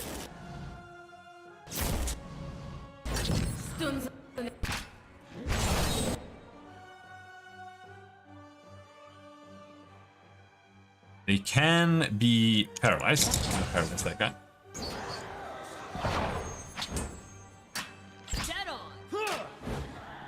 I'd be glad to.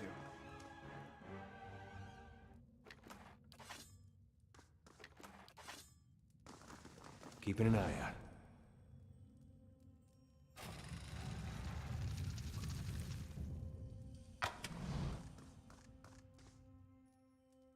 Yes? It's getting hit by every single trap.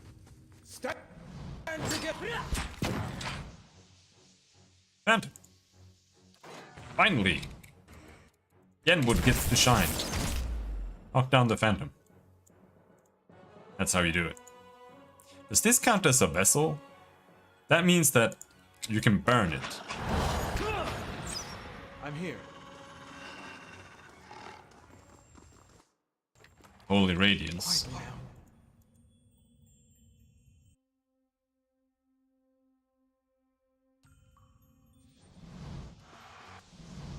I mean, I can't really ever recommend a pre-built, but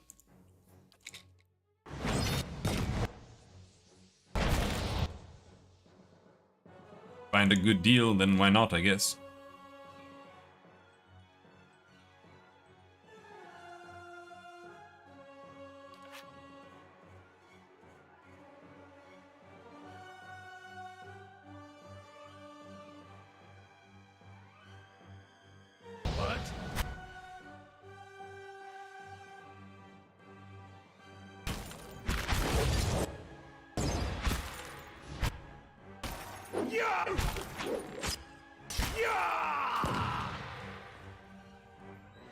Yeah, a little bit.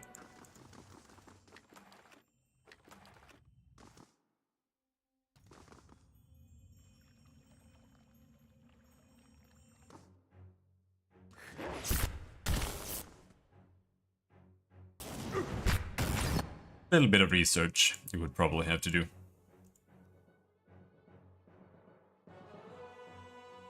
Paralyze the Animats.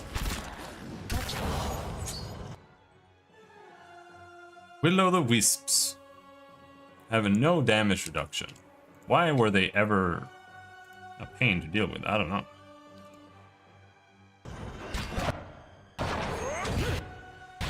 These ones are in for a walloping.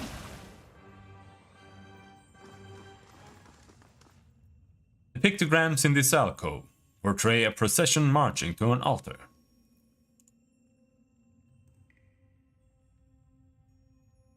A lone figure lies upon the altar, and another member of the procession drives a dagger into his heart. Something flows from the dying man into a white stone perched above the altar. Runes and symbols are scratched into the stone. You don't know how to read them. It's so true. They patched in difficulties? Poor Charles. Now he has to play the game all over again.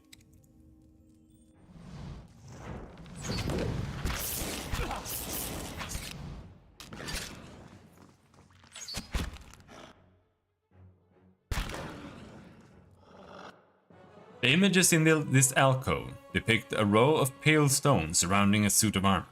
Something flows from the stones and into the armor, imbuing it with a golden halo. 4 egg-shaped stones sit atop short, narrow pedestals. All face an altar in the middle of the room. Hey. Huh? Eggs.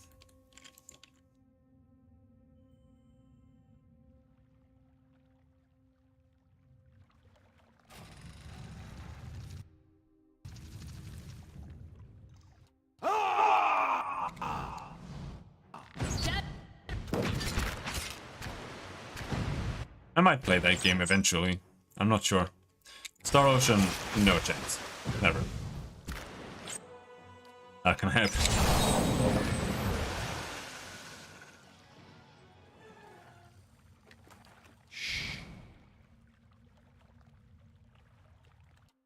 A man and a woman carved from lustrous Adra poured the contents of a vase at their feet. That's how I always felt about that series. I never really played it much. I kind of just played Valkyrie Profile a little bit, and then I kind of just didn't play it more, so... I can't really judge it, but it just felt like I was playing like one, or pressing like one button. Isn't that just kind of what it is? Like you just press X and that's just one character's normal attack, and that's like the entire gameplay system.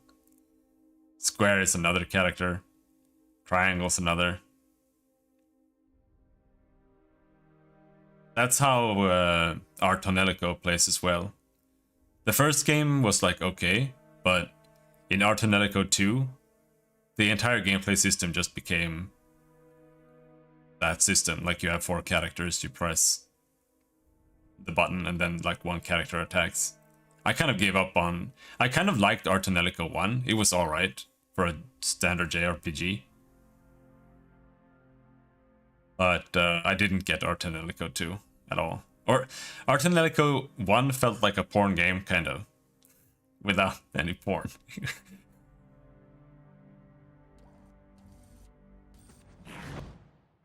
What level are we? We're level 8.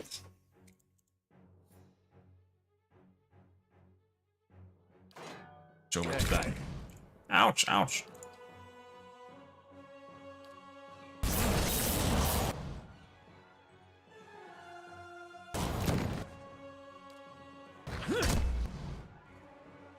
Let's try to knock these guys off their feet. Right.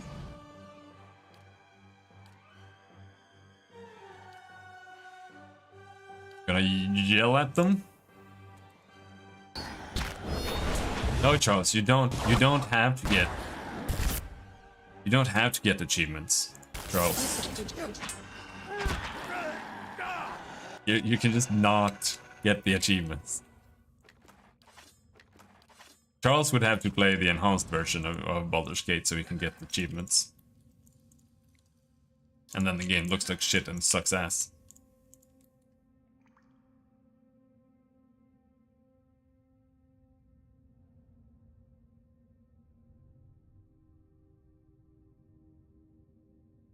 No, it does not look better than vanilla. Fuck you. Fucking idiot.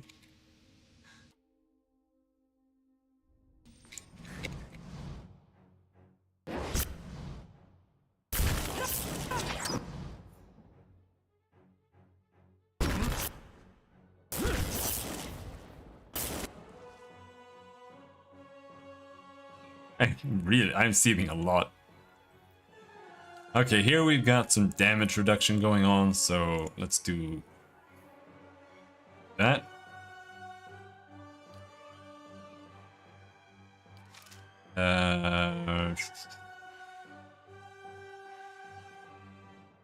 Where's Itumak? Okay, he's attacking that guy. Alright, fine. You can also attack that guy. Let's mark him.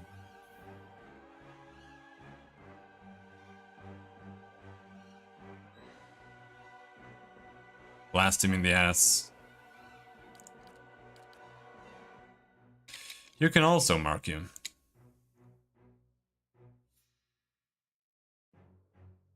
No, there is no way I'm doing that. I don't have the patience anymore. Multiplayering anything with anyone.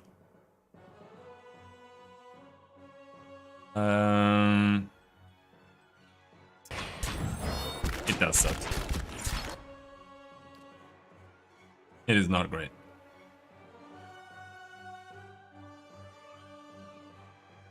$100 burn damage over time. Let's do that. Here is just over here, face tanking these guys. While this Adra Animat is almost dead. I can't yell yet. Let me yell. Right, now they're dead. Still can't get. Alright, fine, we'll paralyze.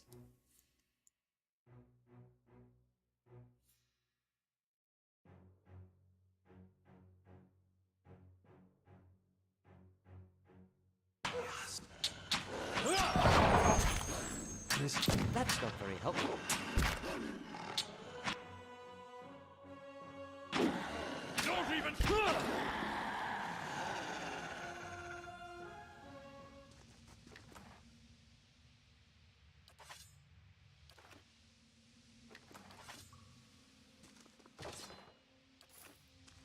They should throw you in jail, Charles.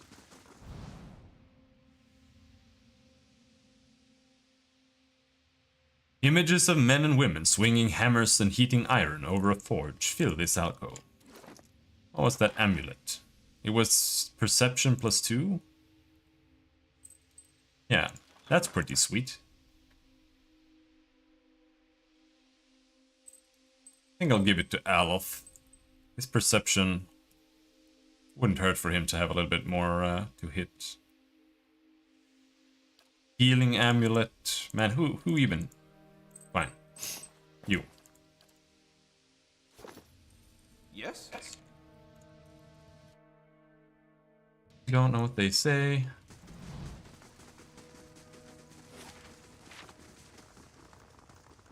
Slowly now. I remember this place being a lot harder. On fucking normal. Maybe I'm just not retarded anymore.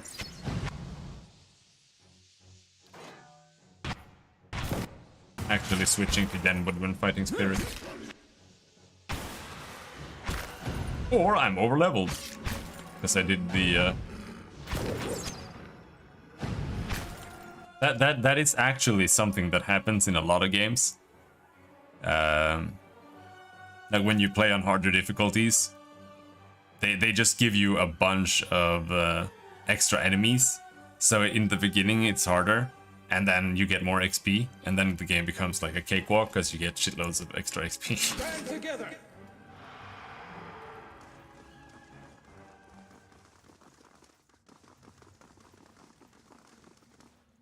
Adra Adra grow from a central pillar and seem to spill down the steps. Luminous egg-shaped stones are nested within the rippling Adra. Yeah. But you do fill the beastery faster. But you're right.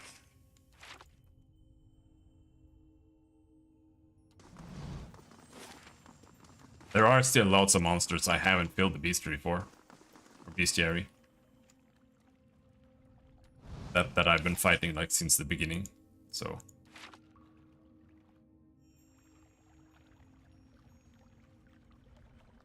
I don't really think that's something that matters.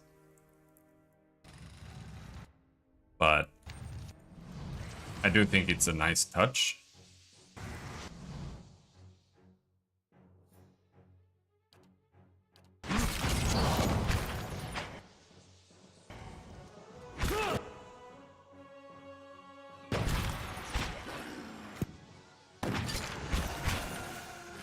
I'll probably actually play 2 in real time as well.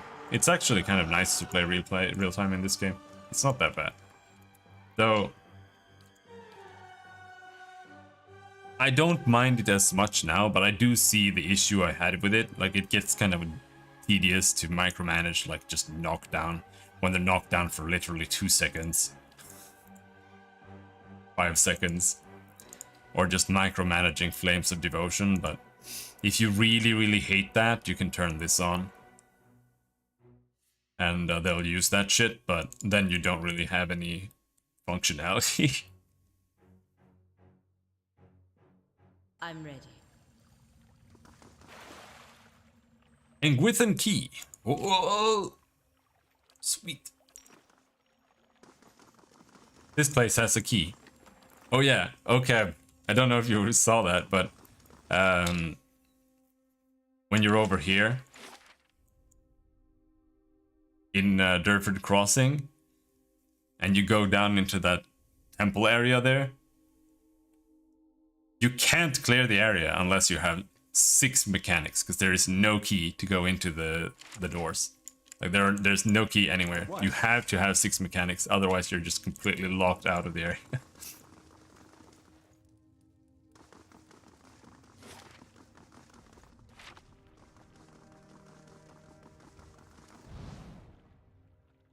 The only thing I can think of is there's like an area there where you can throw a grappling hook over to another side, but it goes to like the other side away from the door. So maybe there's like a corpse out there or something that that gives you a key or something, but otherwise you have to have 6, and I have 5 because I had Kana in my party when I was leveling her, so I just put stealth, and then I was like, I kind of don't want to have Kana. And he was the one with mechanics, so now I have nobody with mechanics. So if I'm gonna do it, I have to like go and pick up Kana again.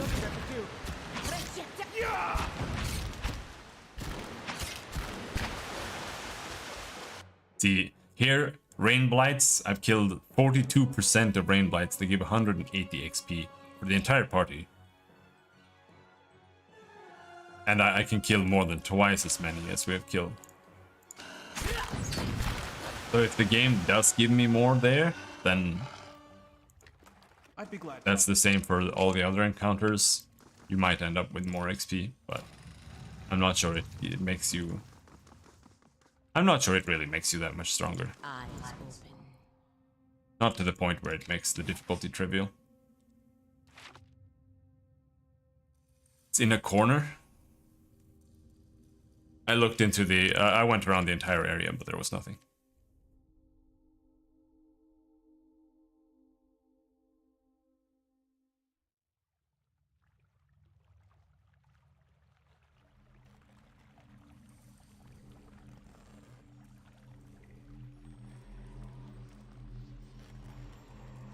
No.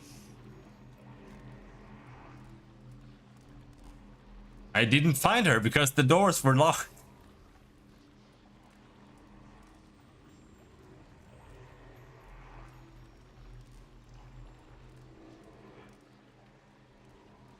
I couldn't do anything in there.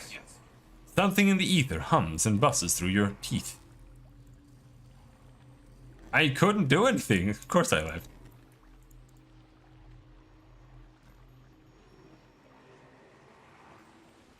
I even double-checked all the containers I could see, but there was nothing. You hear running water and see a small stream that carves its way into the mountain. Inspect the stream. A shallow bottom flickers and wavers just under the water's edge, but as you look toward the tunnel, the bottom disappears into darkness. From here it's impossible to tell how deep the stream is. However, a faint light plays along the walls of the tunnel. The echo of rushing water suggests that the tunnel and stream continue for quite some distance. Wade to the tunnel. You take slow, sloshing steps toward the mouth of the tunnel, holding yourself upright while the current tugs at your legs. The cold water leaves you gasping as it rises past your waist, you fight to control your breaths. The stream bed soon drops out from under your feet, and the current pushes you toward the tunnel with growing force. Swim into the tunnel. The current pushes you through the tunnel faster and faster, hugging you downward. Over your head the tunnel narrows and drops, leaving only a thin pocket of air. You take a final deep breath before the current drags you into the depths. Rays of light pierce the darkness, but the current is moving too fast now for you to see more than flickering glimpses as you speed by. You keep your hands in front of yourself and focus on avoiding the jagged rocks that appear suddenly in the darkness, jutting from the walls. A light winks at you up ahead. You're approaching it fast, but it looks to be the mouth of a second, smaller tunnel. You might be able to reach it, but your lungs have started to ache.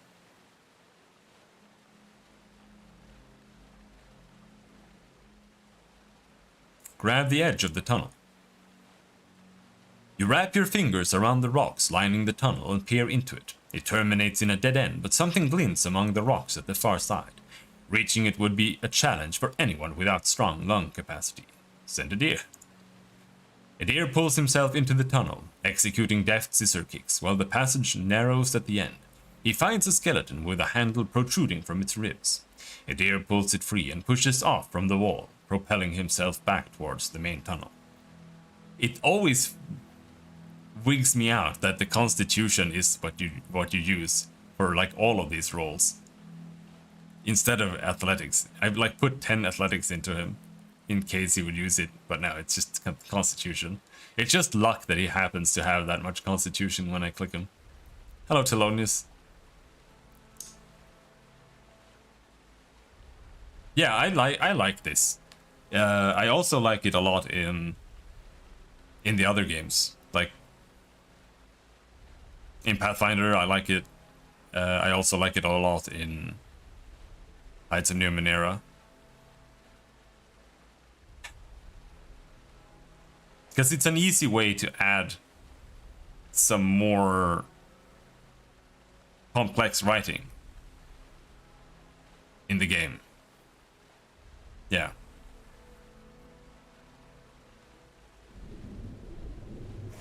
Swirling and tumbling through the darkness of the tunnel, you at last see a halo of light above, and you swim and kick toward it. At last your head breaks the surface. You gulp air into your aching lungs and you pull yourself to the edge of the pool. Crawling out of the water, you look at the cavern around you as you massage feeling back into your aching, cold, numbed limbs. You have gained an item, the Rose of Salt Hollow, added to inventory. Is that a... what is that? A Morning Star? Road damage. 20% of damage restored as endurance. Alright, sure, whatever. Put that on you. Big bonker. It's actually... it's not better, but... too close. That didn't lead us anywhere. So I think there's something here. We have a key now. Yeah, no, it would be terrible. It would be awful. Pathfinder can barely like manage all the scenes it already has. It's such a janky game. Leave it to me.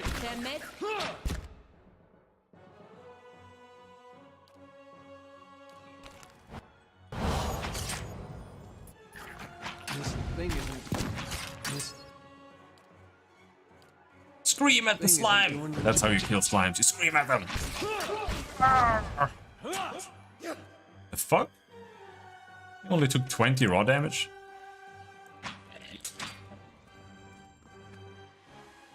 Good shot with this. It's totally Unity. It's not like this game is Unity or anything. Oh, traps!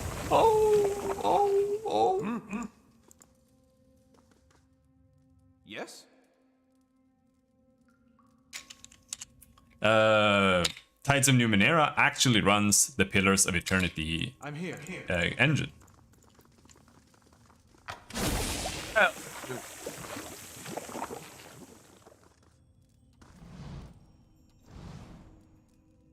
Which doesn't mean much. Like, it's literally just a graphics engine, and you can, like, click and characters move around. That's really all it does. And you can click on a character, and it, like, triggers a dialogue box. That's really what an engine is.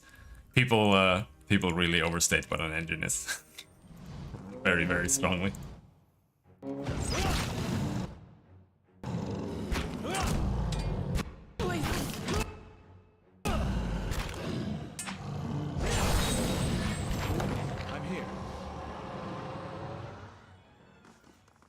Of course he's wearing his sweaty old rags, dude. I'm not giving him any armor. He already has negative dexterity. 7 dexterity, minus 9 action speed.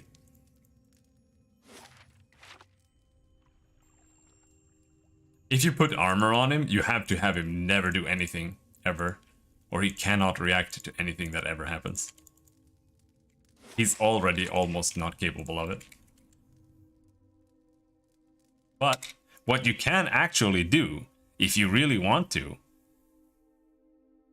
because he is a Magron priest, you can give him the Magron unique thing, and you can put a sword on him. That way he's as good at fighting as a fighter, because he gets +10 to sword and arquebus, I think. That way you can put an armor on him and frontline him. Absolutely. But it also doesn't fit him at all.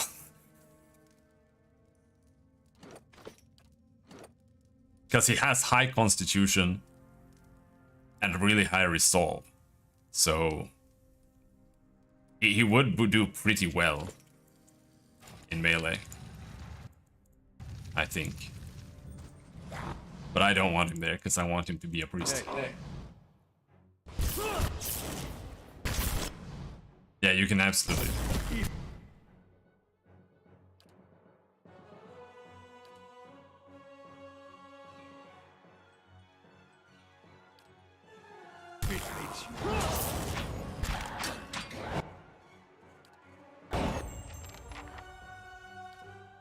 And now we yell at the last animats. Animats do not like when they get yelled at. Ah!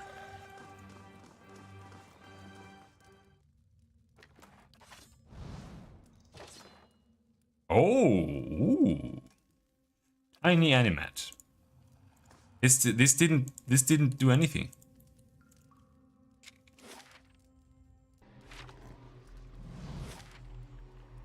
Nothing happened when I went in there. What the fuck? Got it.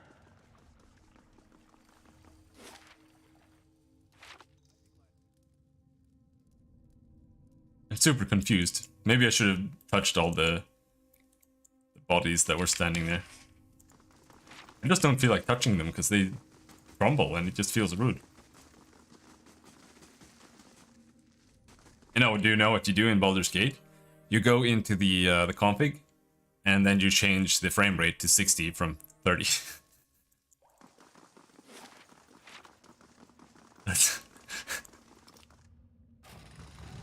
That's what you do.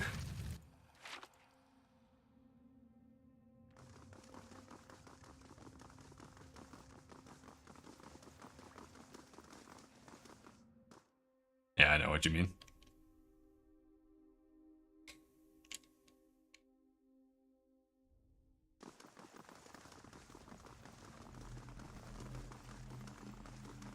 Okay, let's try this again. Hello. Okay, yeah, there.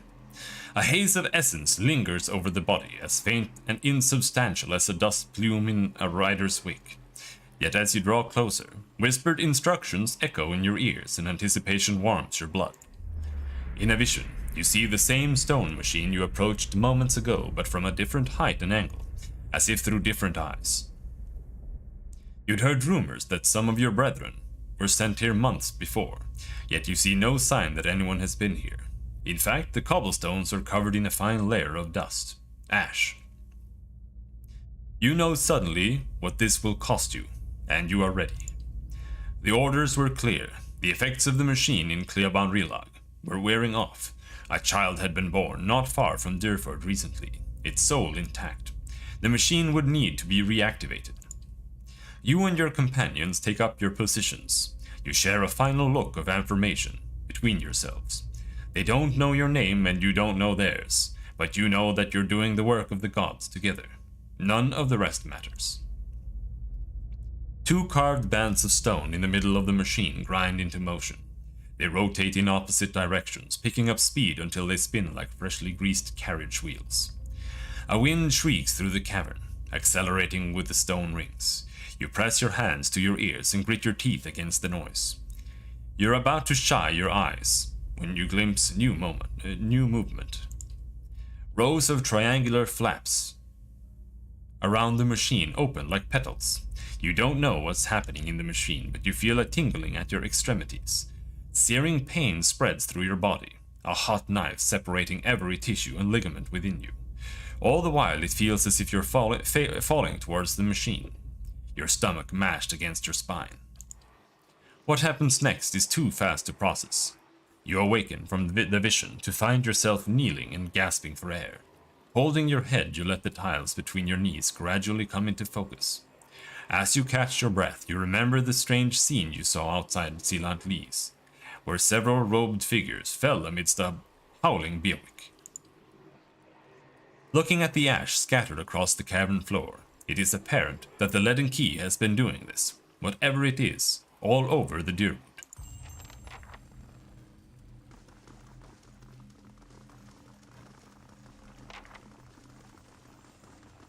Now we're done here.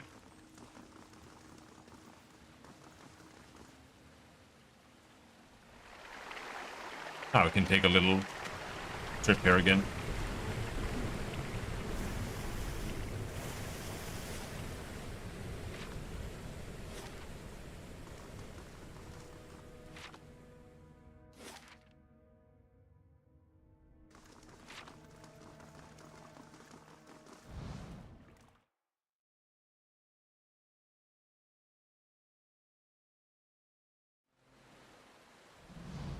Jump to the other side. Oh hey, we missed a saber and an exceptional breastplate.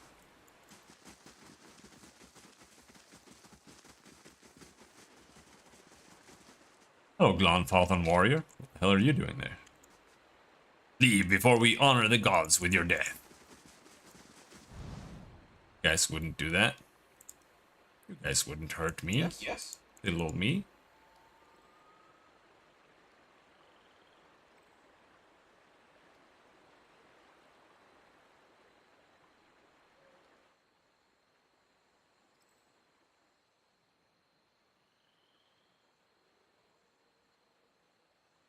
You must gather your party before venturing forth. Know that. Alright, let's go back to Dyrford, and let's see if we missed something in there. I mean, we must have, because it just felt weird. Well, let's go back to Dyrford first. And see if someone sells a grappling hook. Certainly. Have you ever chased a skirt wizard? Or do you merely hide behind them? Don't pawn your personal problems off on me. They will use you, cast you off when it suits them. Never speak another word to you. Maybe they just don't answer to fiery whore. I'm here. Alright, you simp.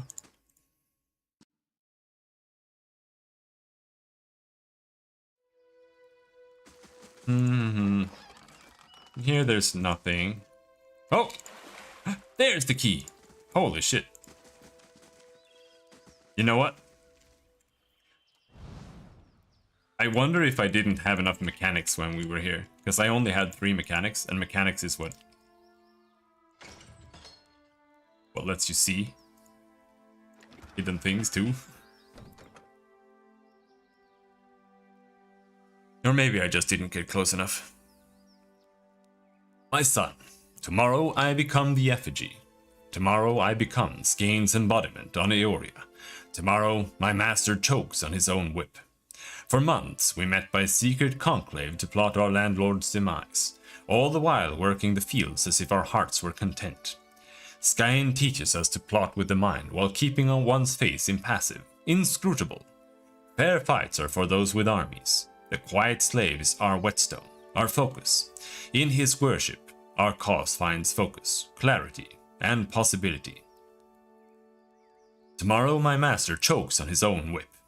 By the time you read this, I will be dead. I pray Skane does not abandon me for speaking of my plotting, but a son deserves to know how his father died. For I have volunteered to be the effigy. Skane will inhabit my body, using this old farmer's simple flesh as a puppet of godly rage. I have been shaved and anointed. Tomorrow morning, I will be your father in name only, as my manhood will be removed, my nose and ears removed, and my useless mortal eyes will be replaced with flintstones, through which Skane might see the world. My son, I am sorry for the lies I have told you these past few seasons, but Skane demands secrecy. Even your mother knows nothing of my furtive service to the Quiet Slave. Curse my name if you must, but never weep for me, for I die for the betterment of our community, to smite our lord's corruption from the face of Eoria. Tomorrow my master chokes on his own whip, for tomorrow I become the effigy. Huh. The thick hide stretches thin upon the rack, looks like it came from a Stelgar. Curing and waterproofing agents slathered over it give off a heavy odor. Is it soy jack cod? Okay. You say so.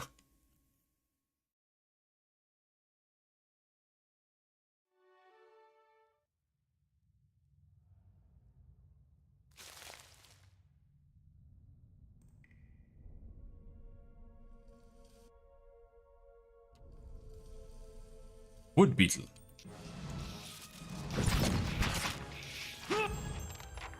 Oh, don't shoot me. I stupid wood beetle.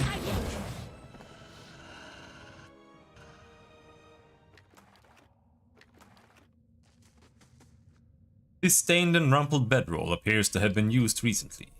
A crude symbol has been painted on this canvas in streaks of something that looks like blood. Holy shit, I can lockpick it. Hey. Unbelievable.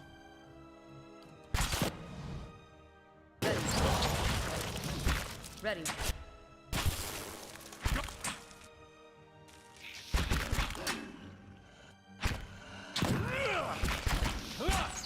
God damn, crossbows also take forever to load.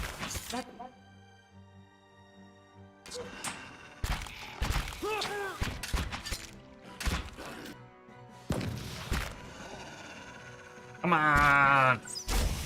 There we go. Don't lightning blast me! Don't do it! Ooh. Audra Beetle. Light, flame, and sound. We'll keep Oh, the tech trap. We have 32 lockpicks. We can waste some. Yes.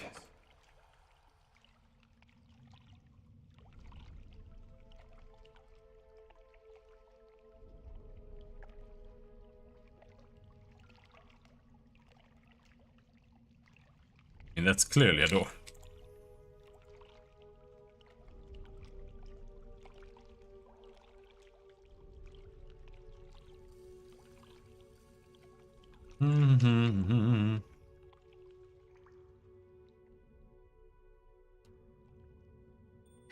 Oh, fellas.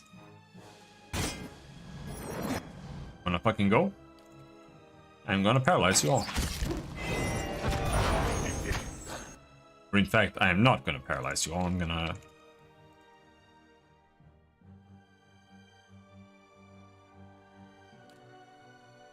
lightly hobble you or whatever. Let's do that.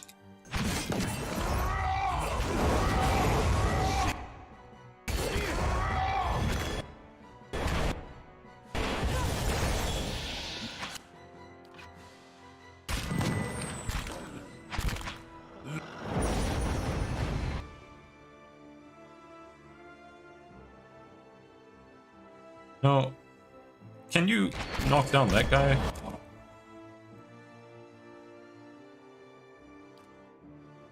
I'm gonna yell at the Skane cultist.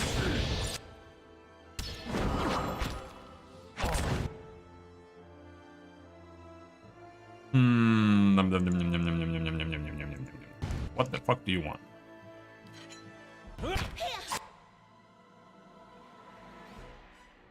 Shoot him. Miss. Come on.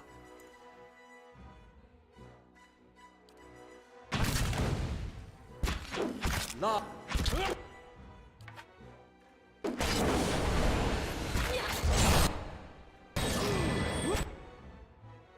Yeah, he is low, but no worries.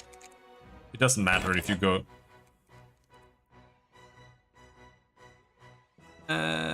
he does have a severe burn. I don't really know if that means he will die when he dies.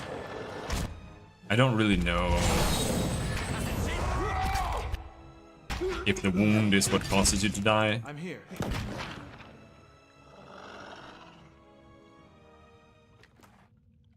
Just rest? Howard. Be cautious. Be constant.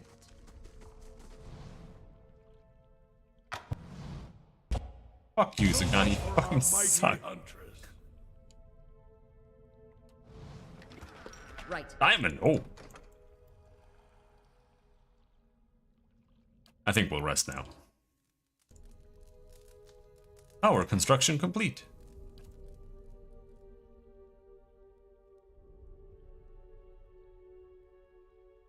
Time for the Bailey. Absolutely.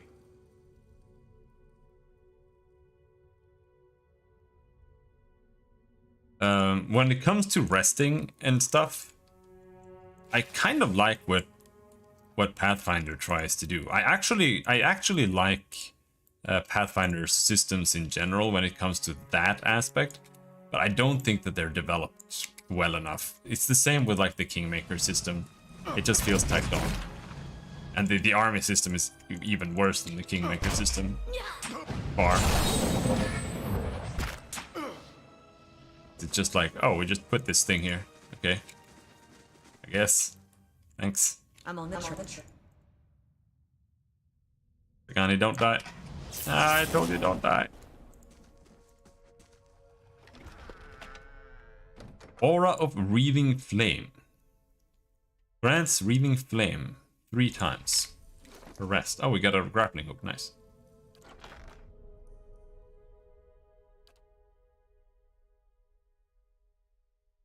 Six damage reduction. Characters hitting user takes 5 to 10 burn damage. Got it. Sounds kind of trash. Right. Alright, Zagani, don't die. Oh. Skaenite Scripture. Burn. Feel thy hatred twist within thee. This is the Chud God, come on. Feed thyself on its bile, sustain thyself on its anger. This hatred, this bile, this anger, these shall be the tools of thy rebellion. Let thine heart seethe. There is no satisfaction in open confrontation. Hide thine hatred, let it grow that it may fester. Make thy plots in secret. The quiet slave stays in the shadows. His face seeks not the light. In darkness doth he work, in darkness doth he move. Rebel against those that seek to control thee. Rebel against those that wish to remove thee. Oh, hold on. That's definitely a post. I'm not sure I have like no Chud Jacks though.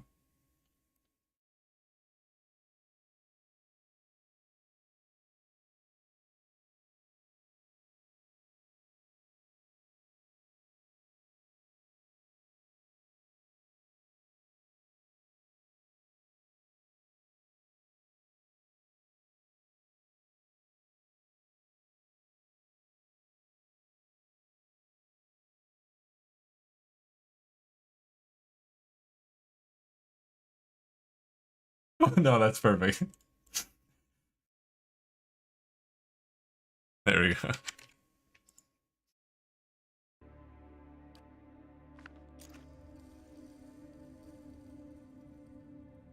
I'm here.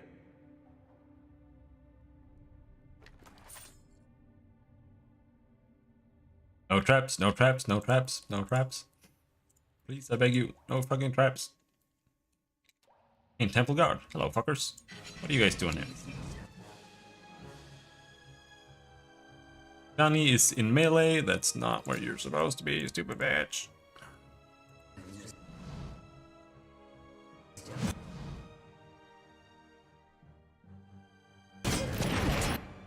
Gina.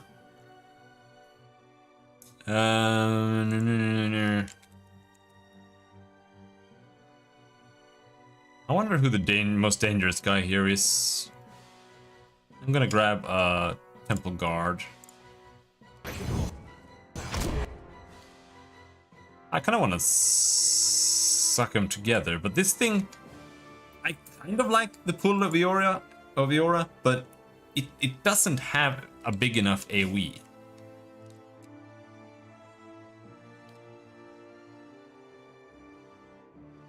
And it's too hard to avoid pulling in everybody, your party. Just gonna nuke those guys. Don't move. Well, she is in melee, so might as well switch over to those weapons there.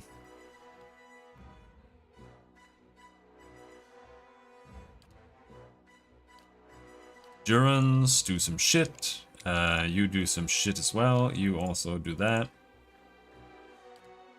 And is my dog confused?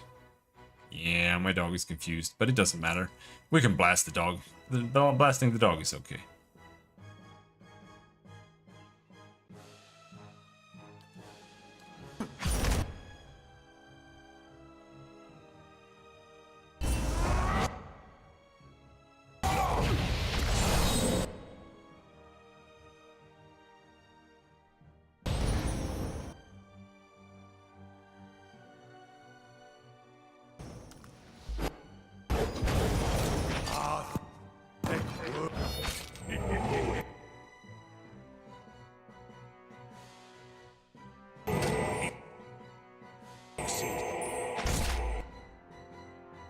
E2 mark there, and she is down, so whatever.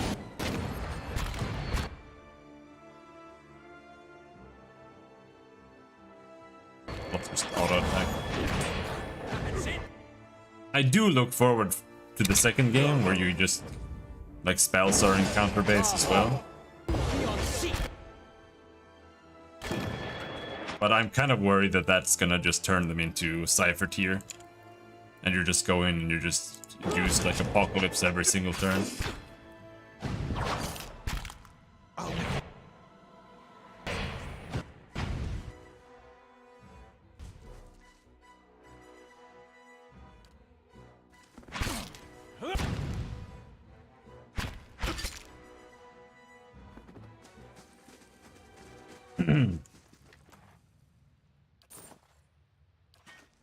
Getting a lot of money here.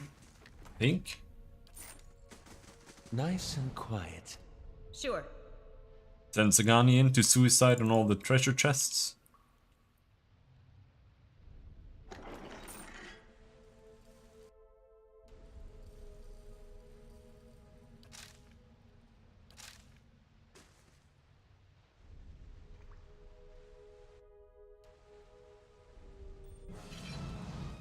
What did he say?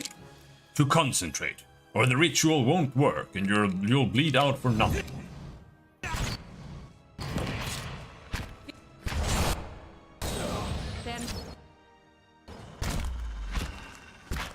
I'm here.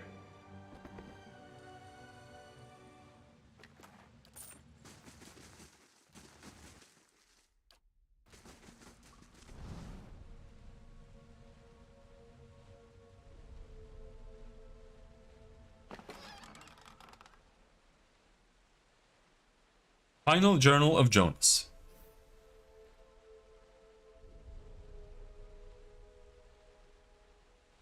He wrote 2 journals, just in case his son didn't find the first one. List of names. This creased sheet of paper contains a list of names. Some have been crossed off. 1. Edith. Leaves window open at night. Small house on the edge of Kindle Vale. 2. Higerto. Visiting from Old Vilia. Doesn't speak Adirian. Keeps to himself. Won't be missed. 3. Tear-faced. Lives in a small encampment on road to Logholm. Takes solitary walks each morning at sunrise. Should be most vulnerable then. Belmis. His parents leave him alone after temple services each Godandag. Godandag? Godandag. Sendless. Visits a mistress in Balereach every 3rd Folkstag. Get him on the road. Check Gilded Vale and Ondra's Gift. May find more interesting parties there. Old dungeon key. Gimme. I'm here.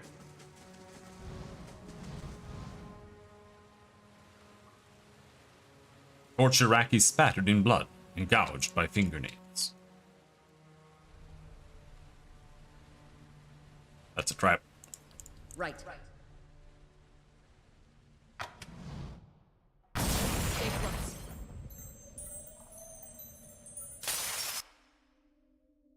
Told you so, Tsugani. I told you so. Caribou milk would hit this spot right now. Alright. What do we got? 132 silver. Ready, Watcher.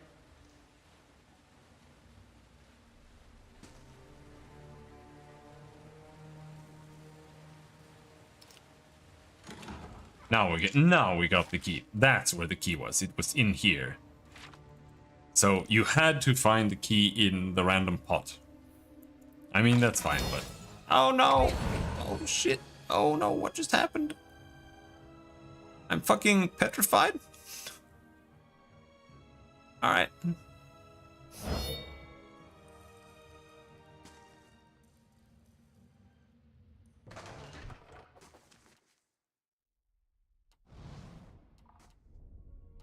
Yeah, because she's face tanking all of the... Absolutely. All of the traps, because she's not good enough at mechanics to get rid of them.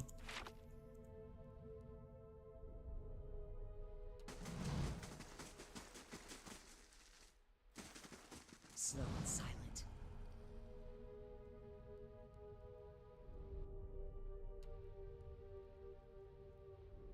I'm here.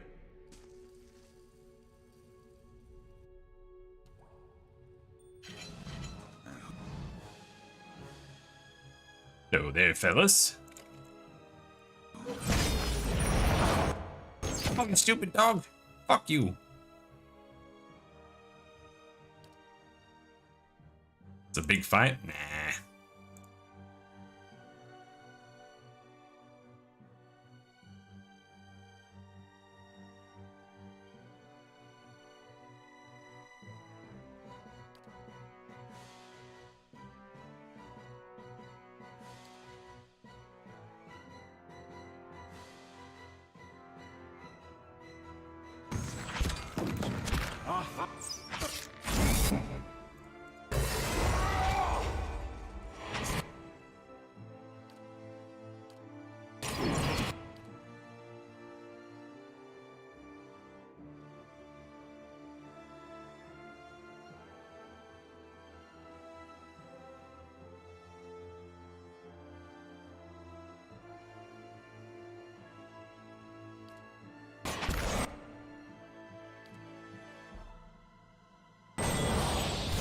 What do you mean? He has full health. Oh. Easy peasy. Second wind is super OP. I have second wind on everybody just because it's so good.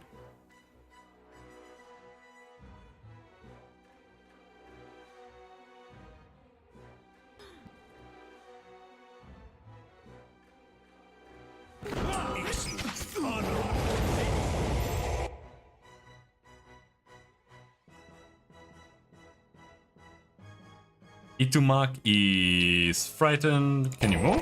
Are you alive? Oh, he lives. Itumak is super OP. Come on, Itumak, fight that guy. Nice. He did 14 damage. That's OP. I'd be glad to. Why did he do so little damage? Oh, it was Grace. 14 Grace. See, he is OP.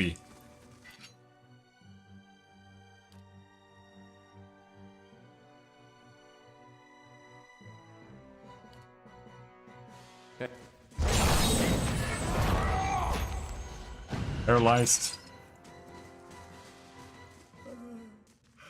A campfire would be good. Campfire, you say? A man in bloody robes lies dead upon the table. A heavy crust of blood surrounds his mouth and eyes. You want to take a nap? Why don't you go and take a nap with this this little thing here? Oh, holy shit. No trap? I was certain she was going to die there.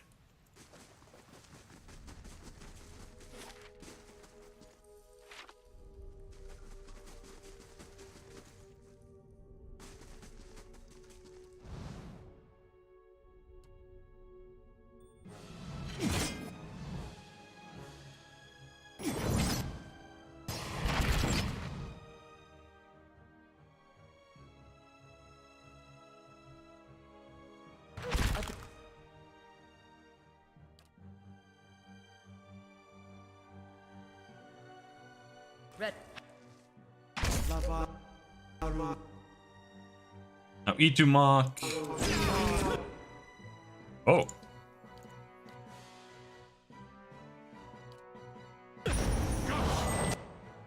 Easy peasy. See? So easy. Dude, yeah, you just leave Durance alone. Don't do anything with Durance. Just have him stand there, and then you can just save people on a whim.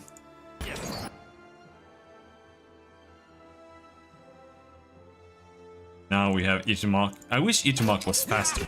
He's a little bit slow. But once you get Itumak in the back row, that's really where she shines, in my opinion. You get Itumak back in the back row, and then she just helps him. Because then her accuracy is insane. She has 88 accuracy when she fights whatever Itumak is fighting. And she attacks really quickly, so anything that has like below 10-12 resistance is just dead.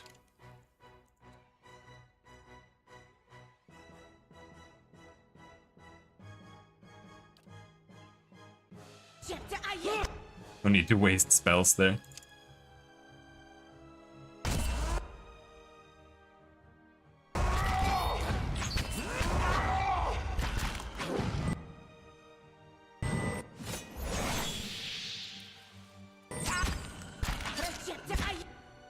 Bonk, bonk, bonk.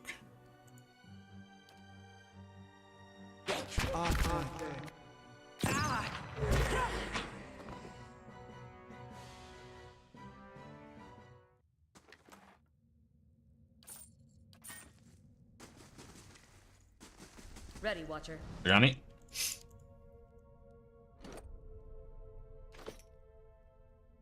Show me what you got.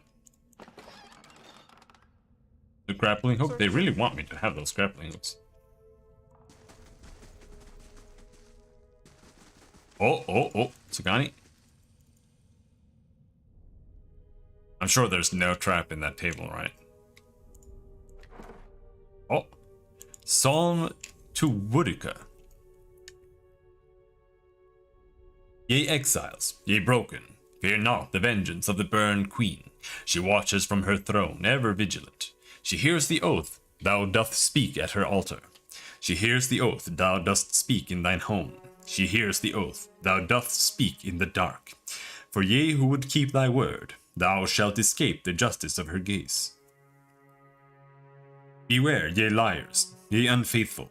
Beware, ye with a hardened heart. Beware, for the eye of Boudica will not be blinded. She hears the sundered oath. She is not fooled by the winding path. She attends the broken promise. She sees the deceiver. There is no shadow too dark. Her gaze will find thee. Her justice will not be restrained. The fires of justice will never be quenched. The throne will crack. The law will burn. But the queen that was, always will be. Speak not an untruth, or thy tongue will be bound. Remember thy place. Remember thine oath. Remember thy queen. I'd be glad to. Margren's fire casts light in dark places. Skulls have been lashed to this wooden effigy.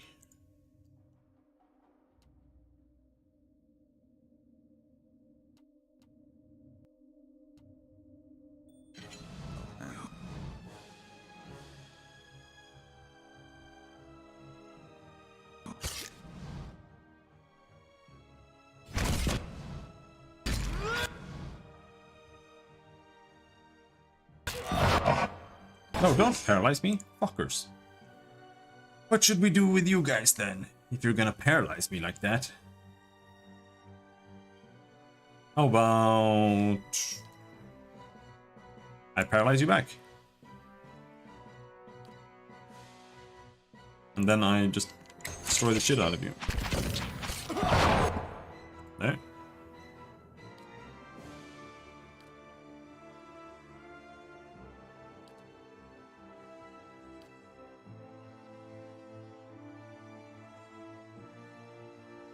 Oh, he is paralyzed? Ooh, ooh. He might go down now then.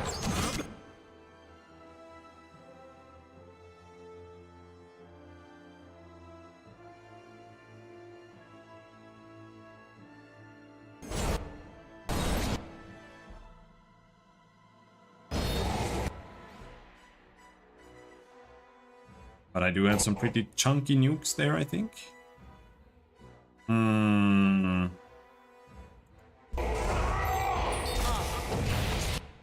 Fireball is not really that good in this game. It's not bad, but it's not as like, oh, you cast Fireball, the fucking fight is over, like it is in typical D&D games. It's still a good AoE though, but it just doesn't do that much damage on its own, which is fine.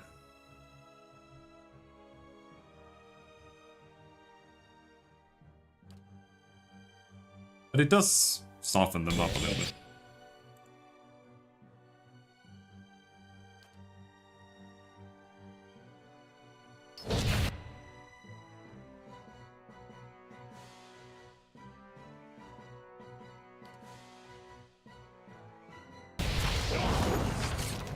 Can I yell? Yeah! Yes.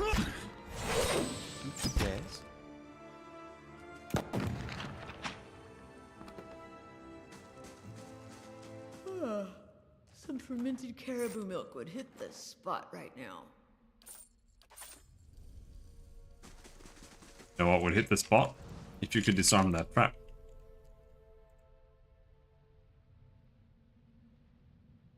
A crude symbol has been painted on this canvas in streaks of something that looked like blood. Oh, come on. I need 6 mechanics for that one. I'd be glad to. Do we have anything that, like, resembles something that gives you more mechanics? Mirrored image power.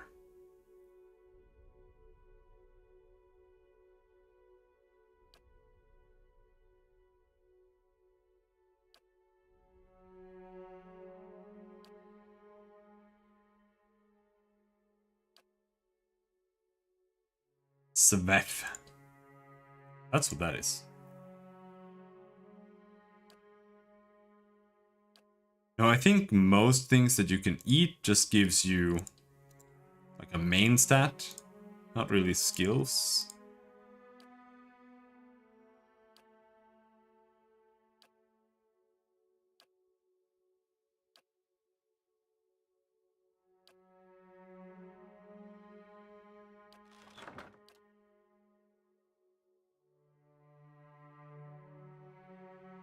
This one gives you...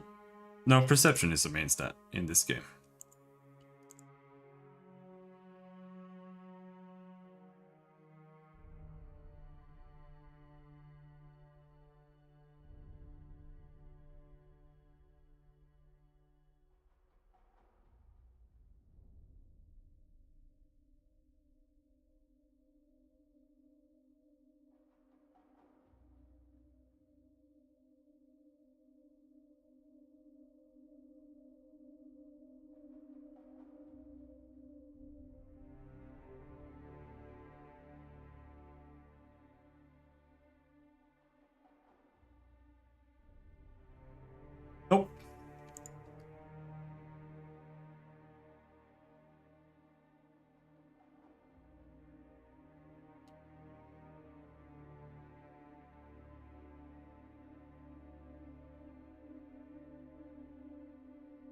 Unless I'm sitting on a item that gives me mechanics.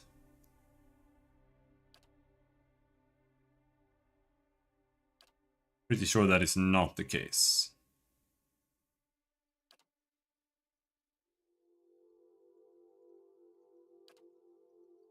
Nope. Just screwed.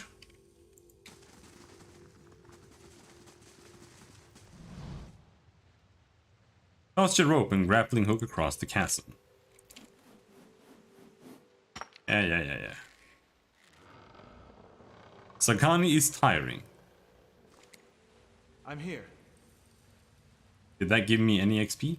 That's what I was hoping. It doesn't look like it.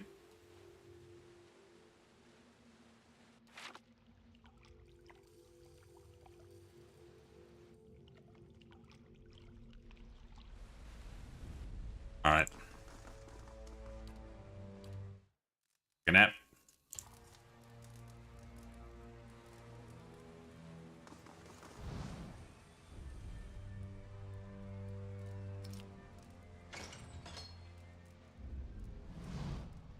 As you approach the blood pool, the viscous liquid churns and bubbles. You feel essence rising to the surface, reaching out to you, whispering. Someone should clean that up. Ugh, who would create such a vile thing? Some strange power seems to be animating the blood. I am going to hazard a guess and say that whatever it isn't benevolent. A bubbling cauldron of Skane's hateful seed. He may be sniveling and cowardly in his ways, but he has never lacked for focus. Sagani peers at the bubbling pool. This is the work of something foul. We should keep moving. Extend your soul to the blood pool. The faint whispers resolve into a cacophony of voices. You imagine yourself surrounded by 100 men and women. Their naked flesh is scourged and bloody, or skinned and covered with flies. Their eyes are missing, replaced by glittering black stones. The voices cry out in unison. What's this? Another soul come to rage and burn, or merely to wash. You may be a long time in waiting, our work today is already finished. Lore 6, you were all sacrificed to Skane, weren't you? A woman's voice replies. We were sacrificed to the whims and hungers of the rich and powerful, but what we gave here, that was our decision. They hover at your soul's edge, feeling you out. Our fury burned within us, unquenched and unfed, but hate can be fashioned into a weapon by those willing to pay the price. Another voice speaks. In life, we were weak, but in death we made a choice. Choice carries power.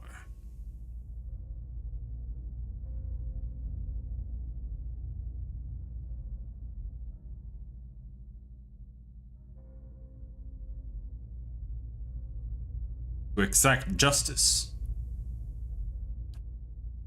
Even we are not fool enough to believe in it. Justice is taking the bread from the Lord and giving it to the laborer. But we would strip the Lord's skin from his body and nail his children to his parapets, to feed the ravens.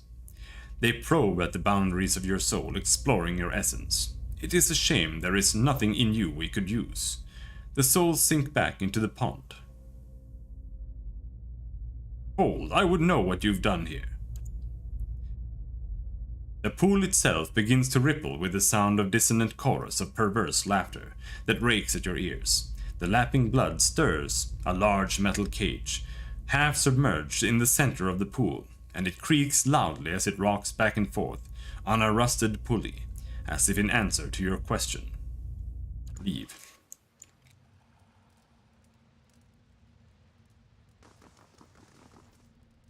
The man's arms are cut open from elbow to wrist. His corpse is bent forward as if watching her life's blood trickle away. I've got this. That one's locked? Okay. Only this door had a key.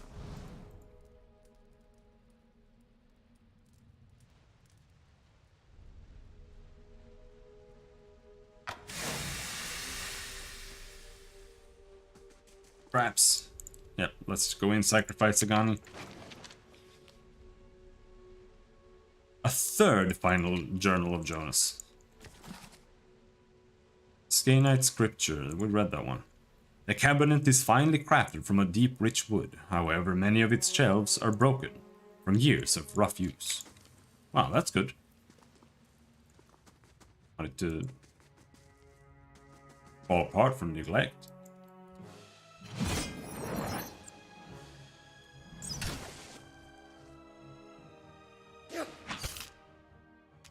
All right.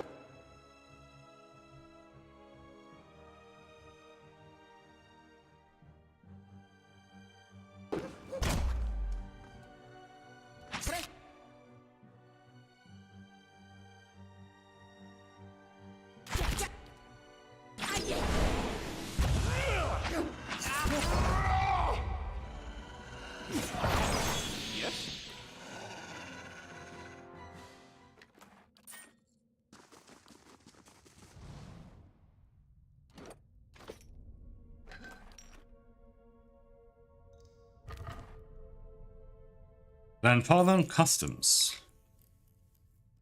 That is way too much text.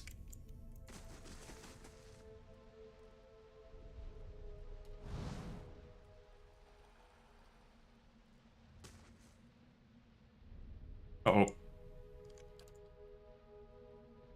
You know what? Can he trigger traps?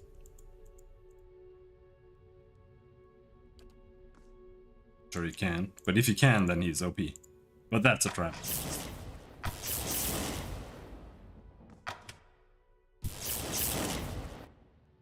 But he cannot trigger traps. Absolutely. I'm here.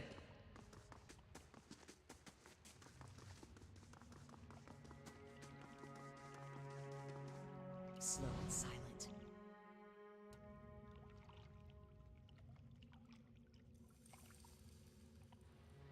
I'm here. Oh, fuck's sake.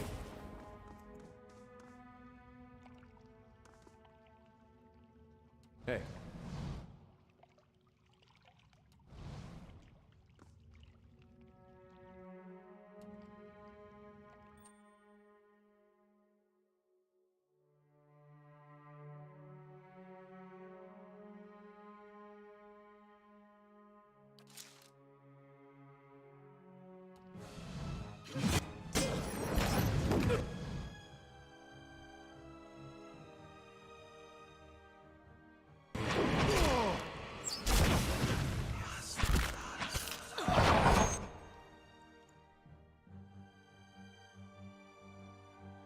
Nope, you keep firing on the Mindbreaker.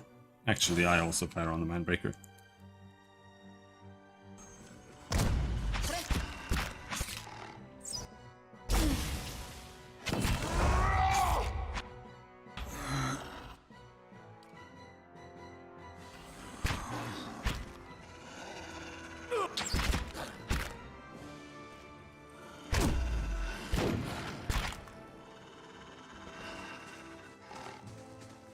This elegant vase is cracked and chipped. It looks like an antique from Editor.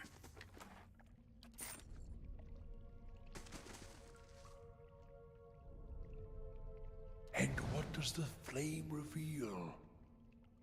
Crypt's Master Key. Alright, we're at the end.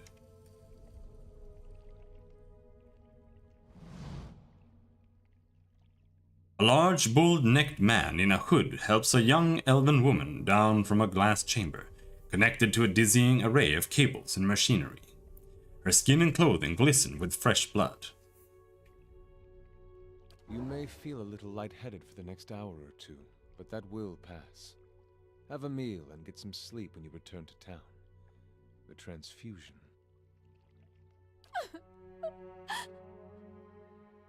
The girl sobs into the back of her hand. The transfusion will be smoothest if you relax and rest.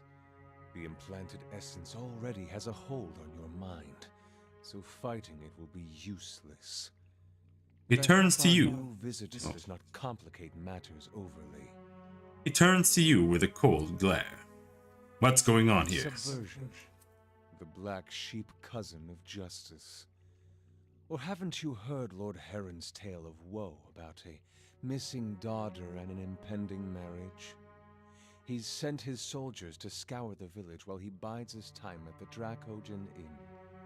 I don't expect you to understand what I'm doing. Neither the rituals of Scan nor the labors of Animancy meet with much approval in polite society. But unsightliness reminds polite society that there are limits. When no one pays attention to the excesses and debaucheries of a lord, you give them something they can't look away from. I think this is also Aleph. And a deer.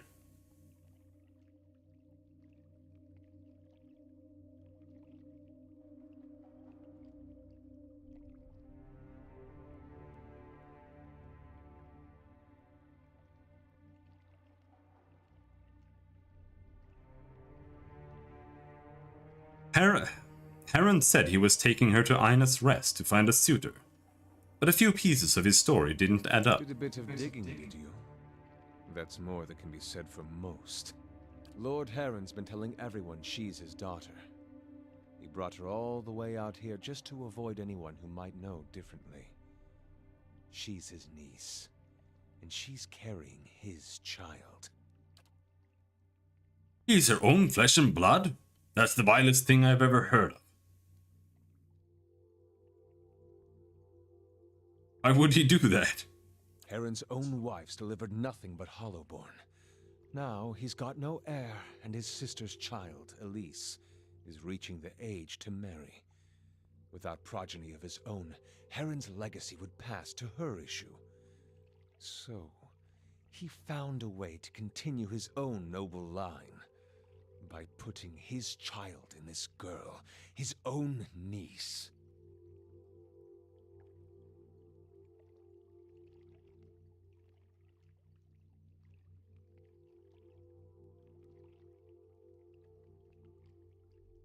And Animancy is part of your plan to destroy him. This isn't just about Heron or the girl.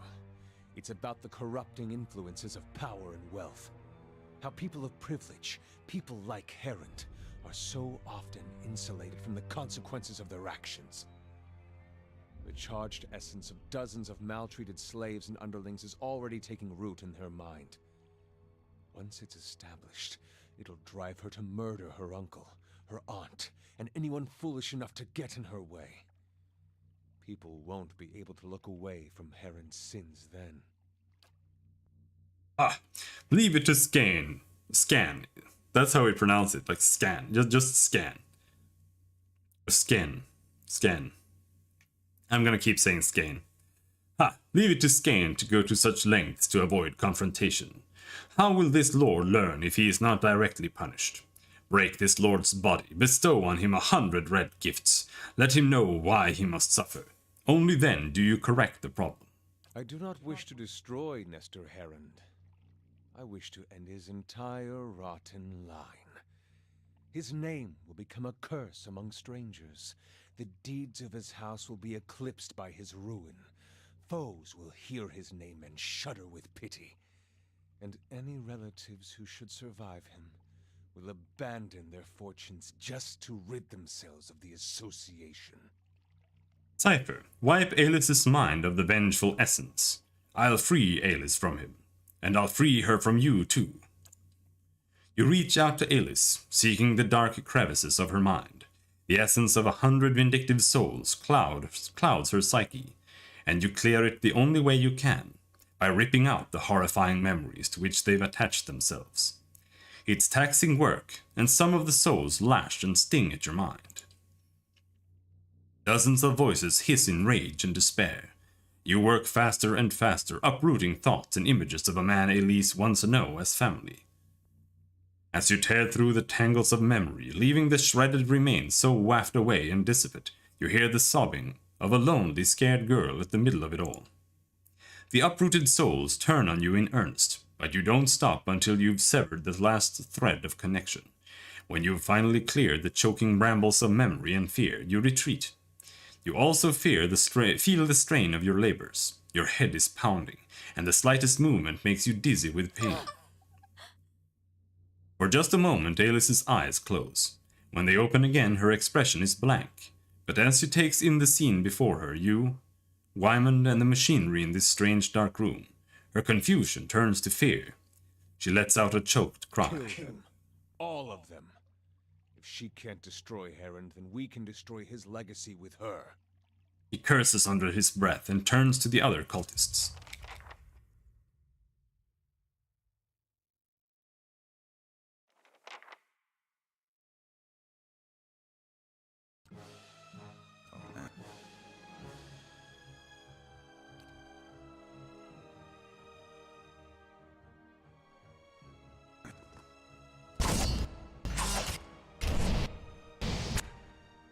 Now, where is Wyman? He's right there.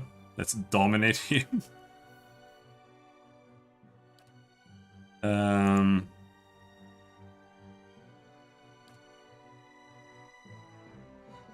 Then, of course, we do expose vulnerabilities on everybody. You do the sword. We already did the knockdown. And where's my dog? The dog is paralyzed. Okay.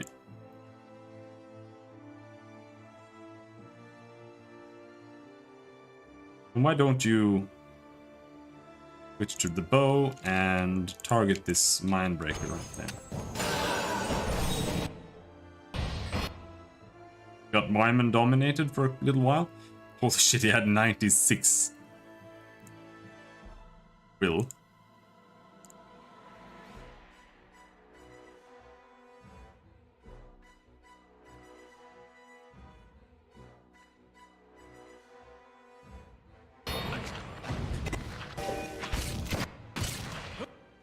Ouch, ouch, ouch, ouch, ouch.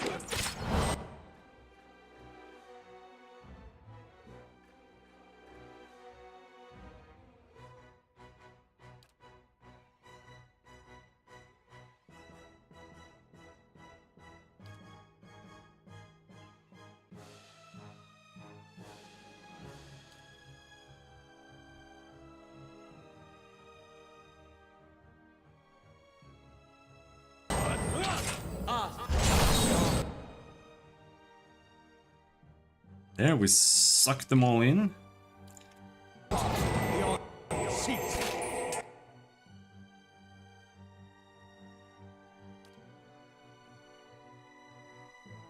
And what else do we have here? We've got Watchful Presence.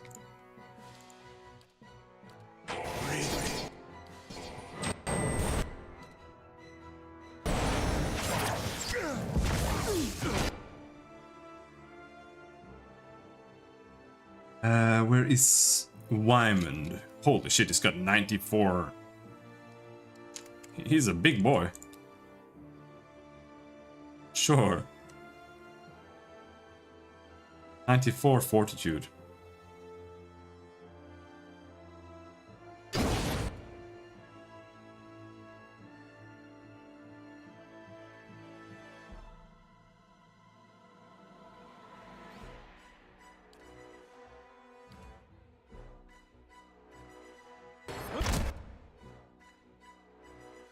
My dog's breaching walking.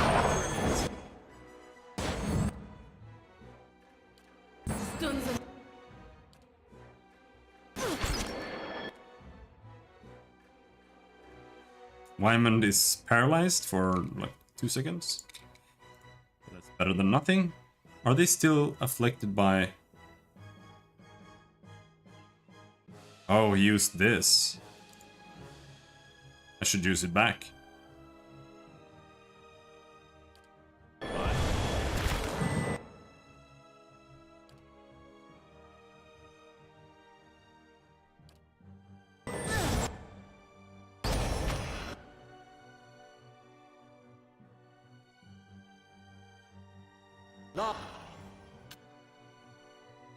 It's a dead cultist.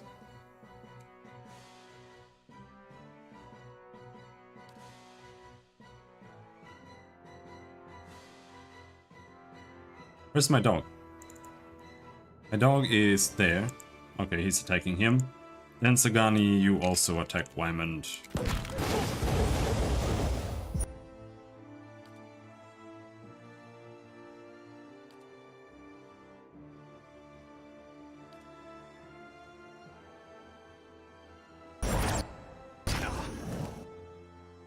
he died. Well, that happened.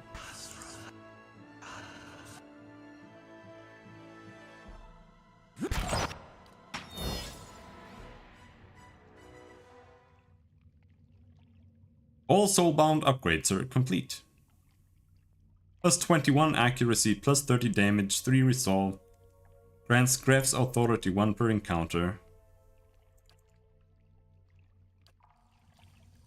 The young woman blinks at you and takes a few steps back. Stay away, I don't know. She shakes her head and rubs her temples. What happened here?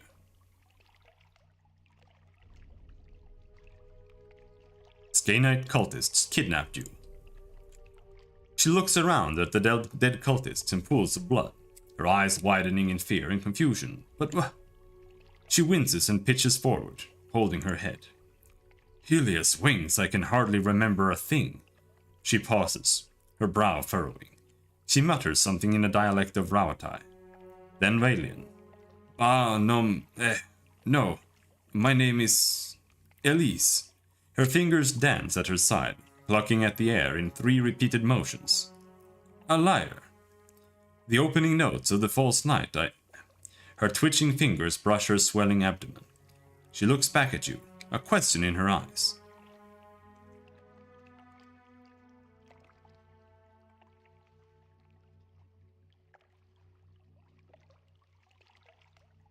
There's a reason you forgot, Elise. It's better not to remember some things. She nods absently. I also know I can't go back to the village, though I don't remember why. She looks around at the strange machinery. And I certainly can't stay here.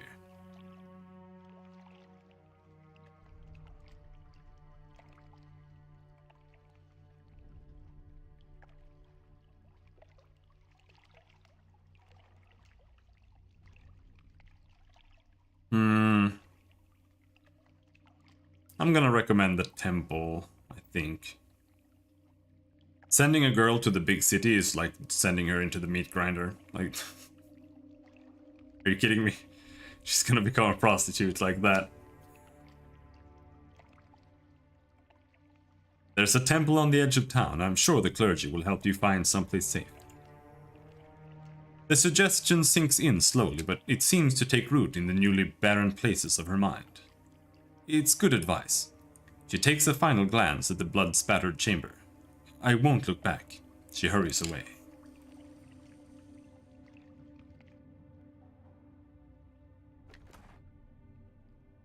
Exceptional Morningstar.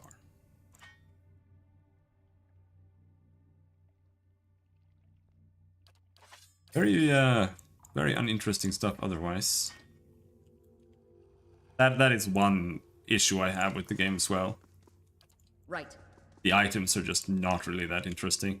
Like, the enchantment system is nice and all, but because it exists, all the items are like the same. More or less. Like, the only difference is that some item might have a unique enchantment that you can't get anywhere else. Otherwise, all the items are the same. And there just aren't enough unique items. Really make it interesting. Took a unique dagger.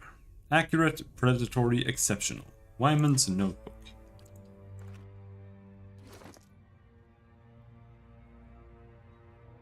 Oh my god, I put it there. There. The looping scribbles are difficult to read, but as you flip through the pages, you can make out several passages. Near the beginning, you read, "Will be a suitable place for my experiments. There's an abundance of space, and, more importantly, the locals are content to ignore it. I could probably construct." You skip ahead several pages. "Willing volunteers. The legacy has brought many grievances to the surface, and capturing the essence is primarily a matter of timing. The ritual of the effigy serves as a good template for." You scan the middle of the book. "Died and their essence evaporated. Next time I'll have to try a smaller concentration of the reagent too. Or the reagent too." You turn to the last page. "Noble from Defiance Bay.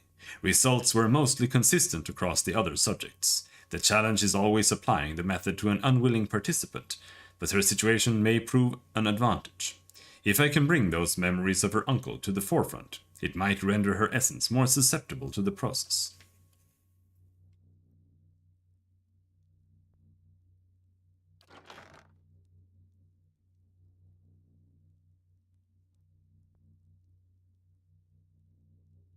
Tuk. I mean, I kind of like that she was using a dagger and this, right? But there's just no point, because it doesn't make sense. Because she has weapon-focused peasant now, but it only has hatchet. It doesn't have a dagger. So the only thing that would make sense is to put a spear there.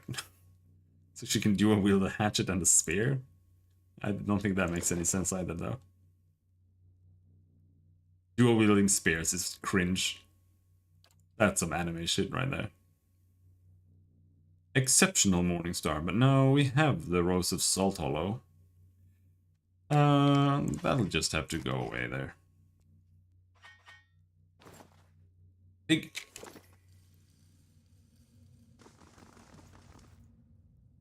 Thick liquid bubbles inside the tank, releasing a pungent scent. Motes of essence swirl in the mixture.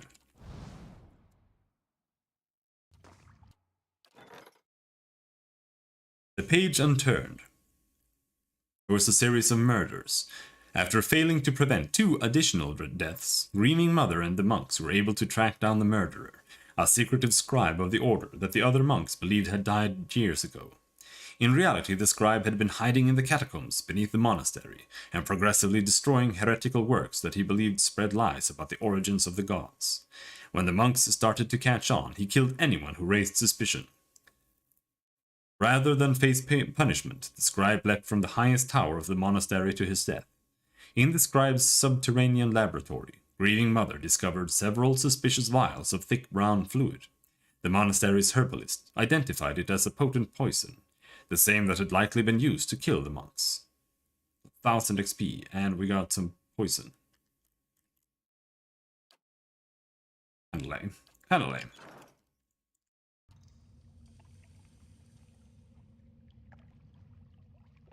An ornate chest decorates this sarcophagus. The name of the lid has been scratched out. Cool.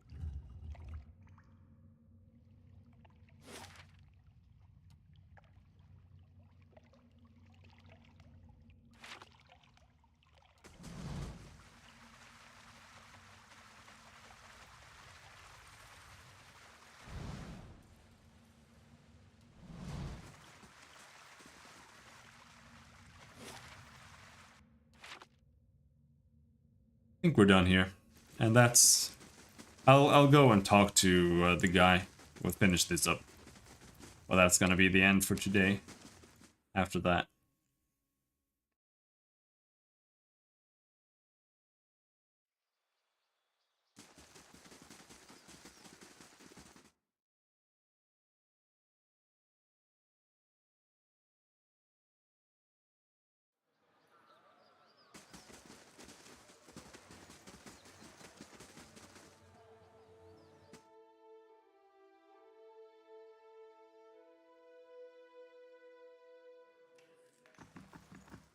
Now we have to tell this guy that he's an asshole.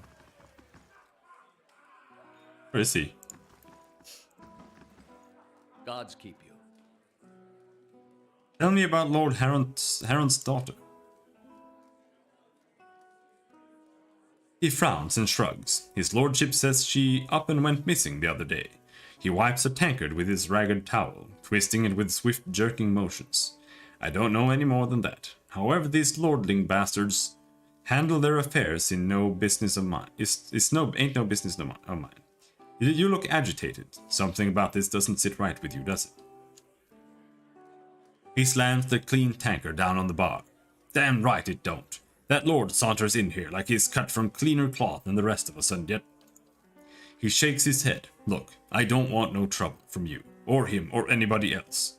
I'm just waiting for him to tire of my ale and leave, so things can get back to normal around here. Benevolent too. I won't stand by and allow an innocent girl to come to harm. Help me find her. He leans on the bar and sighs. That girl, Elise. She was looking to disappear. You should have seen her, watching the door like a sheep at slaughter. All the same, she didn't hardly speak to no one. Only folk I seen her talk to is Strigil. He nods at the east window. His shop's by the broken tower. Bit of a hothead, that one. My advice is to let the matter drop. Like I said, it don't profit to dig around in other people's business. Okay, but where is he?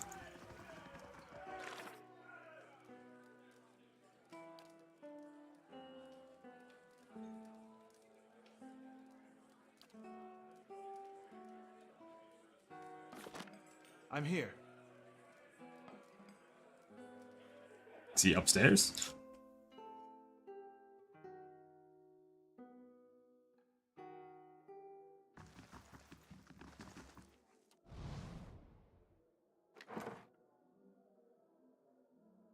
What is it?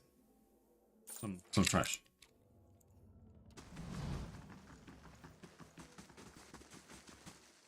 Yeah, there it is.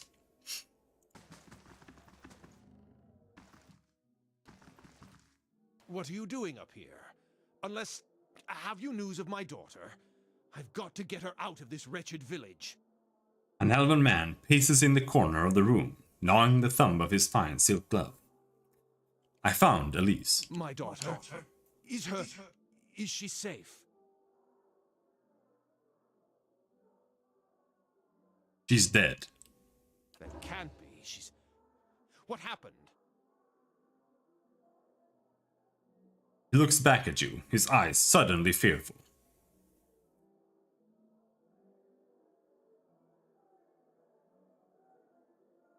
You know exactly what I discovered. I don't know what you're referring to, but I've heard enough already. Take this, and let's put this unpleasantness behind us.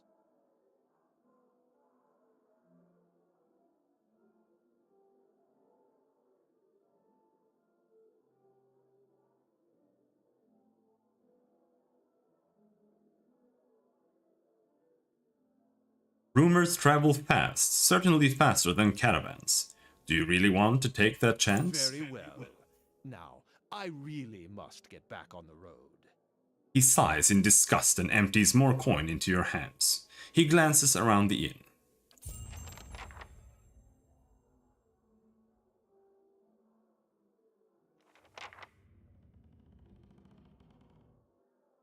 You have lost reputation with Defiance Bay. Why? Oh, because of him. Right, because he is from Defiance Bay. It's done. Kind of weird though, but he has nobility, Let's see so... this stubborn bastard. It's done. Makes sense.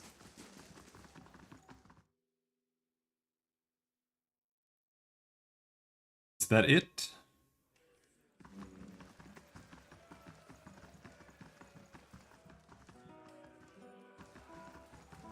Oh, Eon?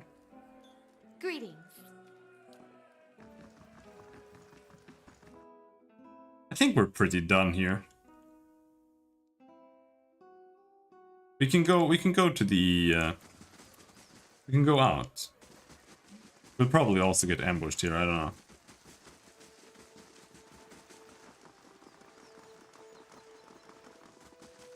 No dominos.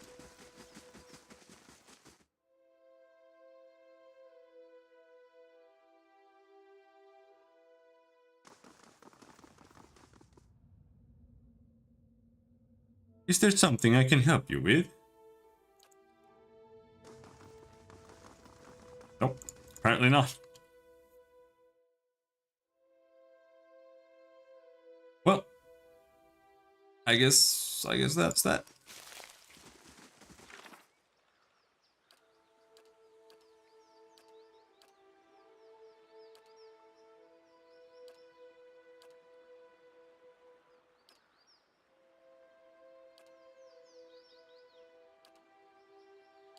Yep.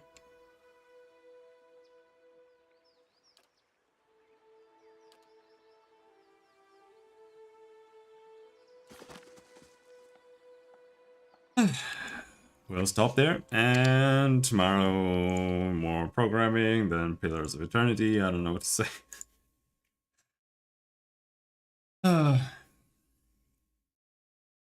But until next time, thanks for hanging. Have a good night. Bye-bye.